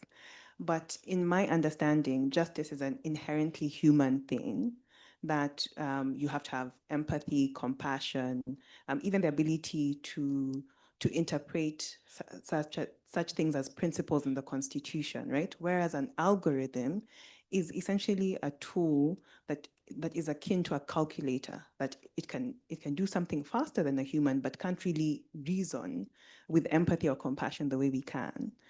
So when you say putting justice in the code, I'm really wondering, how do we do that? Because if the algorithm or the code is mathematical, doesn't have these inherent things that are embedded in a judicial officer and derived from the Constitution. Thank you. All right. One more question near the back. Can I answer? No. No. We're just taking the first round, then you can come in. So. Okay, thank you. My name is Hlengiwe Shelembe. So my question is actually, it's emanating from the previous sessions, and I was just linking to this session because it talks about digital public infrastructures. And I think in the previous session, it has been articulated already that it seems like Africa is much more advanced when it comes to regulation of AI. And in a sense that it's not that we are not talking about investing in infrastructures and resources, but it seems like our debates are more advanced when it comes to regulating. So I just wanted to know maybe from the panelists in terms of how do you guard against the risk of actually regulation outpacing the debate around infrastructures or investing in AI infrastructures? Because it is quite important as well, in as much as it's important to regulate because there are so many harms that emanate from the usage and the adoption of AI, but you also need to guard against the risk that would emanate from outpacing debates around investing in infrastructures and resources. So how do we guard against that so that our debates are almost like running parallel towards each other? Thank you. Thank you for the questions. Let's take this round, then we'll have another round of questions. Who wants to start? There's one question for you, Yanda, and Emmanuel, then there's a question for the entire panel. All right, I think I'll start. So when it comes to Mr. Jacob's question, which is, I've divided into a twofold question, just so we don't get ahead of ourselves. So the first thing is, what can unite Africans in this decolonization of data-driven health research, particularly when it comes to the way in which data is shared from our research institutions? When it talks about unity, I think that's a very good word to use. And the best thing we can do is have a good regional response. In other words, we need to have some sort of arm of the African Union that will assist us in doing that. And it's actually very ironic because we have he's not here, but Mr. Kudo Kwashe, who's a part of the African Union Development Agency. There's a framework that they published back in 2021 where they basically said that they broke it down and they said these are the tools that African countries can use, but they still need to correct certain points. Because, for instance, they said that if you have a material transfer agreement, that you can also include personal data under that. And yes, human biological material contains personal data, but they are not one and the same thing. So that's the first thing I would say, that the African Union Development Agency, they did initiate this, but they just need to correct that framework. And then we should be good. And then secondly, what is within our powers? Unfortunately, when we have governments that either, because if we look at the current state of affairs, not all African countries have an active data privacy law. So when we talk about what is within our powers, it's very appropriate to once again talk about these research institutions, whether it's universities or biobanks, but generally what is within our powers, more particularly their powers, the ethical tools I just mentioned. It is not, it is still very comprehensive, but draft a clear research policy that gives definitions of what human biological material entails, what personal data entails or research data, and obviously the ethical tools that I would have referred to. So from your informed consent form that claims ownership over genetic resources that are donated for health research purposes, to your material transfer agreement and your data transfer agreement. And obviously, as much as I say that the research institutions must take control, we're not saying that we should disregard data privacy laws or health laws. I think, if anything, these ethical tools should supplement the legal regulation of these genetic resources. So they should all go hand in hand, but the most important thing is for everybody to be on the same page. So just to close off, we just have to have research institutions getting ahead of the curve at the moment, because government will inevitably delay things or issue out incorrect frameworks. I won't mention what South Africa did, more particularly the National Department of Health, but I think that at the moment research institutions need to, as I've stated in decolonization, they need to take agency and control of these transfers of genetic resources. Okay, so if I understood the question well, you are asking of how we can embed empathy and the other principles of law into AI justice system. So I ended by saying that the study is actually looking at the situation where the power or the powers of the courts are now gradually being shifted to algorithmic systems. That is where this paper is looking at, and it's built a framework that will help actually bring some of these legal principles in its building or design. So the algorithms will not just be built with without our context, the global south context in mind. Our laws must be the foundation for the design. And if you checked the framework, there is a human oversight part. As it exists now, it is autonomous. So no, the laws are not needed here. You can make an appeal. Assuming you buy a mobile phone and the warranty on the phone is embedded in there, you will not have any prompts, anything before you realize, or whenever there is any problem with the phone, you take to the vendor, they will tell you you have violated the warranty. And it's more or less a black box scenario where you cannot defend, you can appeal. It is done because whatever the design process was, whatever the legal issues that were inculcated into the warranty, you cannot have physical access to it. You can read it. Most of the time, the warranties, the subscription rules we have with our digital platforms or digital devices are very long. You can't read them. So this study is actually the foundation. This is just to build a research framework. And the next stage, it's for it to build prototypes and simulate. By this, I mean we are going to look at the various country laws, or if we have AU AI strategy documents in place, we'll try and implement some of these strategies or these principles into the code, the algorithm, so that when you are using your phone and you are about at a point you are about to violate any of the warranty terms, it should be able to prompt you.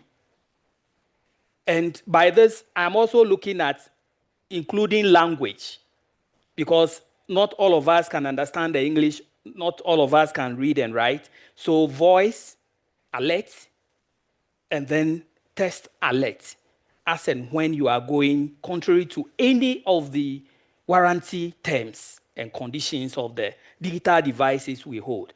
So that will be the second stage of the study. So by that, we are actually we are building a forensic ready device. So in case there is any issue with the warranty order, you have a problem with the digital device or IoT device, whatever, and you go to the vendor, you are able to generate, or you have an audit trail of all the violations from your side. And if there is no violation and it is a normal issue with the device, then you would have an issue with the vendor. And when it ends up in the courts, you have a forensic ready evidence to back your claim.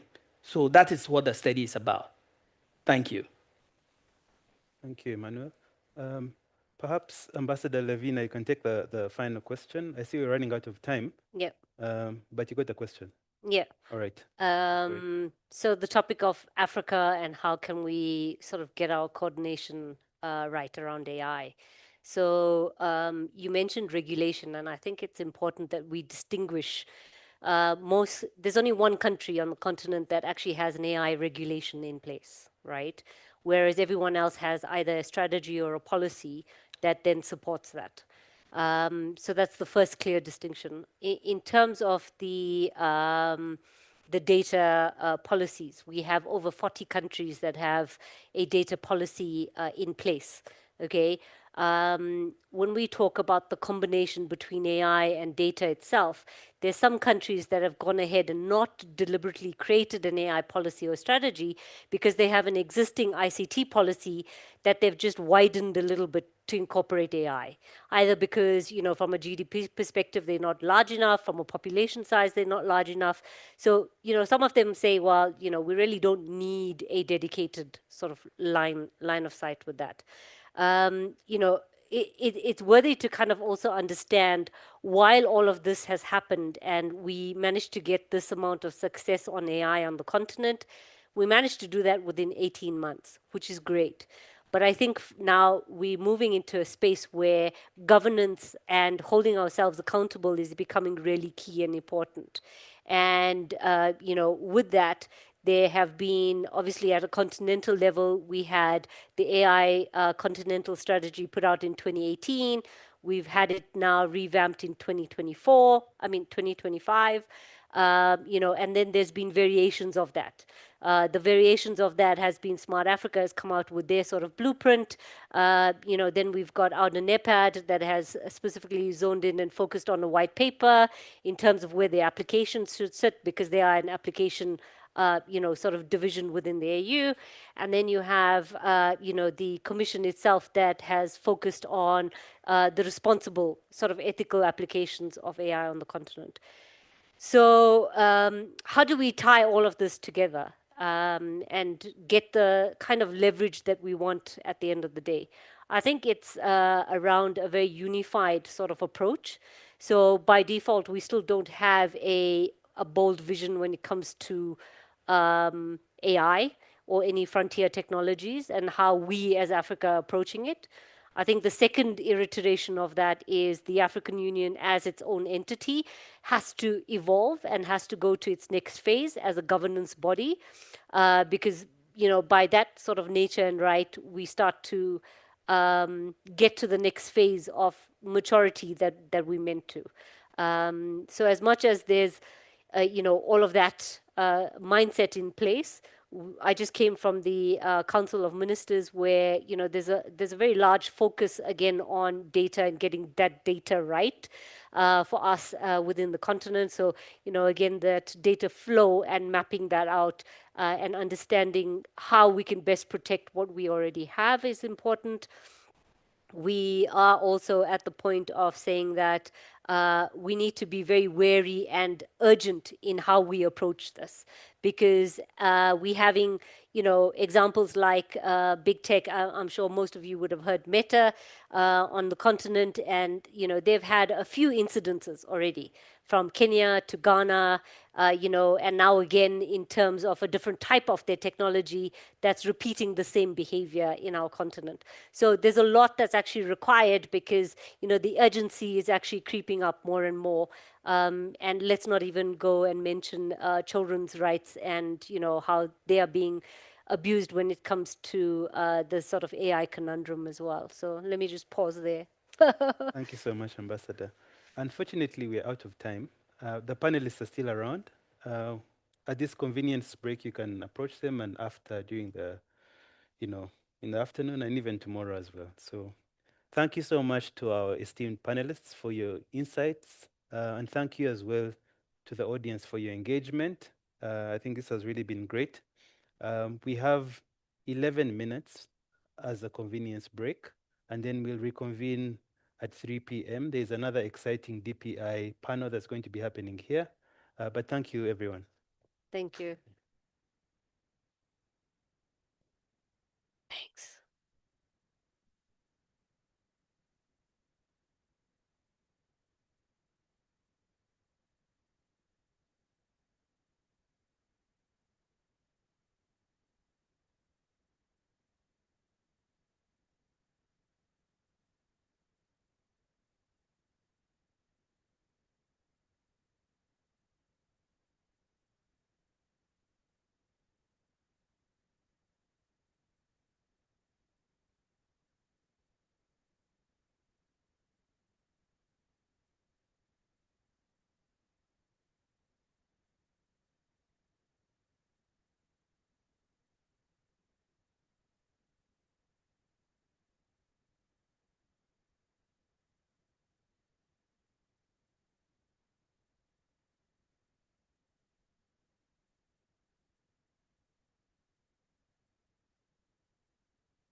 Mic check 1, 2.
Not even my master's thesis.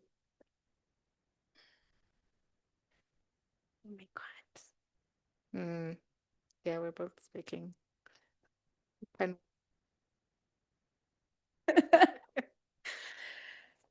Yes.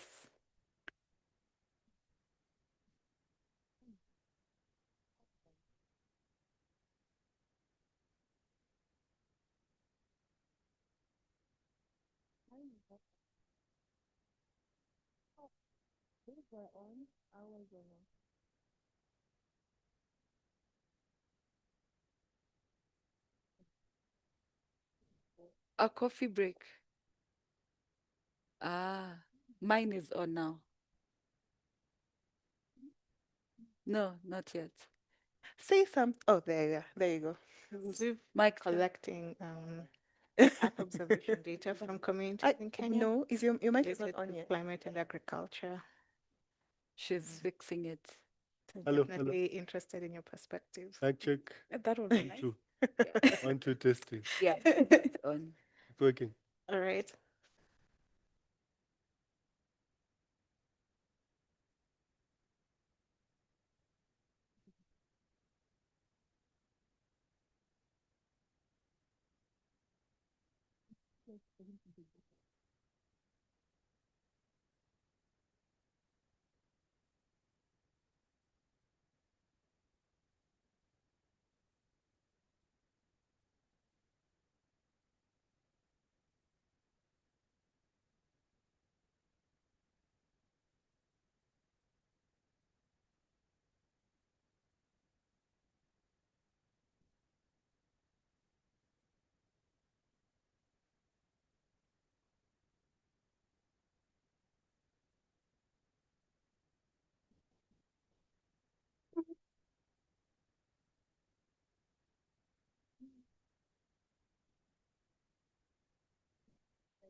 Okay, but I'll click for him the first slide.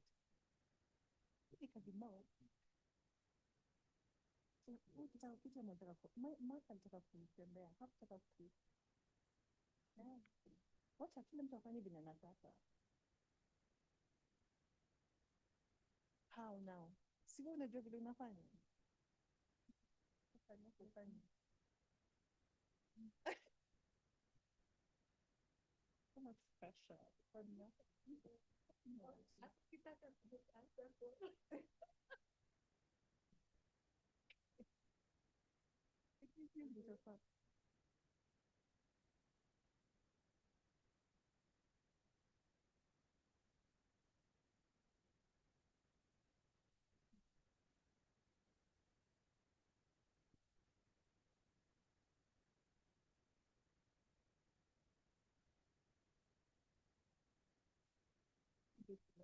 In body, yeah?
All right. Welcome everyone to the 5th panel, 2nd in the afternoon. I have been promised an absolute rock star cast of panelists here. They were so eager, they had to sit down first before they were called up. So without further ado, we have the first group, all 4 of them, very keen. We have Dr. Melissa Mono who is the director of CIPIT at Strathmore University, the leading East African AI policy hub and data governance policy center. I've also promised to keep the bios extremely short because there's so many of them. So I will not read out the subsequent 3 paragraphs that came with the bio. And we have Mr. Mark Irura, who is currently a linguistics diversity expert with the UNDP's Digital AI and Innovation Hub. Louise Mbo, who is a governance and civic innovation leader with over 20 years of experience working at the intersection of technology, data, and service delivery across Africa. And Leonida Mutuku, who is a Nairobi-based data scientist and AI researcher with 15 years experience in inclusive technology and innovation to address development challenges across Africa. Then we have Berengai Mabika. Berengai Mabika is an associate in the digital economy and governance team. He has a leading voice in technology policy, passionate about shaping inclusive digital futures across Africa and the global south. With over a decade of experience in digital policy, internet governance, and emerging technologies, he helps governments, NGOs, and civil society navigate the complex digital transformation journeys. As partner, digital portfolio at Expectation State, Berengai leads strategic initiatives that address connectivity, privacy, cybersecurity, and digital sovereignty. Previously, at the Internet Society, he spearheaded efforts to strengthen the internet infrastructure and promote open, secure, and accessible digital systems. As serial entrepreneur, he co-founded Golix, a blockchain platform driving financial inclusion, and the Development Reality Institute, focused on sustainable development and climate resilience. And then last but not least, we have Ruvimbo Doreen Supia. She is a geomatics engineer, GIS, and remote sensing specialist, and MSc candidate at geomatics engineering at the University of Zimbabwe. Her work focuses on the integration of GeoAI, UAV-based LiDAR, and spatial data science for environmental monitoring and precision resource management. She has experience in geospatial analysis, Earth observation, and spatial modeling, with a strong interest in applying artificial intelligence to solve real-world challenges in forestry, climate monitoring, and sustainable land management. Her current research explores GeoAI-based individual tree detection using UAV LiDAR in structurally complex eucalyptus plantations in Zimbabwe, aiming to improve forestry inventory accuracy and support data-driven forestry decision-making. And with that, I hand it over to the first group. Please.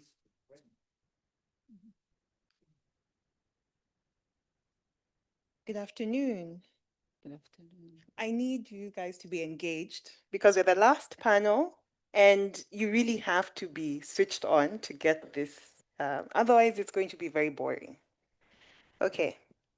So my task here today is to kick off our presentation on inclusive governance for language as digital public infrastructure. And essentially, I want to start by asking you a question that I think sits really well in the theme of this conference. And that is, who owns the right to your mother tongue? You can hold that question with you, and I will come back to receive the answer at the end. Now, right now, I was going to say AI companies, but I don't think that's correct. I'll say that AI actors, commercial actors, are running extraction pipelines on languages and indigenous knowledge systems across the African continent. Text is scraped from the web without consent. Speech data is collected under research terms that give communities no ongoing control and no economic benefit. And the models trained on this data, are there models trained on this data? Okay, another question you can answer at the end. They frequently perform worst on the very languages that they were extracted from. So there's a hint to an answer. I've asked you, first, who owns your mother tongue? Second, are there models that run on your mother tongue? And if those models exist, what is the performance of those models? Okay? Now, this is not a bug. The fact that the models that currently exist that are running on indigenous language data sets do not perform at peak is not a bug. It is the logic of informatic capitalism. And I'm really happy to come after everybody else has talked about data colonialism and capitalists. So I know that we're on the same page, correct? But if we're not, informatic capitalism means a regime in which digital platforms accumulate value from the unpaid and undercompensated data contributions of individuals and communities. Language is treated as a mere raw material to be mined, processed, and sold. And the value from this accrues to the extractors, never to the communities whose cultural expressions are embedded in the data. We could even say that data represents those communities. And then we are told that inclusion exists. We are invited to the table, but we do not hold the keys. And what is being traded is not access for agency. It is our data for somebody else's profit. Kenya has approximately 68 vibrant languages, and we stand at a crossroads right now. Do we become fodder for foreign algorithms, or do we build our own digital future on our own terms? This paper takes that crossroads seriously. And that's why there's 4 of us here. Actually, there are 5 authors of this paper. Only 4 managed to come here today. And I think this is the only paper that has multiple authors. Is that correct? Somebody can let me know. It's correct, right? No? There are others. Great. Well, you need to bring your co-authors here. And this is deliberate because each of us as authors represent different disciplines, different understandings, different communities. Our core research question asks, how can a governance framework for a national language corpus be designed to embed data justice, include economic equity, resist extractive data practices, and ensure community sovereignty in the AI value chain? And for sure, that's a very ambitious question that we're asking. Those are the imaginaries that was coming up in the keynotes in the morning, right? The alternatives to what currently exists. So we are not just asking a technical question about how to build a bigger data set. We are asking a governance question and a political question about who decides what is collected, how it is annotated, who can access it, and on what terms. And the paper gives you an answer to these questions. The paper, through the proposed Kenya Language Corpus Framework, investigates what it takes to govern a national language corpus as just digital public infrastructure, embedding data justice and community sovereignty from the ground up. And when I say that as a Kenyan, I'm not endorsing the other people who say that. And if you don't know, it's okay. Let's just move on. And resisting the exploitative paradigms that currently define the digital global economy. So I think the theme this morning started off well. It was asking questions. And with this panel, we're ending by giving you the answers to those questions and showing you that alternatives do exist. The argument, in short, is equitable AI begins not with algorithms, but with governance. So how did we do that? I'm going to go very fast because I don't want you to ask me questions about the methodology.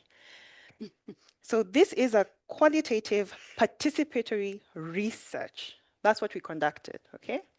We had a number of stakeholders that we carried out primary data collection with. We had key informant interviews, we had focus group discussions between October and December of last year.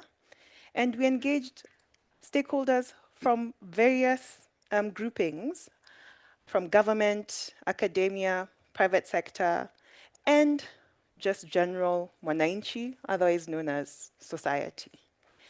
And critically, we had representatives from the Kenyan language communities that we are speaking of in this corpus. So those who speak the Luo, Luya, Kalenjin, Kidawida, Masai, Somali, and Kikuyu, because yes, we do have Kenyans who speak Somali, and they are Kenyans. We analyze this through a dual lens, that is socio-technical systems theory and data justice scholarship, where we interrogated power dynamics, epistemic violence, and the risks of what we might call digital liberalism. So we might go from one end of the spectrum to the other. Finally, the framework was further informed by comparative review of existing national corpora internationally and across Africa. And now I'd like to invite Mark Irura to speak about our findings on a context-refined digital public good definition. All right, I'll be talking about this from the definition of what a digital public good is. If you go to the Digital Public Goods Alliance website, it will have 3 aspects. The first aspect is it has to support an SDG, one of the 17 goals. The second aspect is it has to do no harm. And the third aspect has to do with enabling it to be open. So that is what I have on the left, right? That definition. So relevance, openness, open source, and we've had these definitions. And when we go to the right, when it came to our context and how we defined a digital public good. So the question is language a digital public good? So strictly no, according to that definition.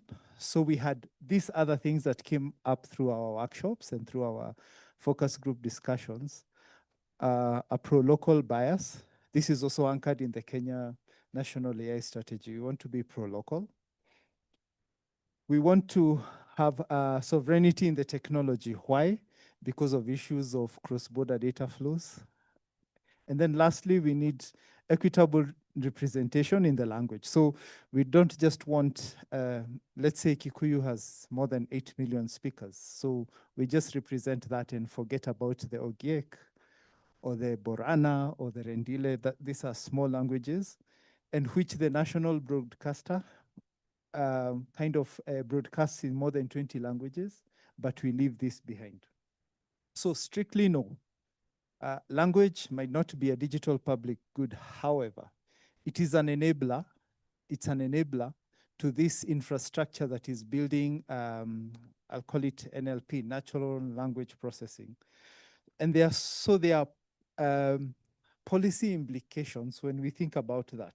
And so we are trying to imagine what a Kenya national language corpus would be. And for many African countries, so when we think about the British national corpus, it's one language, it's English, right? When we think about a Kenya national language corpus, it will be multilingual. When we think about any other country that is trying to build a corpus, it will be multilingual. So I'm going to focus on the technology stack only, because this is finding one and I have to talk about technology. So the first issue is sovereignty. So when I think about sovereignty, at a policy level, one of the things that the government has done is it has enabled the hosting for the first version of what we could centralize as a corpus within the government infrastructure, and it's not charging for that. So currently, we have deployed something, it's at Ken Corpus, KENCORPUS.ke, and it's hosted at the Konza Technopolis Authority. So that's a government agency that gives hosting. And the reason for this is we are saying in principle, let our data sets reside there. However, there's data that's already been collected and it resides in the Harvard Dataverse, on Zenodo, So that is still Kenyan language, but how do we centralize and make this a metadata repository to begin with as we figure out? Because digital public goods do not have a 2 or 3 year lens. They might have a 10, 15, 20 years. Even if you think about the British National Corpus, there's a 1994 version, a 2014 version. So government is leading in terms of sovereignty in it. And also we've gotten, or part of this work enabled us to sit with the Ministry of Culture and the Ministry of ICT, people who would not ordinarily sit together and discuss this from a technology perspective, but also not just from an AI perspective. There's a cultural aspect of cultural preservation aspect that is part of this initiative.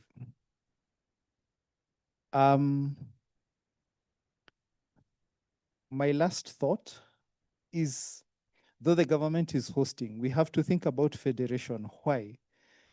One of the themes that has come up today is power. So if the government decides to turn off the switch, what happens? If the private sector decides to turn off the switch, what happens? So from an infrastructure perspective, and we're talking about digital public goods, how do we enable a university somewhere to host data, a civil society actor to host data? So we are thinking about a federated approach because it avoids centralization and it gives birth to new data sets. It allows innovation, but it also allows us to think about this Kenya Language Corpus Initiative, not just in terms of data sets, but also in terms of models.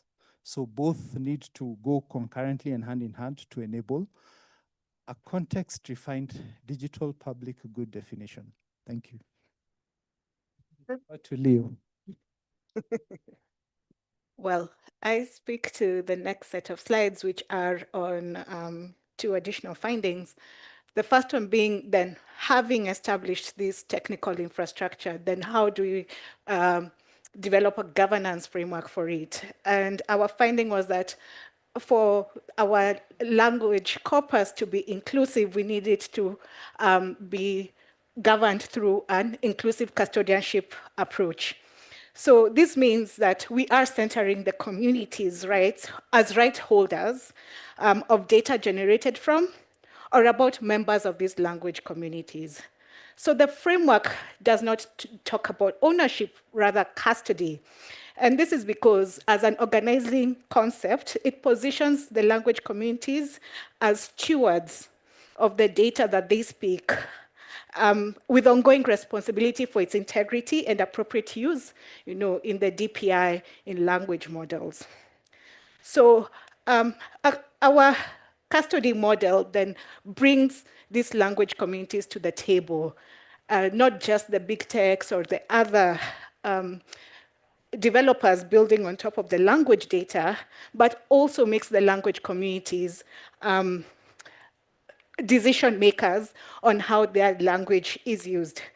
So we mulled over a number of custody models, but across all of them, including the federated approach, we still had a governing council that allocates seats to these representative communities. And then they are not just merely consulted about how their language data is used, but are also decision makers. And this is inspired by, again, if you're from Kenya or even the African context, the SACCO models, the cooperatives. So we are also proposing this inclusive custodianship as a chama of language data, again, a cooperative of language data. And in cooperatives, decisions are made by representatives of these communities and through either special general meetings or AGMs. And similar to a COP, the power is distributed then from just the, the processors of the data, but also the community owners. So then the next question comes, okay, if we have this distributive power through the inclusive custodianship model, then how do we embed benefit sharing, especially because, again, the language communities are the custodians and not necessarily just owners of data. So having defined this custody, then to maintain a language corpus of the multitude and the magnitude that we envision, then there needs to be stable mission-aligned public funding or sovereign funding, if we may, and the need to ensure that commercial value generated from this corpora flows back to the contributing communities rather than being captured by third parties. So in this case, that might be the big techs or the AI developers. So other language corpus, if you look online in our African context, have been mainly donor funded. But once the donor money is done, the data collection and development stops. So our KLC governance framework proposes a multi-channel sustainability model, again, building on the cooperative model, where as contributors of the data, you could also contribute funds to sustain the corpus. And this will be similar to how the telecommunications companies contribute to the Universal Service Fund that is used for digital inclusion across the country. And that is then, we're creating a sovereign funding model for the corpus. Secondly, creating a tiered mechanism for benefit sharing means that the corpus, given that it is through either the centralized framework that we have at CONSA, will generate revenue, but that revenue, a portion of it goes beyond, again, the processors of the data to the communities that contributed to that data set. So that portion reserved for the community mix ensures that there's access benefit sharing, but also benefits drain back to the communities who are custodians of this data. And I'll hand over to Lois to talk about the ethical aspects of it. So earlier in the morning, we had a conversation about our languages. And I think this afternoon, somebody spoke about millions of Africans who are involved in data collection, and I would almost want to say selling of data. And the interesting thing is that they get paid so little, yet majority of the times they think it's good money because it's easy money to sell your language and the data sets. While we were doing this work, one of the government bodies actually told us that they were having a meeting, they had an upcoming meeting in January with one of the big tech global companies, name withheld, who were interested in collecting their data sets, and not the data sets that they broadcast in English, but the data sets that they broadcast in vernacular, what we call local languages. And so we began to ask ourselves, and when they were sharing that, they also expressed the fact that they didn't know how to go about that conversation because there weren't guidelines around that. And I'm telling you this to reinforce the reason why this framework for us was so important, because everyone in our country and in your countries, I believe, is being approached by somebody to sell out data and with no guidelines whatsoever. And so we began to ask ourselves, other than custodianship, as you've had, other than looking at the legal frameworks, what does the ethical frameworks look like, or ethical enforcement? And I just want to talk about three key things. So number one, for us, it is very clear that the value of our KLC is equivalent, or the potential of our KLC to do good is the same potential it has to do bad. And so when we're thinking about ethical guidelines, we did not just provide the do's and don'ts, which are already there, but we went ahead and spoke about accountability for misuse and harm. And here we were very categorical. What does that look like at individual level? What does that look like at institutional level? We also talked about sanctions and enforcement. And we said, in case there are breaches, and we tagged these breaches. So for individuals, we proposed 3 breaches. And the first breach was minor breaches, which ideally would include accidental misuse, protocol deviations, whether it's during data collection, transmission, processing. So what would that look like in terms of penalties? What would major breaches as a tier 2 again for individuals look like? And this is where we're talking about unauthorized redistribution, violation of license terms, and ethical breaches. And all these things that we're talking about, one of the things we're also very careful to do is to ensure that everything we proposed was practically possible within other current regulatory frameworks. For example, the Data Protection Act. For example, the language policy that is being held by the National Museums of Kenya. And then Tier 3 had severe misconduct, where we're looking at malicious tampering, theft of data, or use of illegal activities. For organizations, again, we gave them different tiers in terms of enforcement. So the first one was non-compliance, which was failing to meet the set standards, which of course are within the framework. Then we also spoke about contractual and ethical violations, and here we were looking at using data beyond the license scope and failure to provide equitable benefit to communities. So it is very clear what we need to do at institutional level and at organizational level. And then finally, at Tier 3, what we looked at was gross misuse and exploitation, repackaging and selling corpus data as a proprietary product using data to harm communities. It is said that Africans are very good at making money. So it is very easy, and we all have guidelines, especially if you have data protection laws. We have guidelines about collection, use, reuse, isn't it? So for us, it was also very clear to provide this tiered enforcements so that then our ethical enforcement has clarity in regards to individuals, what they will do in regards to innovators, whether they are startups, whether they are tech people at coding level, at production level, but also for institutions. Back to Mel. And so I'm back again to ask you questions. You had 2 questions. I'm asking you a final third one. Have we not reimagined a national language corpus governance framework? We talked about the technical foundation. We've shown you our thoughts about governance and rights. We've also talked about community and custodianship, and even gone ahead to talk about sustainability. And if all this is achieved, we definitely know that there will be impact. So we are no longer listing our problems and lamenting. We are moving forward to putting up solutions that are Afrocentric. So what are we missing, if anything? Thank you.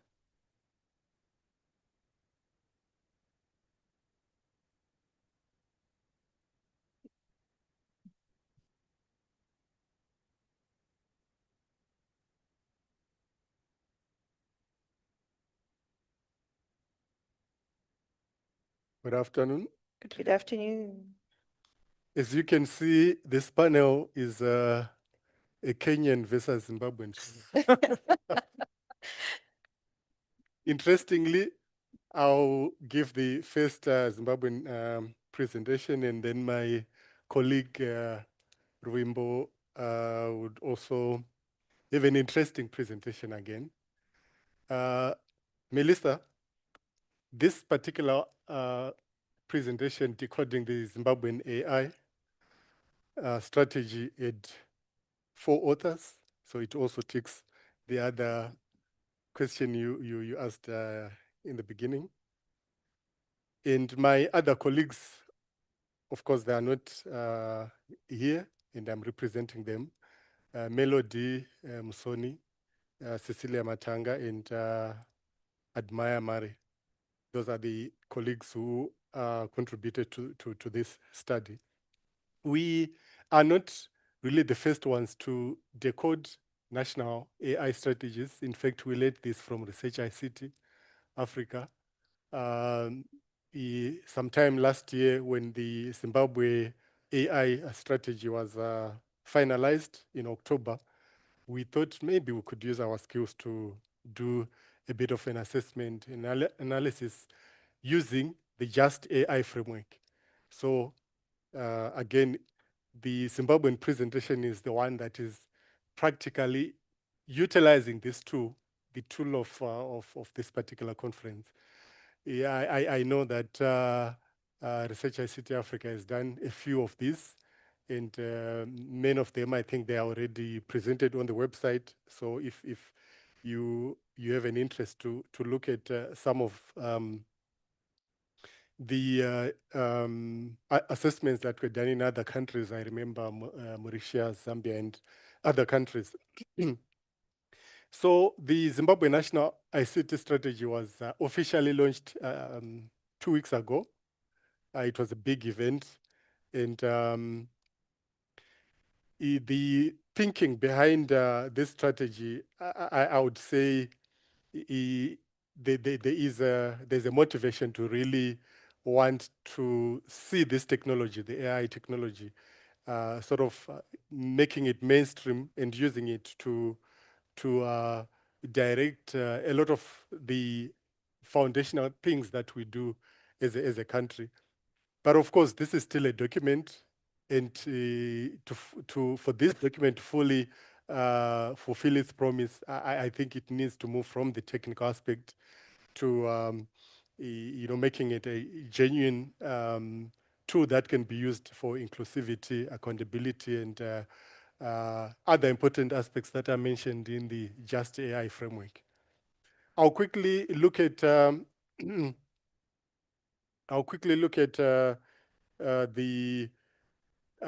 key aspects of the strategy, particularly for those that are not very familiar with this document.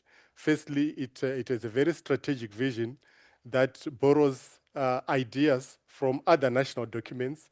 So for those that are not familiar with Zimbabwe, we do have 5-year development plans. We call these national development strategies. So one was completed last year, and now we are in National Development Strategy number 2 from 2026 to 2030. We also do have a Vision 2030. Of course, this is a bit separate from the political discussions that are ongoing to extend, or maybe I'm saying the wrong things. There's a bill that is meant to lengthen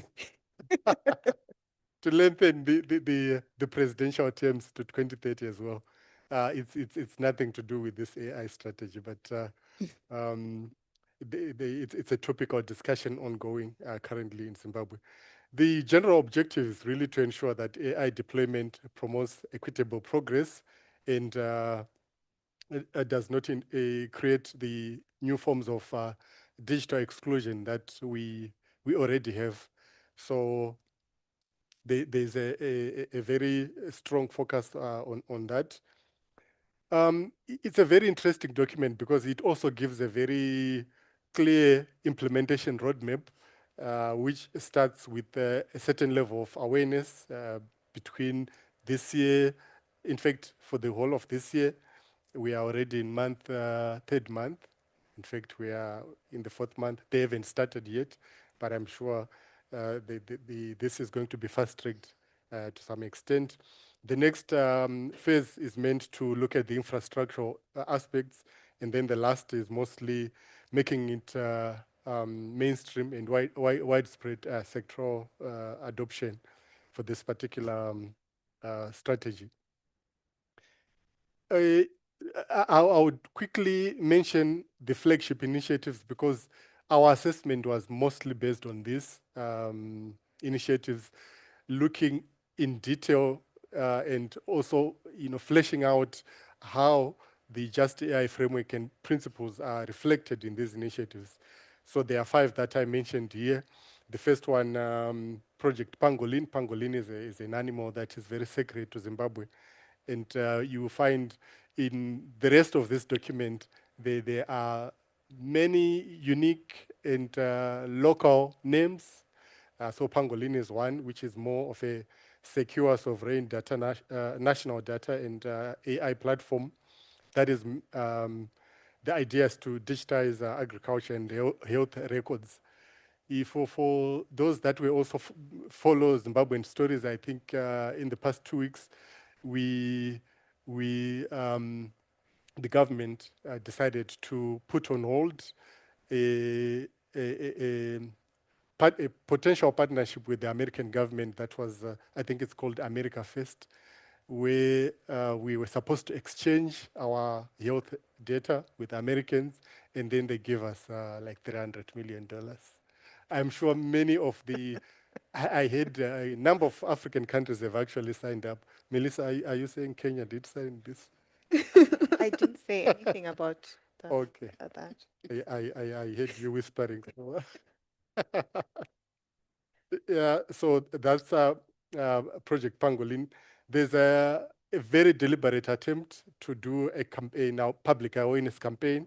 Nzwisiso is a Shona name for, I would say, awareness or maybe comprehension.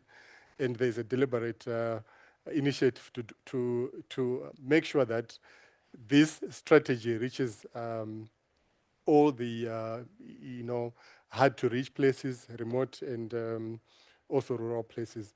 There's an innovation aspect to it, which is looking at regulation, particularly sandbox licenses and frameworks, because we believe this is still new and there might not be a proper framework to allow certain innovators to do this. And then there's a fund associated with it, and then lastly, a grant challenge, which is meant to encourage innovators to innovate around the strategy. This is just a reminder on the Just AI framework which we used, so I'll not go into detail on this because I'm sure most of you are familiar with this. So I'll quickly look at some of the highlights of our observation. So from a human rights and data justice perspective, the strategy maintains a very strong human rights protection as it requires all AI applications to be deployed according to the Constitution and also according to existing policies. So we have the Cyber and Data Protection Act, but it also stretches and goes on to mention human rights, international human rights standards and other applicable regulations. It also specifically talks about digital colonialization because there is a realization that this is very possible. One thing that we noticed that could be an issue that needs to be addressed, and I'll mention this when I talk about, quickly talk about the recommendations. I'm also looking at the time. We noted that whilst it talks about these safeguards, it makes no mention of the human rights impact assessment. I think this is a very strong and foundational process that should be done, is particularly in the Just AI framework, that a human rights impact assessment sort of flags out, potential issues that could be missed. Next, we look at the democratic governance and inclusivity. Again, the strategy goes to quite a lengthy degree to talk about how it's going to be inclusive, particularly the language. Zimbabwe has got 16 official languages. It talks about how Zimbabwe wants to be a leader, an influencer in the South-South cooperation, and also a pace setter in the region. But one key concern that we noticed is that the strategy could become an accountable black box, but within government, it really doesn't provide accountability mechanisms, particularly independent accountability mechanisms. And we believe that there is a gap there that may need to be addressed, particularly establishing very clear mandatory commitments for all stakeholders. So this is an aspect that we noted. On the structural inequality and ethics of care, the Ubuntu issues, I think these were very topical in the morning and also this afternoon. There are very strong infrastructure issues that are still underlining and could potentially have issues in implementing or maybe operationalizing this AI strategy, particularly the urban versus rural access. Electricity is one aspect that is very important, but also the connectivity issues are very key as well. And we believe that this also needs to be addressed clearly in the strategy, but also in the implementation, particularly looking at the second phase where it's looking at the infrastructure aspects. I'll also briefly talk about the actionable recommendations, which we highlighted 5. Firstly, again, making reference to the human rights impact assessment that I mentioned. We believe that this should be central to the implementation phase. Operationalizing data justice, I think the topical or maybe the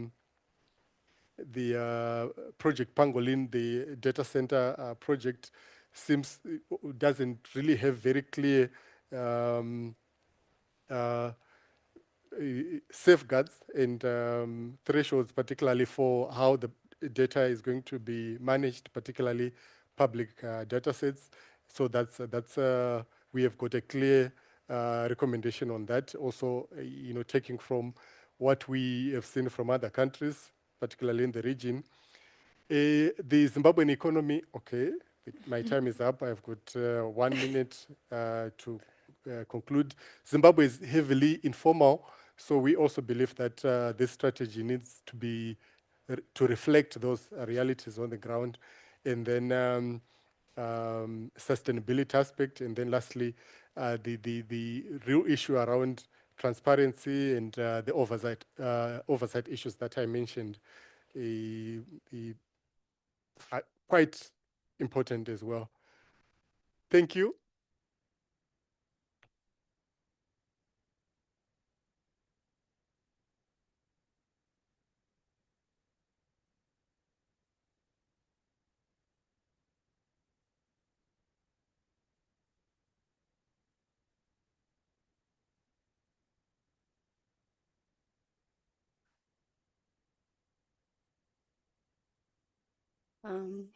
A pleasant afternoon to you all. As mentioned before, my name is Rovimbo. Yes, from Zimbabwe again. And I'm a geospatial analyst, by the way. So my presentation is on co-creating the digital twin, ethical data governance, and participatory mapping in Zimbabwe's digital public infrastructure. So today I want to ask you a critical question. If our digital systems cannot see people accurately, can they govern them fairly? Across Africa, governments are investing in public infrastructure, systems that use data to support planning, taxation, infrastructure delivery, and service provision. At the center of these systems is geospatial data. Because location data is right now, someone's collecting your location data. Where are you? What is happening where? Every time you need location data. So it determines where people live, how land is used, and where resources are allocated. But in many contexts, especially in the global south, spatial realities are complex. Informal settlements, peri-urban expansion, and smallholder land use are not easily captured by standard data sets. This raises the fundamental concern: are AI-driven systems accurately representing these realities, or they're just simplifying them? My study investigates that the question, this question with a case study of an area in Zimbabwe named Chinoi.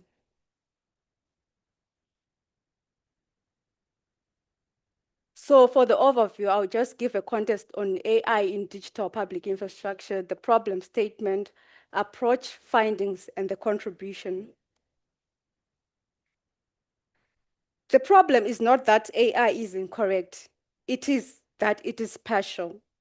Most geospatial datasets used in digital public infrastructure are produced using remote sensing data and automated classification. These methods are efficient and scalable, but they rely on assumptions about what built-up area is, urban area looks like, land use looks like. In contexts like Zimbabwe, where settlements may be dispersed, informal, or evolving, these assumptions do not always hold. As a result, certain types of settlements, especially informal or peri-urban areas, are more likely to be misrepresented or excluded. And this is where the issue becomes critical. When representation is incomplete, decision-making becomes uneven.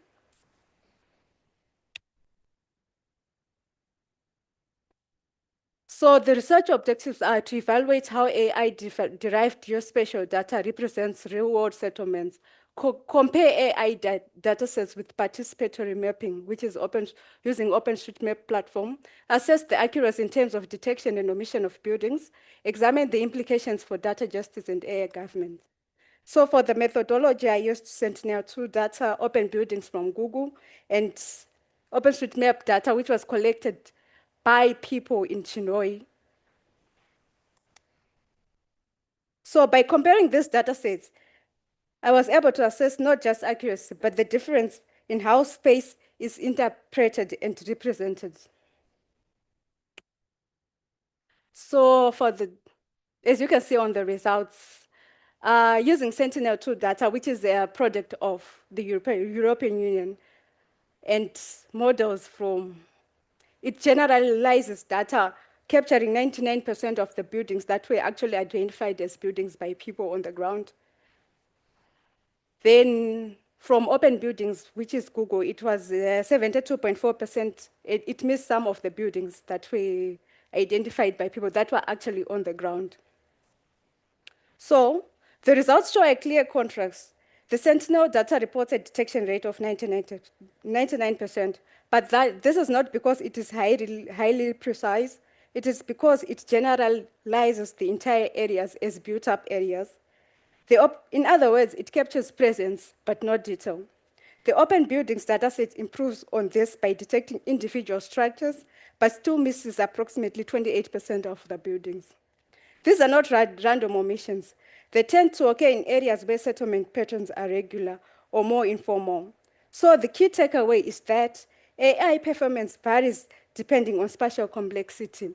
We cannot choose a model that was developed in Europe to identify hearts that are in Africa. Yes. So that is a basic map showing the green buildings are what was actually identified as AI by AI as buildings and what was confirmed as AI buildings. Then the red buildings are the omissions. So imagine in a large area, maybe like Harare, how many buildings would be missed and how many people will be misrepresented from an AI model.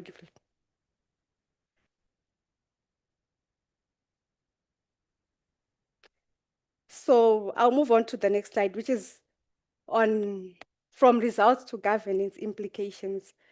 These findings have important implications for governance. Digital public infrastructure relies on data to make decisions, where to build roads, where to extend utilities, how to allocate resources. If the underlying data is incomplete, those decisions are incomplete. For example, a settlement that is not mapped may not receive services. A community that is misclassified may be excluded from planning. Land that is labeled unused may be reallocated, which is a major challenge in Zimbabwe. I think my colleague can double allocation of land to people. In this sense, data is not just descriptive. It is a decision-making infrastructure. This is why data justice is critical. It is not just data about it is not just about privacy. It is about who is represented and who is left out.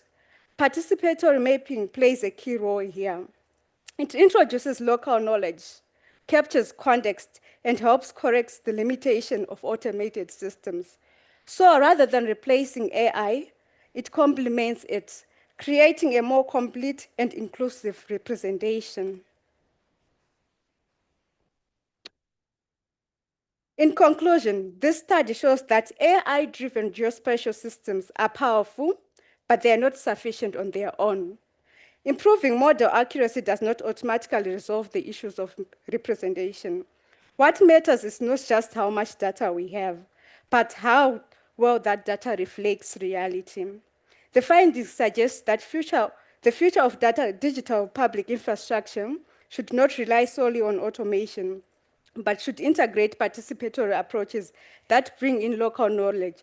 This creates systems that are not only efficient, but are also equitable and contextually grounded. Because ultimately, if people are not represented in data, they are not represented in decision. Thank you, Maitabasa.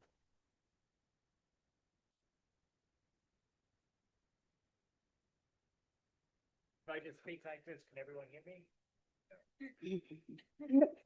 Pass him. Yeah, pass him the mic. There's a roaming mic. How about this? Yeah. Excellent. Thank you, everyone, for the excellent talks, and particularly the last very quotable one. We're now going to open it up to questions for the remaining 12 minutes. So we'll take 3 questions, starting with the gentleman up there. Please. Hello, everyone. Hello. I would like to appreciate all the panelists for their insightful presentations. The first speakers began their presentation with 2 questions, and I will also propose an answer to them, and equally follow up with 2 other questions for you. So we were asked, who owns the right to mother tongue?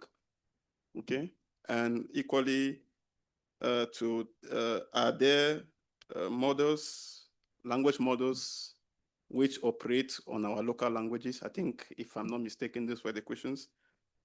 I want us to know that when we talk about AI governance, we have to define this in relation to the social contract, in the sense that AI governance must be characterized by social inclusion, control, accountability, and liability. To answer the first question, if we're asking who owns the right to the mother tongue, I think this question can be answered based on certain factors. The right to the mother tongue is owned by the communities of that particular locality. But the right to data of the mother tongue is owned by those who are in possession of that particular data. I explain myself. If a high-tech company has already done what they call data mining, I don't have a lot of knowledge on tech issues, I believe that data belongs to the high-tech company because it already obtained the data. So how it is going to be used is left for us to know. And I want to find out, I have a question on that. How can you protect, because we know that these language models are prone to intellectual property infringements because they operate on vast data sets. So I would like to find out how we can protect intellectual property effectively and efficiently without jeopardizing the right to fair use and the need for technological development. That's my first question. The second question, I will just explain a little experience for the purpose of analogy. In Central Africa, we had a situation where a language model gave a translation which was pejorative to a particular local community. And I say pejorative because the translation was ambiguous, which could be interpreted in different ways. And there you will understand that we are dealing with a problem which does not relate to the defect in the AI system. I don't know if we understand it. It does not relate to the defect of the AI system. It is an issue in which we have a harmful situation, but which we cannot attribute it to the system itself. So I would like to find out, in such a situation, who is liable for, or let me even structure it well to rely to your presentation. How does the Kenyan language corpus framework address issues of liability and accountability in cases where these models emit harmful decision or harmful content? Thank you very much.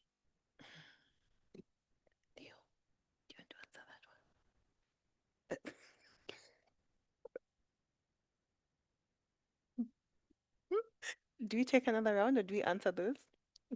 Okay. Okay. I'll answer the first one. You'll answer the second one. Okay. Great.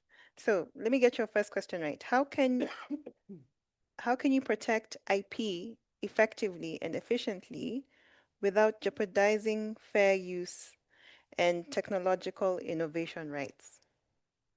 Is that similar to that? So I have a question for you, but I don't want us to go back and forth. Because when you say protect IP, whose IP are you protecting would be my question. But you framed your question, I think, in terms of data that is owned by AI companies, right? And you framed it by saying, by answering my question that the mother tongue belongs to the community, but data belongs to, I don't put words in your mouth, but data belongs to the high-tech companies. And I fundamentally disagree with you. I fundamentally disagree with you because I don't know how you separate data from the mother tongue. Because what exactly is the data, if not actually the language broken down into words or a format that can be interpreted by an algorithm? And the whole premise of an AI company owning that type of data, for me, is actually questionable, right? Because where did they collect the data from? If the community is the custodian, the community is one that speaks the language, how did they collect the data? Data does not occur in a vacuum, right? There has to be a process. Even for intellectual property to exist, there has to be a process where that intellectual property was developed, right? So for copyright, you come up with an artistic work.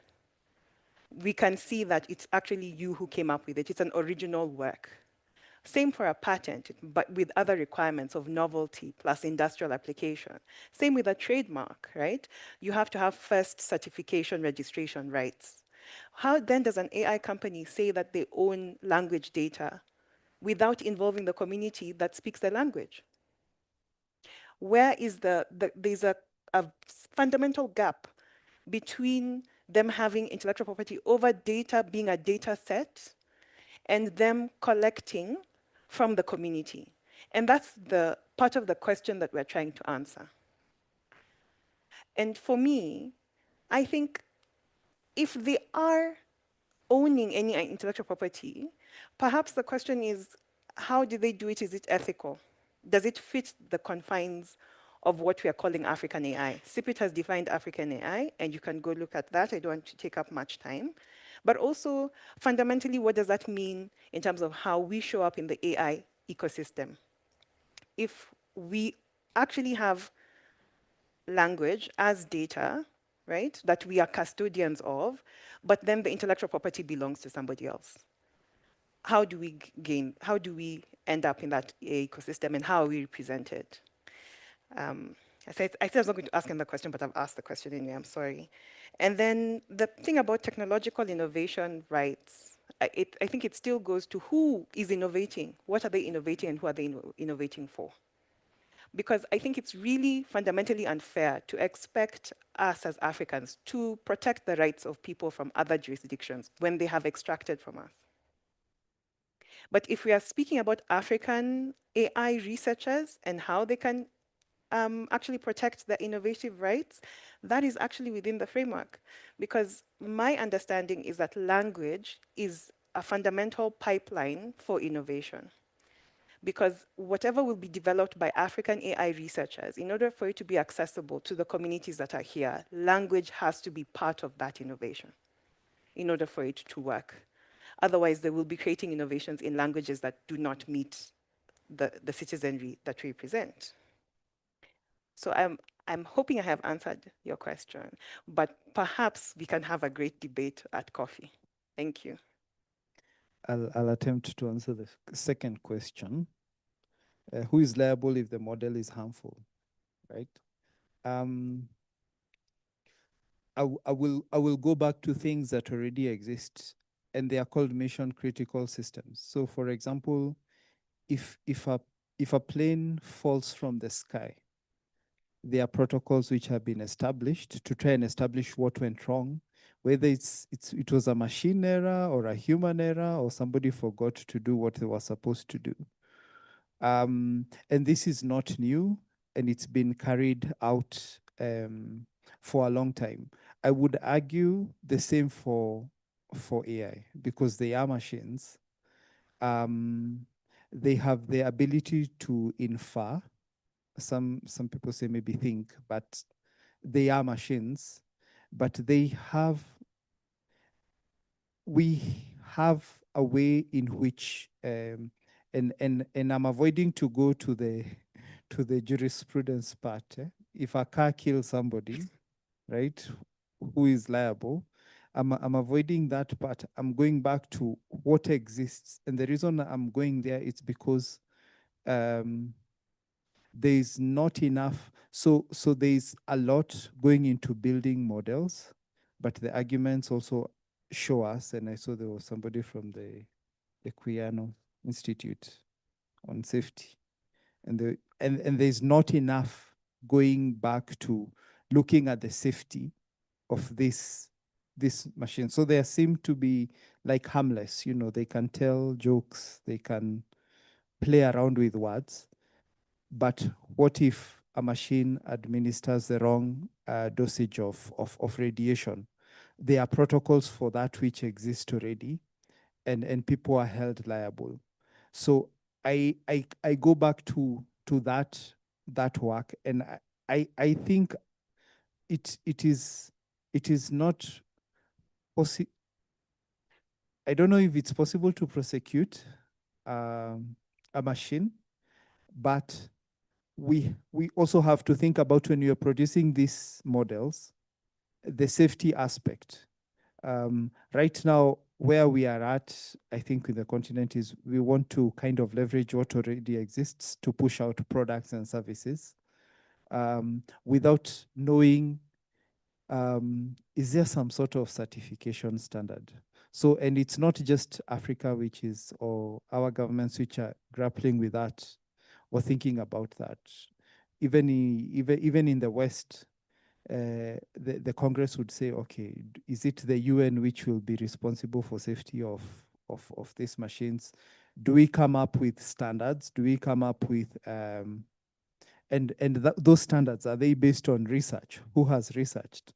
So I am passionate about Kikuyu, but the language, not Kikuyu. So who can say that this interpretation, this translation is wrong? It's a Kikuyu linguist.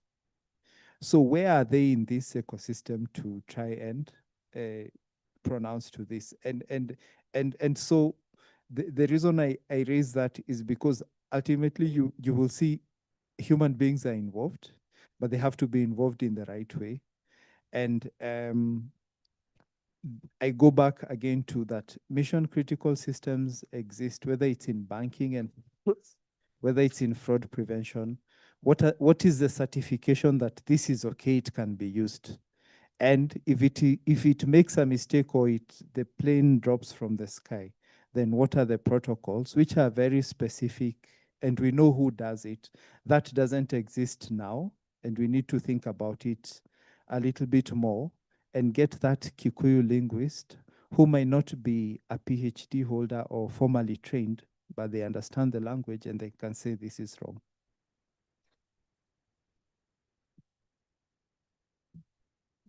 Well, thank you. I think with that, we are at time.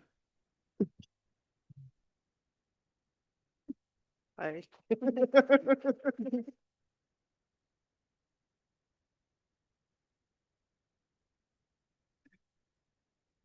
Your study is a very interesting one.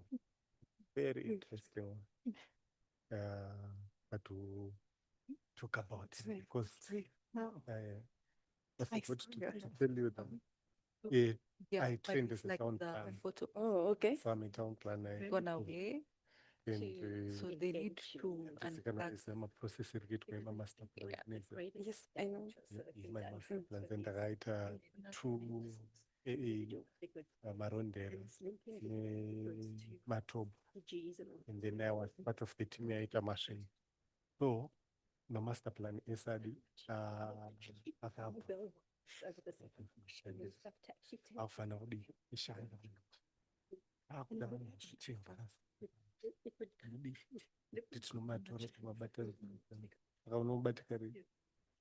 You want to meet after? Yes. After preparing. Yeah. Hello. Yeah, seriously. You. Wait, you will help. Oh, she's there back.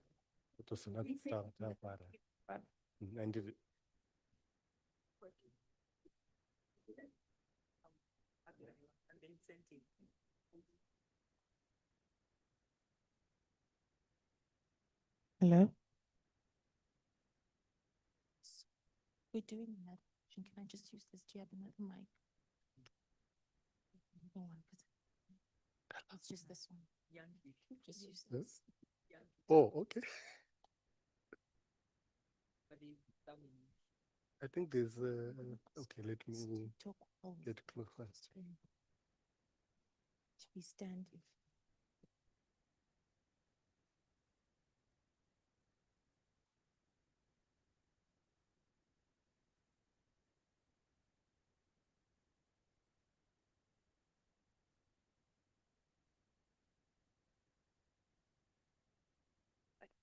I'll be quite up on the slide, so apologies about No, don't worry.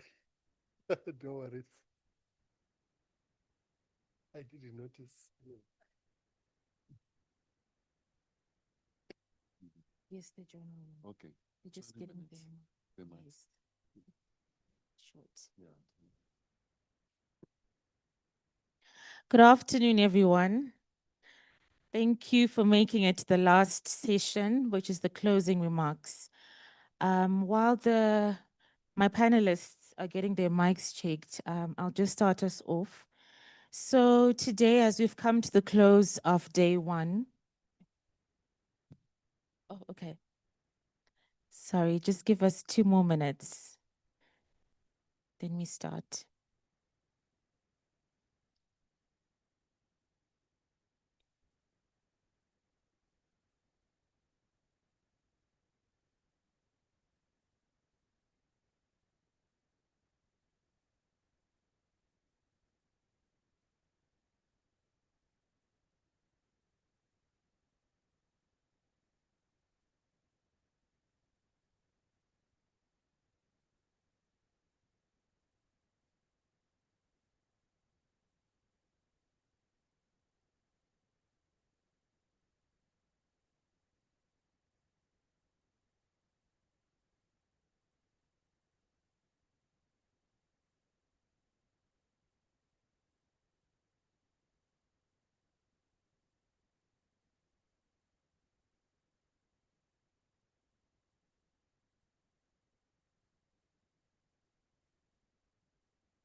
Good afternoon. Thank you for joining us for our last session, the closing session. And today we want to do something different for the closing session, where we want to create an open space with the panelists that I have here. Rather than giving an institutional closing remarks, we thought that we would have Just AI research fellows reflect on some of the deliberations from today's panels, starting from the opening remarks, the keynotes, and all the presentations that we had today. We started with a powerful framing from the opening remarks straight into the keynote address, which grounded us in the urgency of justice as a political and institutional question, not simply an ethical one. And from there, we moved through parallel panels that interrogated democratic futures, extraction and restoration, digital public infrastructure, relational ethics, labor, language, data colonialism, and algorithmic governance.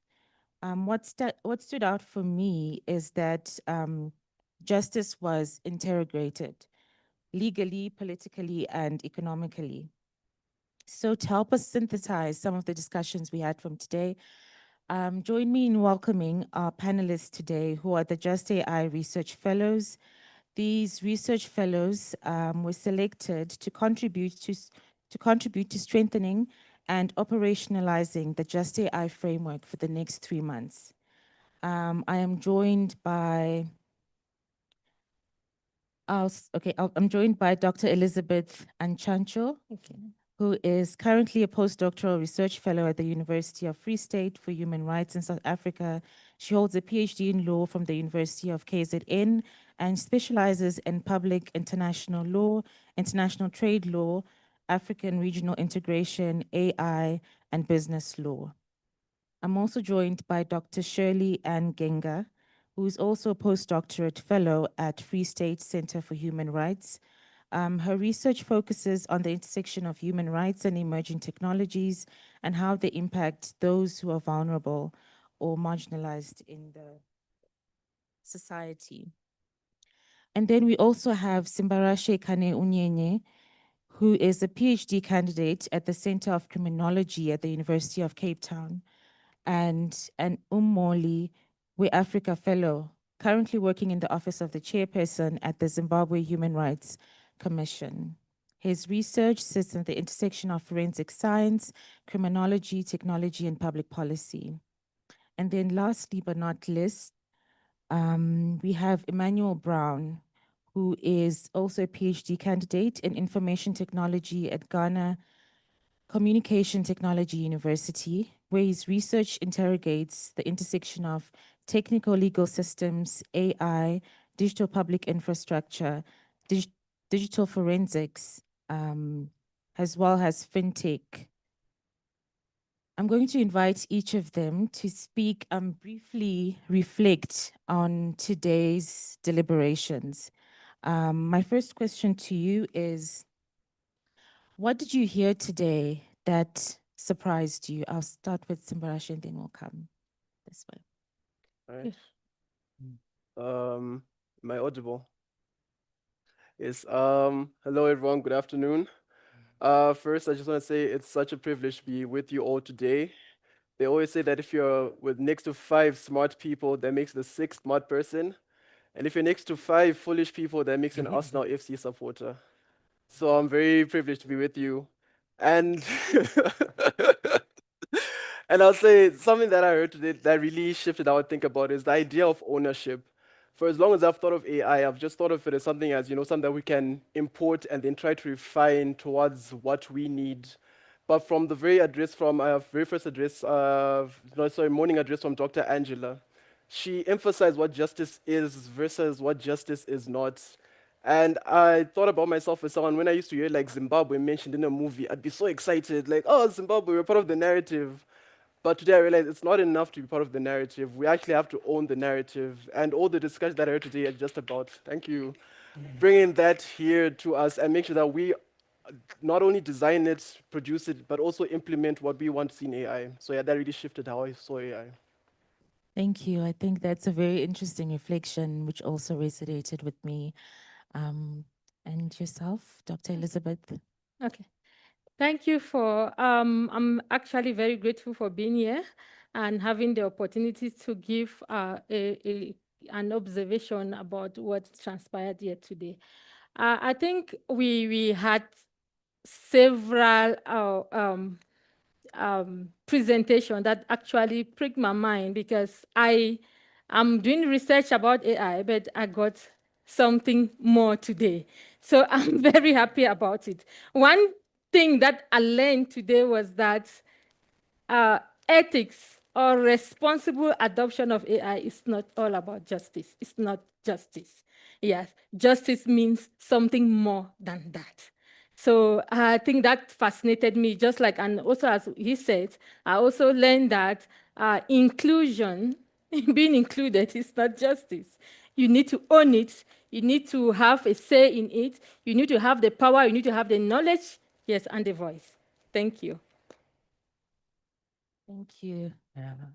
Hello, everybody. It has been such a privilege and honor to listen to all your presentations. There are certain things I've had that I did not know, and just the different personalities of people who have stood before and talked about different aspects of AI. One of the things I've come to realize is AI is everywhere.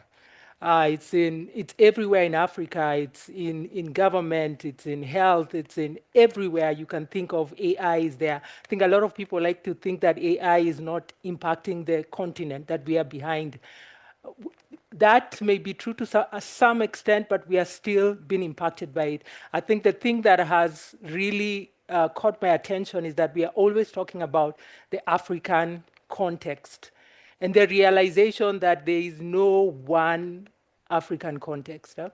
Those are very interesting presentation, I think, by Sandra and Dr. Ronald, and they were talking about how, for example, how AI has influenced work in Africa may not be the way it has influenced other areas of the world, but even within the different presentations, how AI may affect Kenya may not be the same way how it might affect South Africa. It's not the same way it will affect Zimbabwe. And so just talking about the African context is not enough. We have to do research and go deeper and be able to define what is the context within the countries we come from, the places we come from, even within the states that we belong to.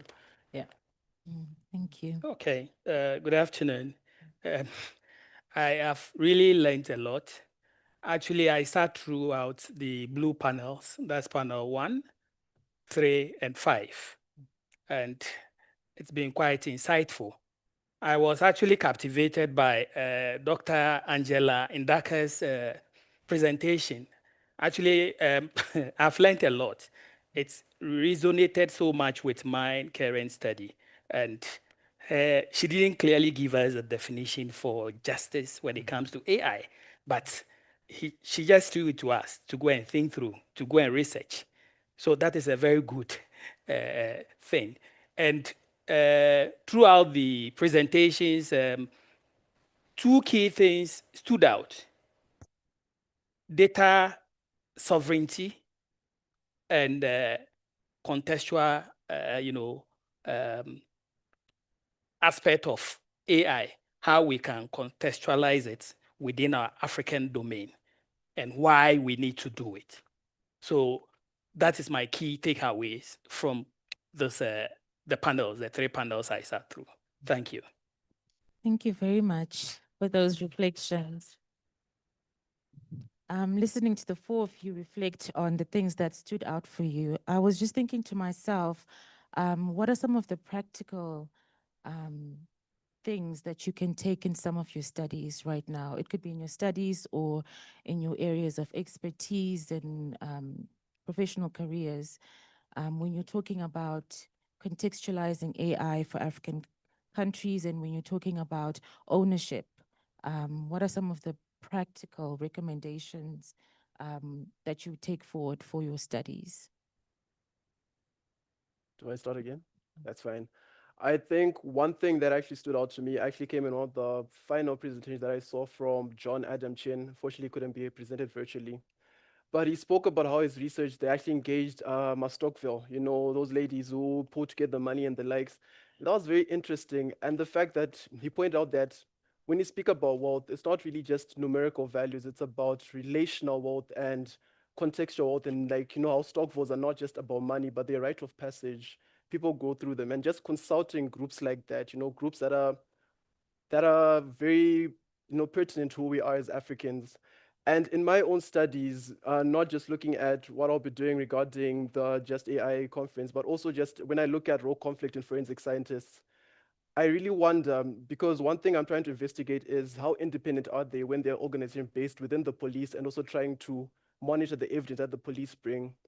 And I realized that one thing that I left out in engaging those scientists is actually what the community thinks. So what does the community want from forensic scientists? Do they want them to process every single piece of sample that comes into the lab?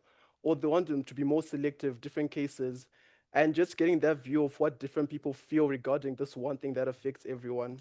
And then also taking back to what I'm looking at, the use of AI in policing, it's very pertinent as well, which communities. And when you say communities, it's very abstract.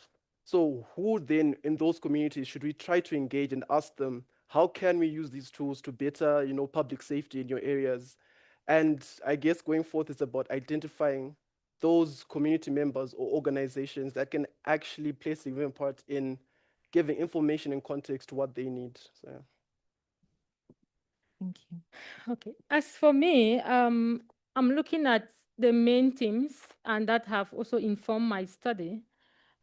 First, about epistemic justice, who owns the system, who owns the infrastructure, who should be making recommendation in that direction. Can we own something about AI? And social justice, who is protected, who should be protected? And those things we should be looking at practical policy solutions towards that area. We also look at economic justice, who benefit. Are we currently benefiting from AI? So what are the frameworks that can be put in place to endeavor us benefit from AI?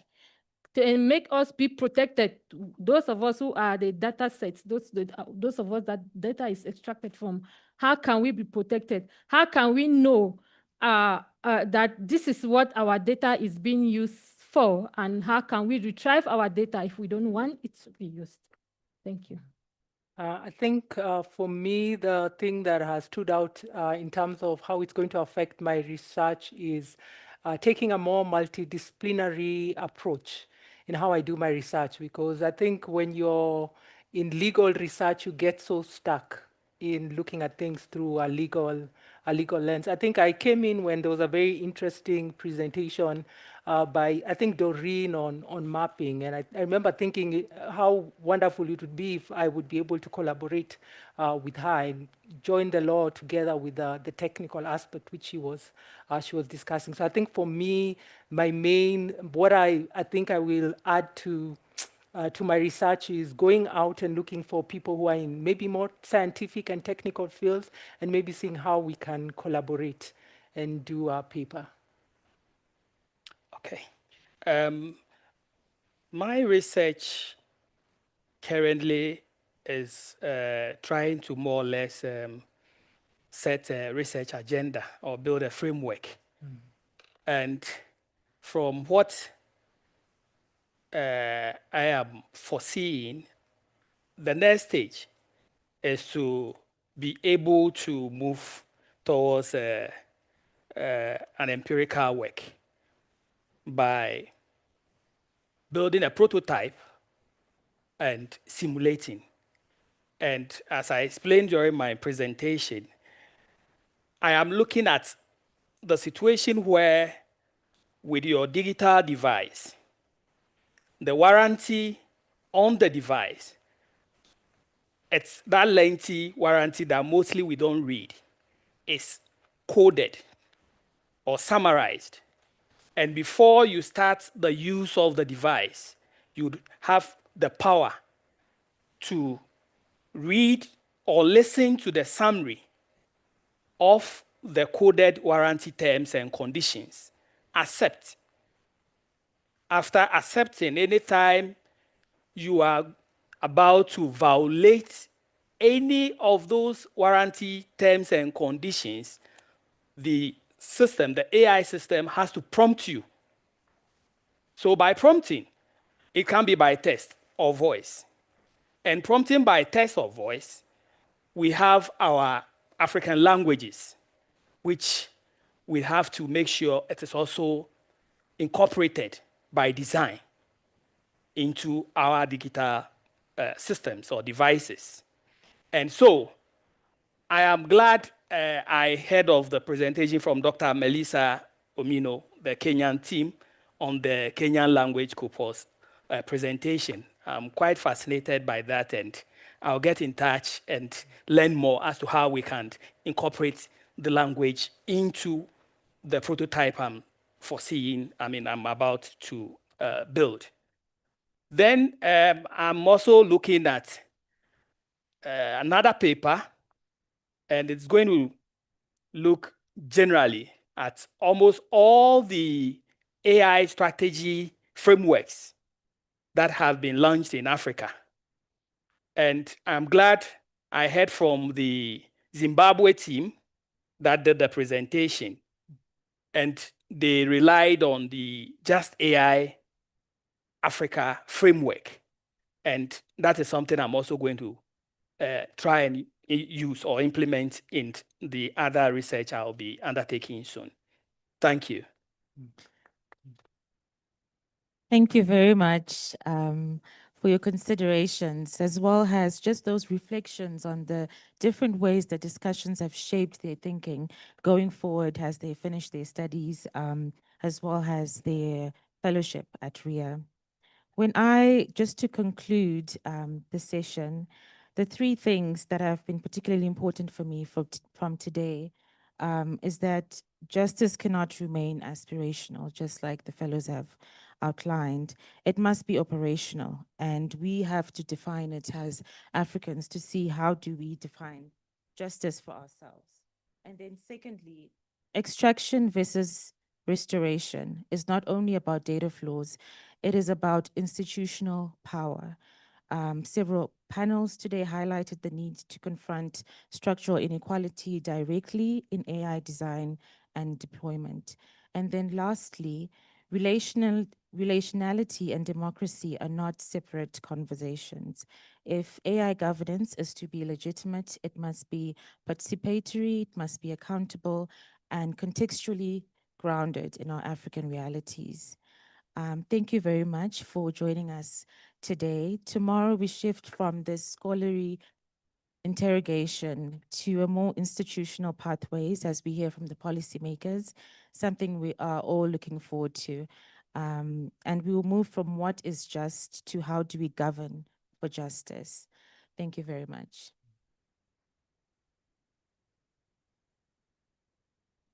We can go. Am I done? We can go. Okay. Thank you very much, Dr. Sandra, and thanks to our fellows.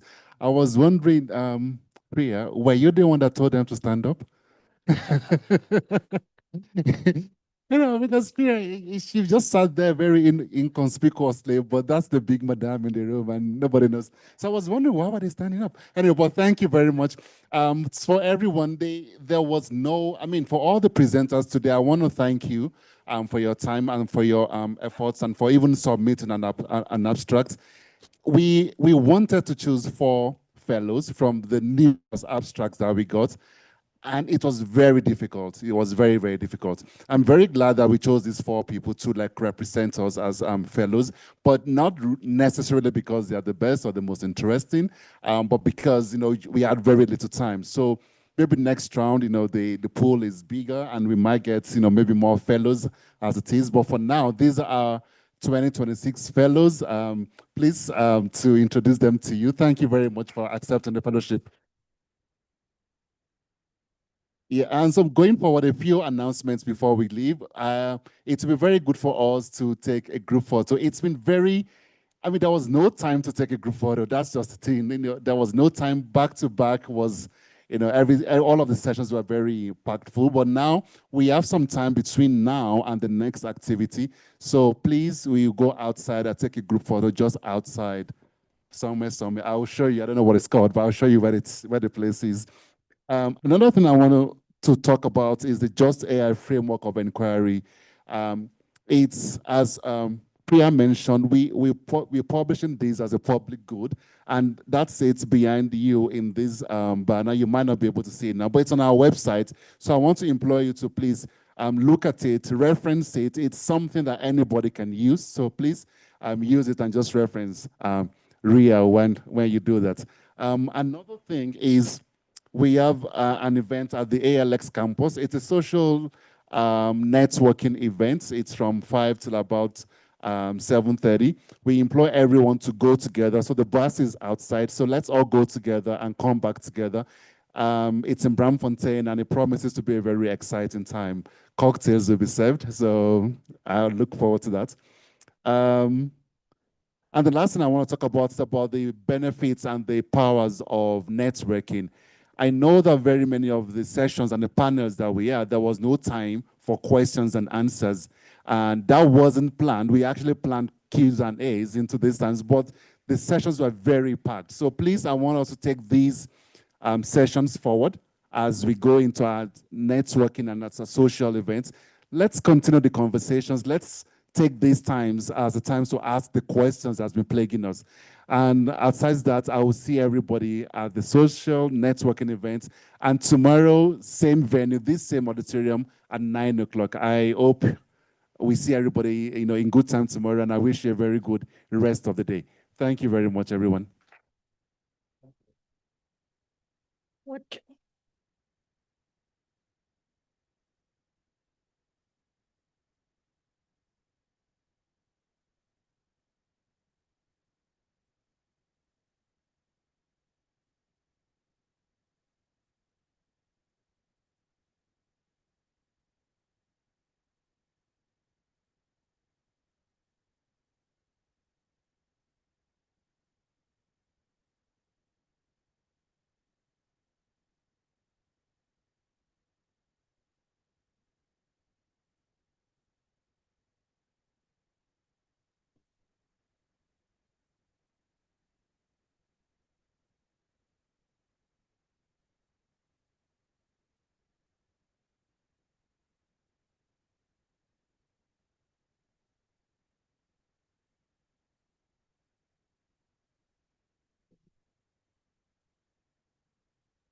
Oh my.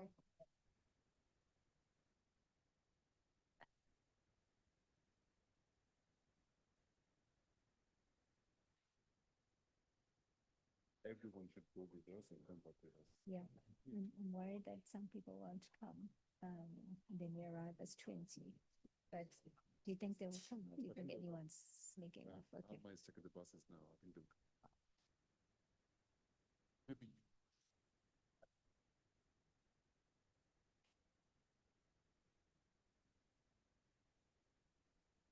Maybe when we get there.